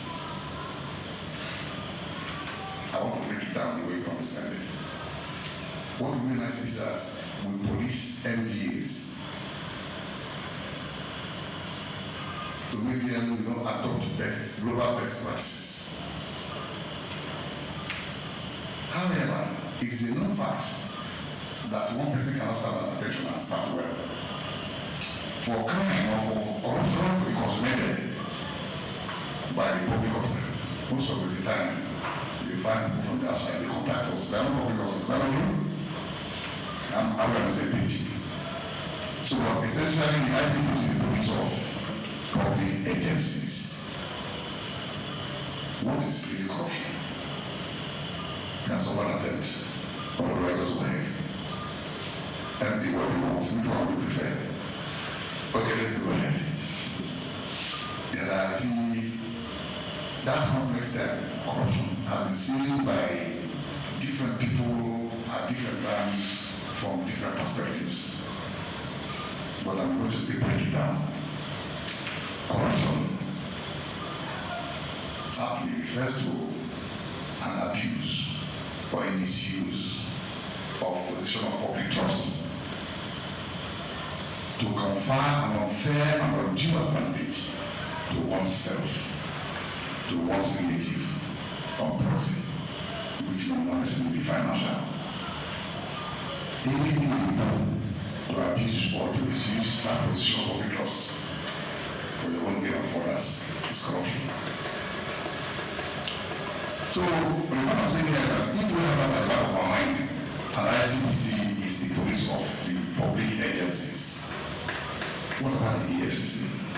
The EFCC came after ICPC for purposes of specialization, economic and financial crime. A key moment of the engagement was an open question and answer session where concerns were raised about perceived bias in enforcement, particularly when some political actors appear untouched, while public servants are often held accountable. The Commissioner clarified that the ICPC investigates based on issues and petitions, not status. While he noted the section of Nigeria's constitution which offers temporary immunity to certain office holders, he stated that this immunity elapses once they leave office, after which credible petitions are duly investigated. The leadership of the hospital present were also encouraged to see the ICPC not as a threat, but as an ally in strengthening systems and protecting public trust. Chukura emphasized that internal mechanism is not enough in fighting corruption.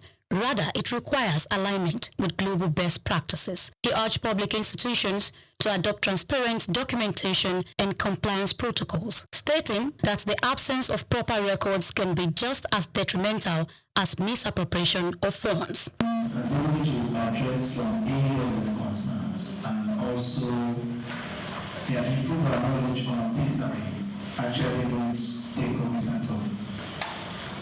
More importantly, in some situations, the officers or the executive and the head may not necessarily committed any offense. But from your statement today, I would deduct that keeping good record is also as important as not being corrupt. And so this is also things I want some of my colleagues and my staff to also learn from. ICPC and EFCC, we know the when we are a transaction. There's the document we're going to send to them. And so it becomes an important aspect of our work. Hope this will also improve our practice. So thank you. Your statement today has contributed a lot. And we don't have any ICPC. ICPC is our friend. And I'm sure we'll keep the channel open. Speaking with SOUQ News TV, the commissioner reiterated the need for ongoing partnership across key sectors to foster greater understanding of the commission's work and improve public trust. He expressed optimism that in a few years, ICPC would achieve significant milestones in building a more accountable nation. It's a tradition in ICPC for us to go to strategic stakeholders. We go to the place to tell them what to preach the anti-graft crusade. So at the end of the day, we have a better nation. Because on the stand of insight, it's been discovered that Nigerians, the citizens, have suffered. There's a lot of apartheid indifference about the anti-graft crusade. So it's this conscious effort by the ICPC to now begin to make people get a buy-in for that to be part of the whole crusade. We go everywhere, especially government, that's the MDAs, so that we can galvanize support, so that we can educate the people on the ills of corruption. We're not there yet, but with the present board, the end is very near. At the end of the session, the ICPC handed essential materials, including the ICPC Act, a handbook of frequently asked questions, and a guide on the consequences of unethical behavior to the director. A symbolic award was also presented as a sign of the ongoing cooperation. This visit forms part of ICPC's broader strategy to build institutional integrity and promote responsible service delivery across the public sector. Grace Komolafe, SOUQ News TV.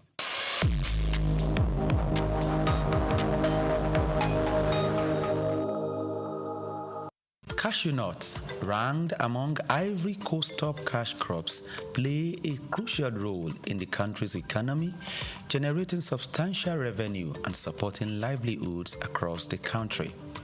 As the world's leading exporter of raw cashew nuts, Ivory Coast contributes an estimated $800 million annually to its economy and also serves as a vital source of income for over 410,000 families, particularly in rural areas where few other opportunities exist.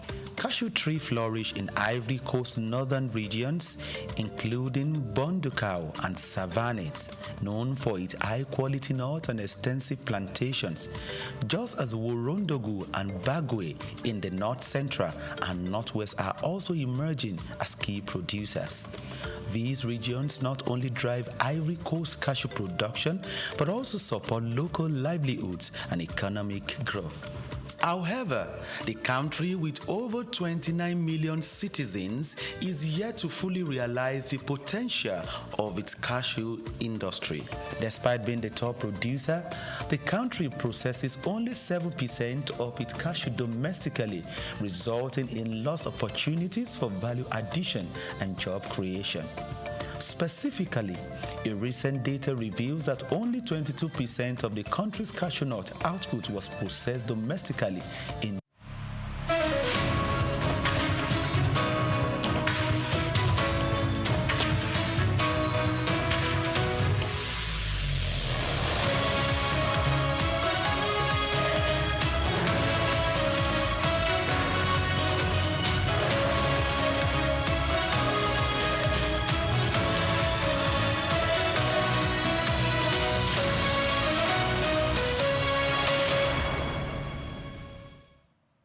A very good afternoon to you and welcome to the World News. We are reaching you live from our studios at SOUQ News TV.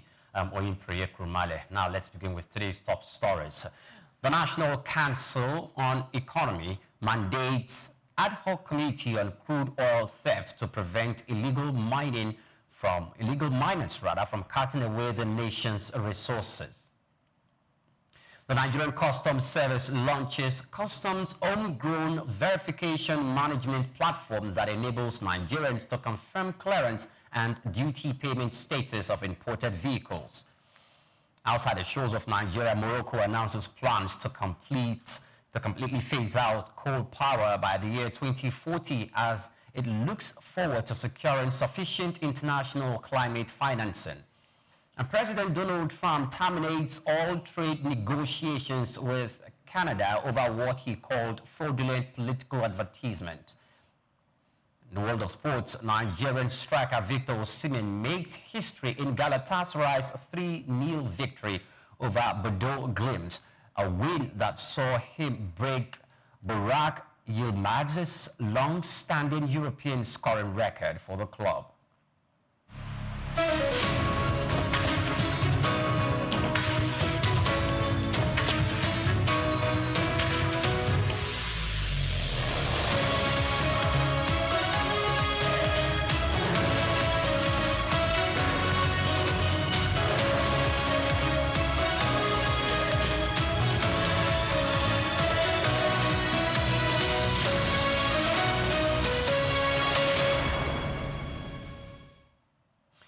Many thanks for joining us on the news. Now, the National Economic Council has expanded the mandate of its ad hoc committee on crude oil theft prevention and control to also address the illegal mining and theft of solid minerals across Nigeria.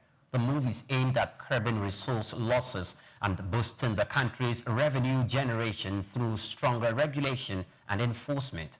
At its 152nd meeting held on Thursday at the Presidential Villa in Abuja, chaired by the Vice President Kashim Shettima, the Council also approved a comprehensive roadmap to achieving a $1 trillion Nigerian economy by the year 2030.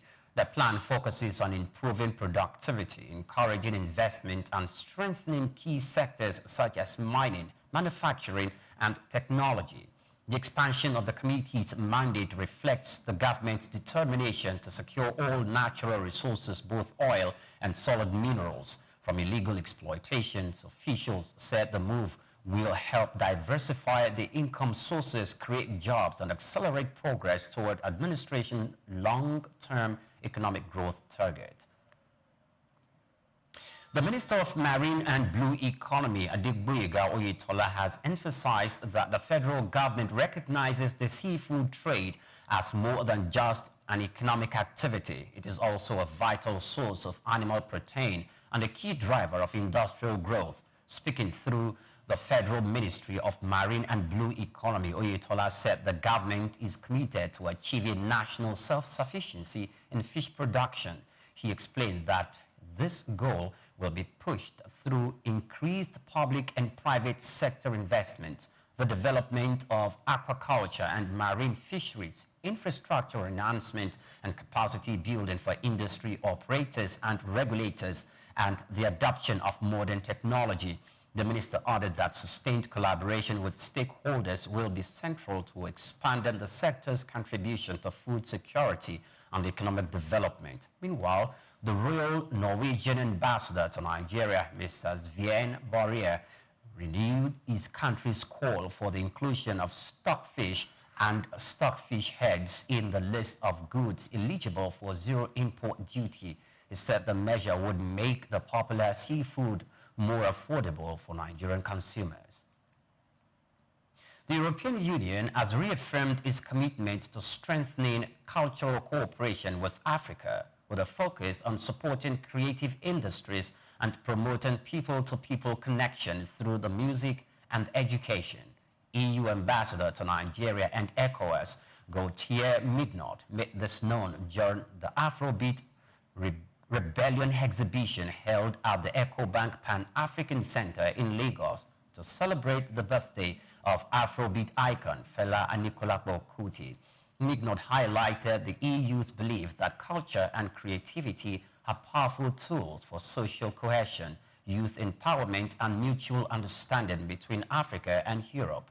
He noted that the partnership aims to provide platforms for artists, musicians, and educators to collaborate and exchange ideas that promote innovation and cultural diversity. Members of Team Europe, led by Mignot, attended the event alongside ambassadors and senior diplomats from Poland, Finland, Belgium, the Czech Republic, the Netherlands, Denmark, and Portugal. The exhibition served as a symbol of the enduring cultural connection between Europe and Africa, inspired by Afrobeat's global influence and legacy. The Nigerian Customs Service has launched the Customs Verification Management System, a homegrown digital platform that enables Nigerians to confirm the clearance and duty payment status of imported vehicles in real time. The innovation is designed to eliminate fraud, reduce the influence of middlemen, and promote greater transparency within the nation's vehicle import process. During the official launch at the Customs headquarters in Abuja, the Comptroller General of Customs, Adewale Adeniyi, described the platform as a major milestone in the service's ongoing modernization efforts. He said the initiative aligns with the federal government's broader digital transformation agenda aimed at improving efficiency, accountability, and public trust in government's system. Adeniyi noted that the Customs Verification Management System will make easier for importers, car dealers, and vehicle owners to access accurate and up-to-date information about their vehicles. By digitizing verification processes, the Customs Service hopes to close loopholes exploited by fraudsters and strengthen Nigeria's reputation for transparency in trade facilitation and revenue collection. Now, trade relations between Germany and Nigeria have recorded strong growth, rising by 30% to reach 3 billion euros, according to German Ambassador to Nigeria, Annette Günther. She made this known ahead of the upcoming Nigerian-Germany Bi-National Commission meeting scheduled to take place in Berlin. Günther attributed the impressive growth to Nigeria's ongoing economic recovery, which has strengthened investor confidence and boosted trade volumes between both countries. She emphasized that Nigeria remains Germany's second-largest trading partner in sub-Saharan Africa, underscoring the strategic importance of their economic relationship.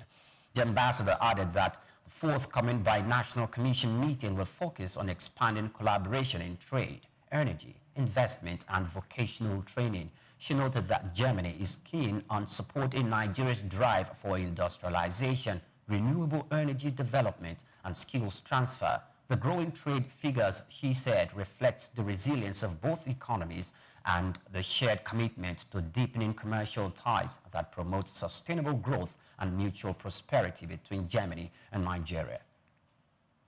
Now, former Managing Director of the Federal Airports Authority of Nigeria, Dr. Richard Aisebiogun, has raised alarm over the growing threat of monopoly in the nation's aviation fuel market.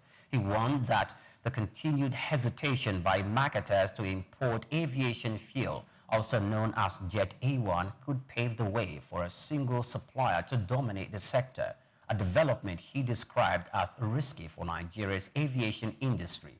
Speaking at a colloquium organized by SITA Energies in partnership with the League of Airport and Aviation Correspondents themed Aviation, Fuel Business, the Scenario and the Metaphor, Mr. Richards said unchecked market dominance could result in price manipulation, inefficiencies, and reduced competitiveness.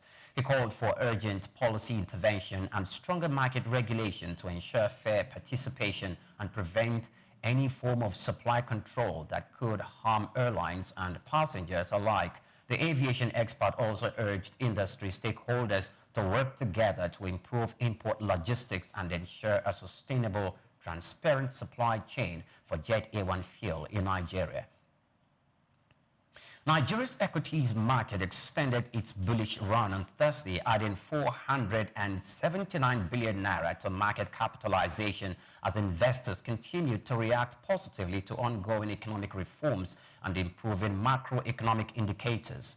The sustained optimism reflects renewed confidence in the government's fiscal and monetary policies aimed at stabilizing the economy at the close of trading. The Nigerian Exchange All-Share Index rose by 753.65 points, or 0.49%, to close at 154,489.90 points. The market capitalization climbed to 98 trillion 100 billion naira from 97 trillion 600 billion naira recorded in the previous sessions. Week-to-date data showed a 4.14% gain driven by strong buying interest in blue-chip stocks across major sectors. Trading activity also surged with 926.91 million shares valued at 26 billion 940 million naira exchanged in 30,685 deals.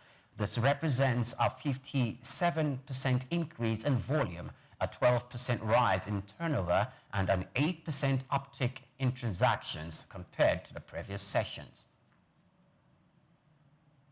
Coming up after the break, Japan's new Prime Minister, Sanae Takaichi, has pledged to fast-track the country's defense spending target to reach 2% of its GDP.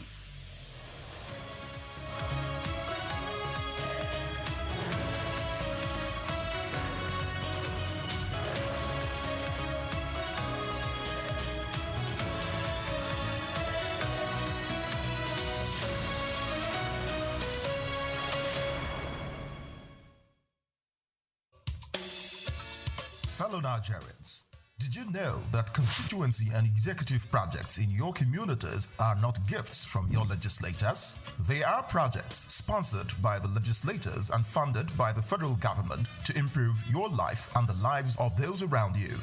These projects belong to you.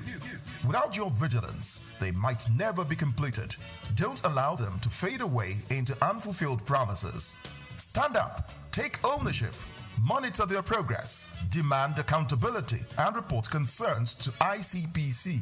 Call our toll-free line now on 0800-2255-4272 or WhatsApp only on 0806-656-4726. This message is brought to you by the Independent Corrupt Practices and Other Related Offences Commission, ICPC, with support from MacArthur Foundation and the Center for Democracy and Development in Africa, CDD. Idumota Market. Eko Idumota, once a residential neighborhood, is home to Idumota Market located on Lagos Island. It is one of the oldest and arguably one of the largest markets in West Africa. Idumota is a historic neighborhood adjacent to the Lagos port that facilitated the slave trade and later, under the British indirect rule, it's surrounded to exports that fueled the colonial enterprise. Idumota was also the location of an Armed Forces Remembrance Cenotaph called Soja Idumota, built as a monument to Nigerian soldiers who served with the West African Frontier Force. An Eyo Masquerade statue and a clock tower are also some monuments at Idumota. Idumota market is so popular that large sales are recorded as early as 7 a.m. The market is made up of hundreds of locked-up shops occupying several multi-story buildings, with some measuring about 5 or more floors. In 2010, the Lagos State government demolished some illegal structures in order to improve vehicular and human movement in and around the markets. During weekdays, the neighborhood of Idumota is densely populated by shoppers, traders, and bus passengers. From the Carter Bridge ascending into Lagos Island, passengers can see the neighborhood before disembarking at their final destination. Idumota market accommodates the substantial inflow of imported goods. The bulk of import from abroad are routed first through Idumota and then on to other markets through Nigeria and other West and Central African countries. The energy of private Idumota traders and wholesalers facilitate this activity, where millions of US dollars worth of wholesale is exchanged daily. Idumota Markets, SOUQ Enlightenment. From Dubai to Lagos, Nigeria, and across the globe, SOUQ News TV is your #1 station focusing on business, economy, and development. With global digital reach, we connect Africa's pulse to the world stage. Welcome to SOUQ News Television, and here we go beyond the headlines. From breaking news, in-depth conversational programs, to market analysis and indices. From policies affecting growth to unique documentaries, from live event coverage to bespoke productions, we deliver content that connects you to the world.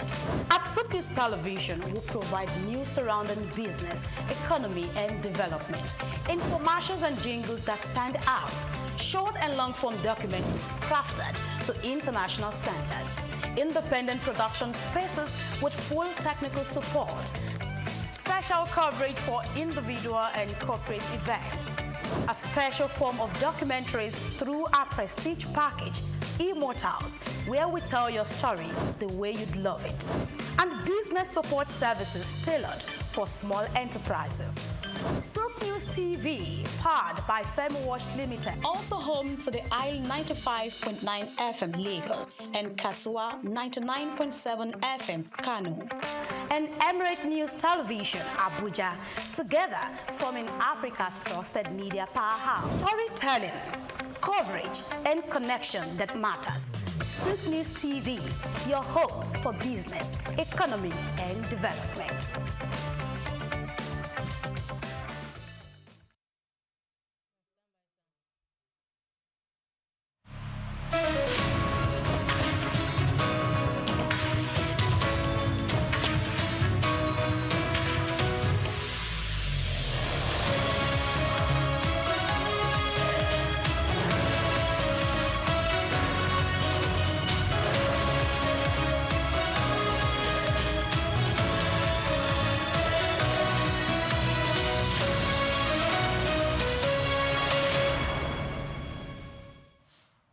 Welcome back. Many thanks for joining us. If you just joined us, it's the World News, and we are reaching you live from our studios at SOUQ News TV.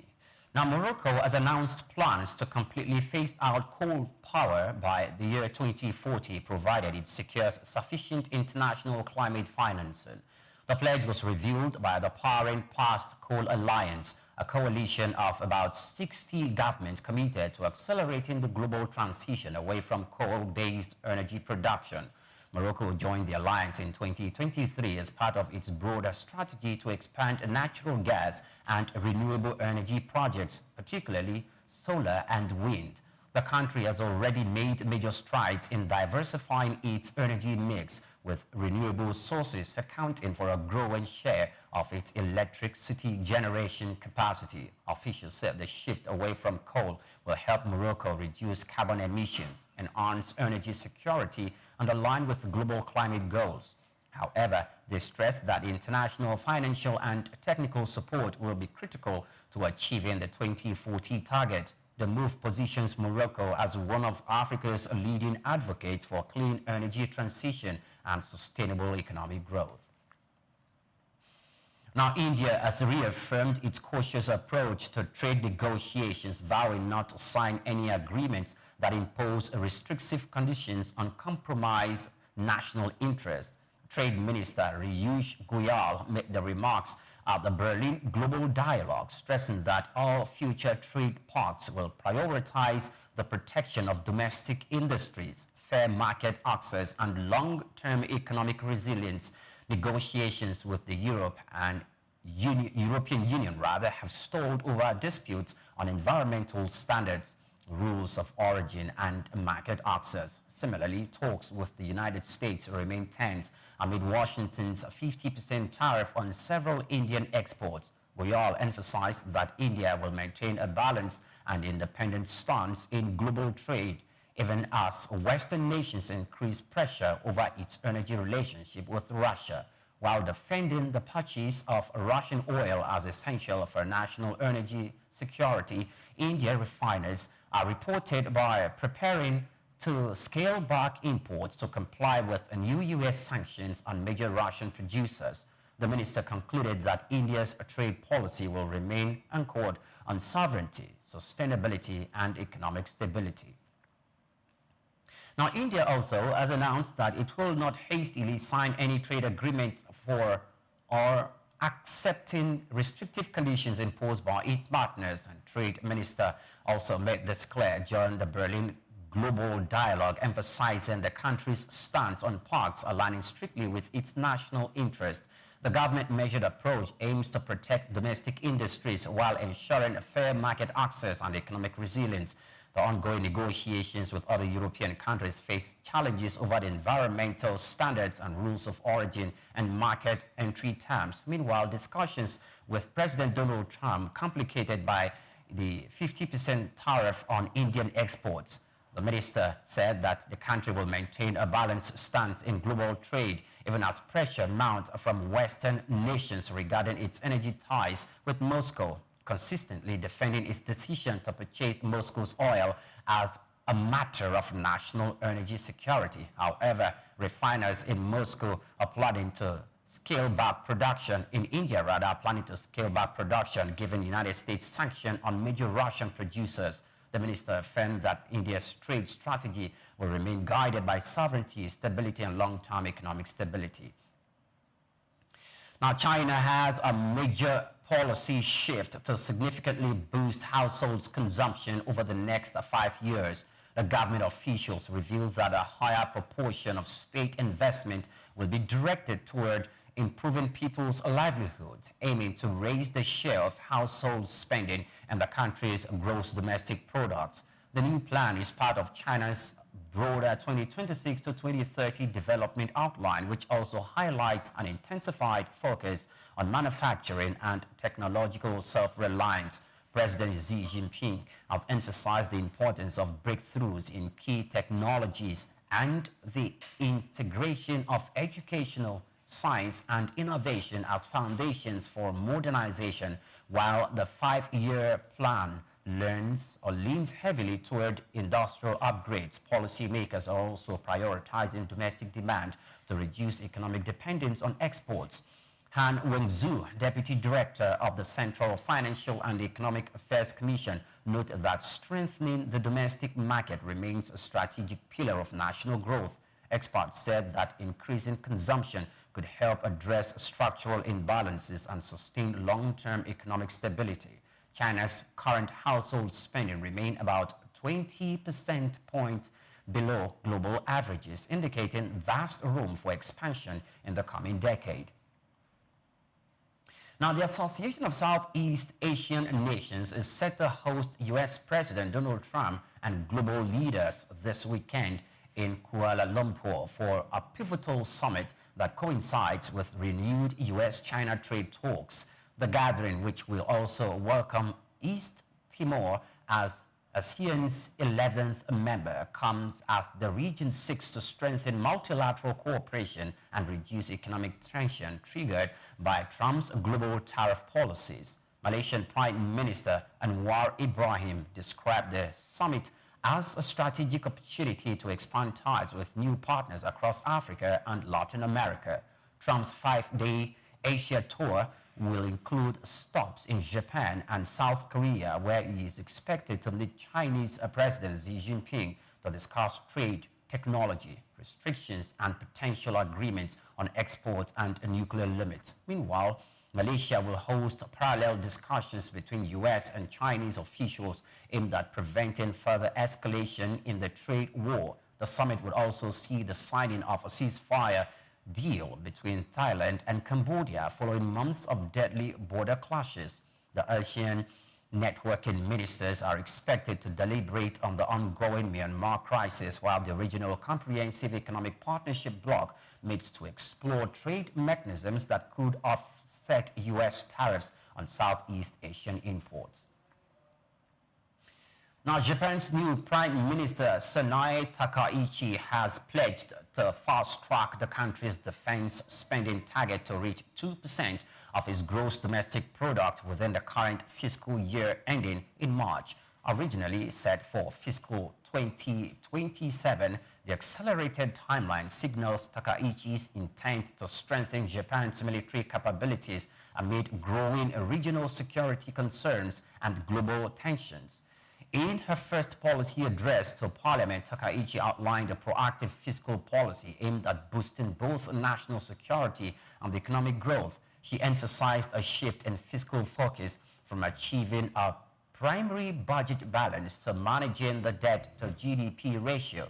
This approach was said explained would allow Japan to maintain financial stability while pursuing expansionary policies to raise household income, stimulate corporate earnings, and generate higher tax revenues without increasing rates. The government plans to partially fund the defense build-up through a supplementary budget exceeding 13.9 trillion yen. Analysts suggest that additional 1.1 trillion yen required to reach the 2% target could be justified if it strengthens Tokyo's alliance with Washington, especially as Japan prepares for talks with U.S. President Donald Trump on regional defense cooperation.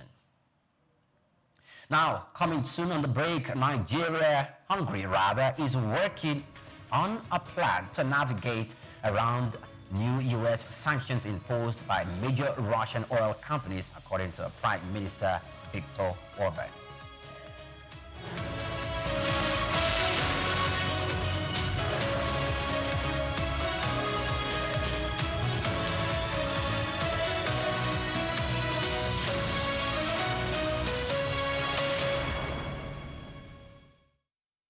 Dr. SOUQ A. Adedeji, whose leadership has significantly transformed Nigeria's tax administration, is a distinguished first-class graduate in accounting from the prestigious Obafemi Awolowo University, Ile-Ife, and he currently serves as the chairman of the Federal Inland Revenue Service, FIRS. I firmly believe in the wisdom encapsulated in the statements. Revenue growth is the lifeblood of a nation's economy, providing means to fulfill essential duties to its citizens. These words capture the core principle that will guide us as we navigate the challenging terrain ahead, ensuring that our nation thrives and fulfills its obligation to its citizens. In our pursuit of greater fiscal future, we are determined to align ourselves with President Bola Tinubu's Extreme Fiscal Policy and Tax Reform Committee.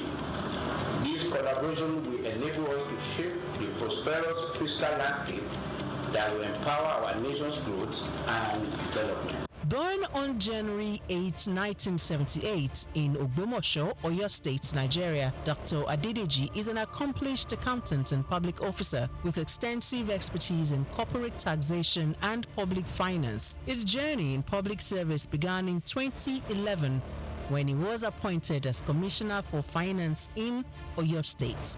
In that capacity, Adedeji introduced transformative financial reforms, most notably the establishment of the Treasury Single Account (TSA) to streamline government revenues and expenditures. In March 2021, President Muhammadu Buhari appointed Adedeji as Executive Secretary of the National Sugar Development Council (NSCDC). In this capacity, He founded the Nigeria Sugar Institute and spearheaded the Sugar Backward Integration Program, which sought to enhance local sugar production and reduce reliance on foreign imports. In June 2023, President Bola Ahmed Tinubu appointed Adedeji as Special Advisor on Revenue, and by September of that same year, he had ascended to the position of Executive Chairman of FIRS, Nigeria's leading tax authority responsible for the assessment, collection, and management of federal taxes. The focus will be on these indirect taxes, so that as long as you consume, you have to pay. As long as you have interest on your investment, you have to pay. And this is echoing Mr. President's message that we are not going to tax the seed, but we are going to tax the fruit. The fruit is what we focus on. So all those things, when we have this holistic process, it will be captured, and that the vision is to have a progressive tax, that if you earn more, you pay more, and if you earn less, you will not pay. Under his leadership, FIRS exceeded its 2023 revenue target of 11.55 trillion naira. As chairman of FIRS, Dr. Adedeji implemented a performance-based system aligning with the service's new slogan, simplifying tax, maximizing revenue. Dr. Zaka Adedeji has done incredibly well in transforming and reforming the tax processes and procedures in Nigeria. In a little over a year being at the helm of the affairs of the tax body in Nigeria, we have seen a significant improvement in revenue generation. His policy of not crumbling business with taxation is something that also needs to be applauded. Zaka Adedeji philosophy is taxing fruits and not the seed, and taxing prosperity, not poverty. Because if you look at the fiscal landscape of Nigeria in the past 10 years, you find that businesses have struggled to live, and that has led to the exit of so many businesses from Nigeria. But with this new reform, we're saying that the businesses will profit from the reform processes, and that will mean more business for Nigeria. We will have a lot of foreign inflow in terms of foreign direct investment that will actually drive the process of economic growth for the country. And I think he has done so well, and he deserves a kudos, especially for taking the giant stride to restructure FRS for efficiency, for accountability, and for value for money. He has also made the welfare of the staff a top priority, fostering a positive working environment that has brought smiles to the faces of FIRS employees nationwide. Supporters of the tax reform bill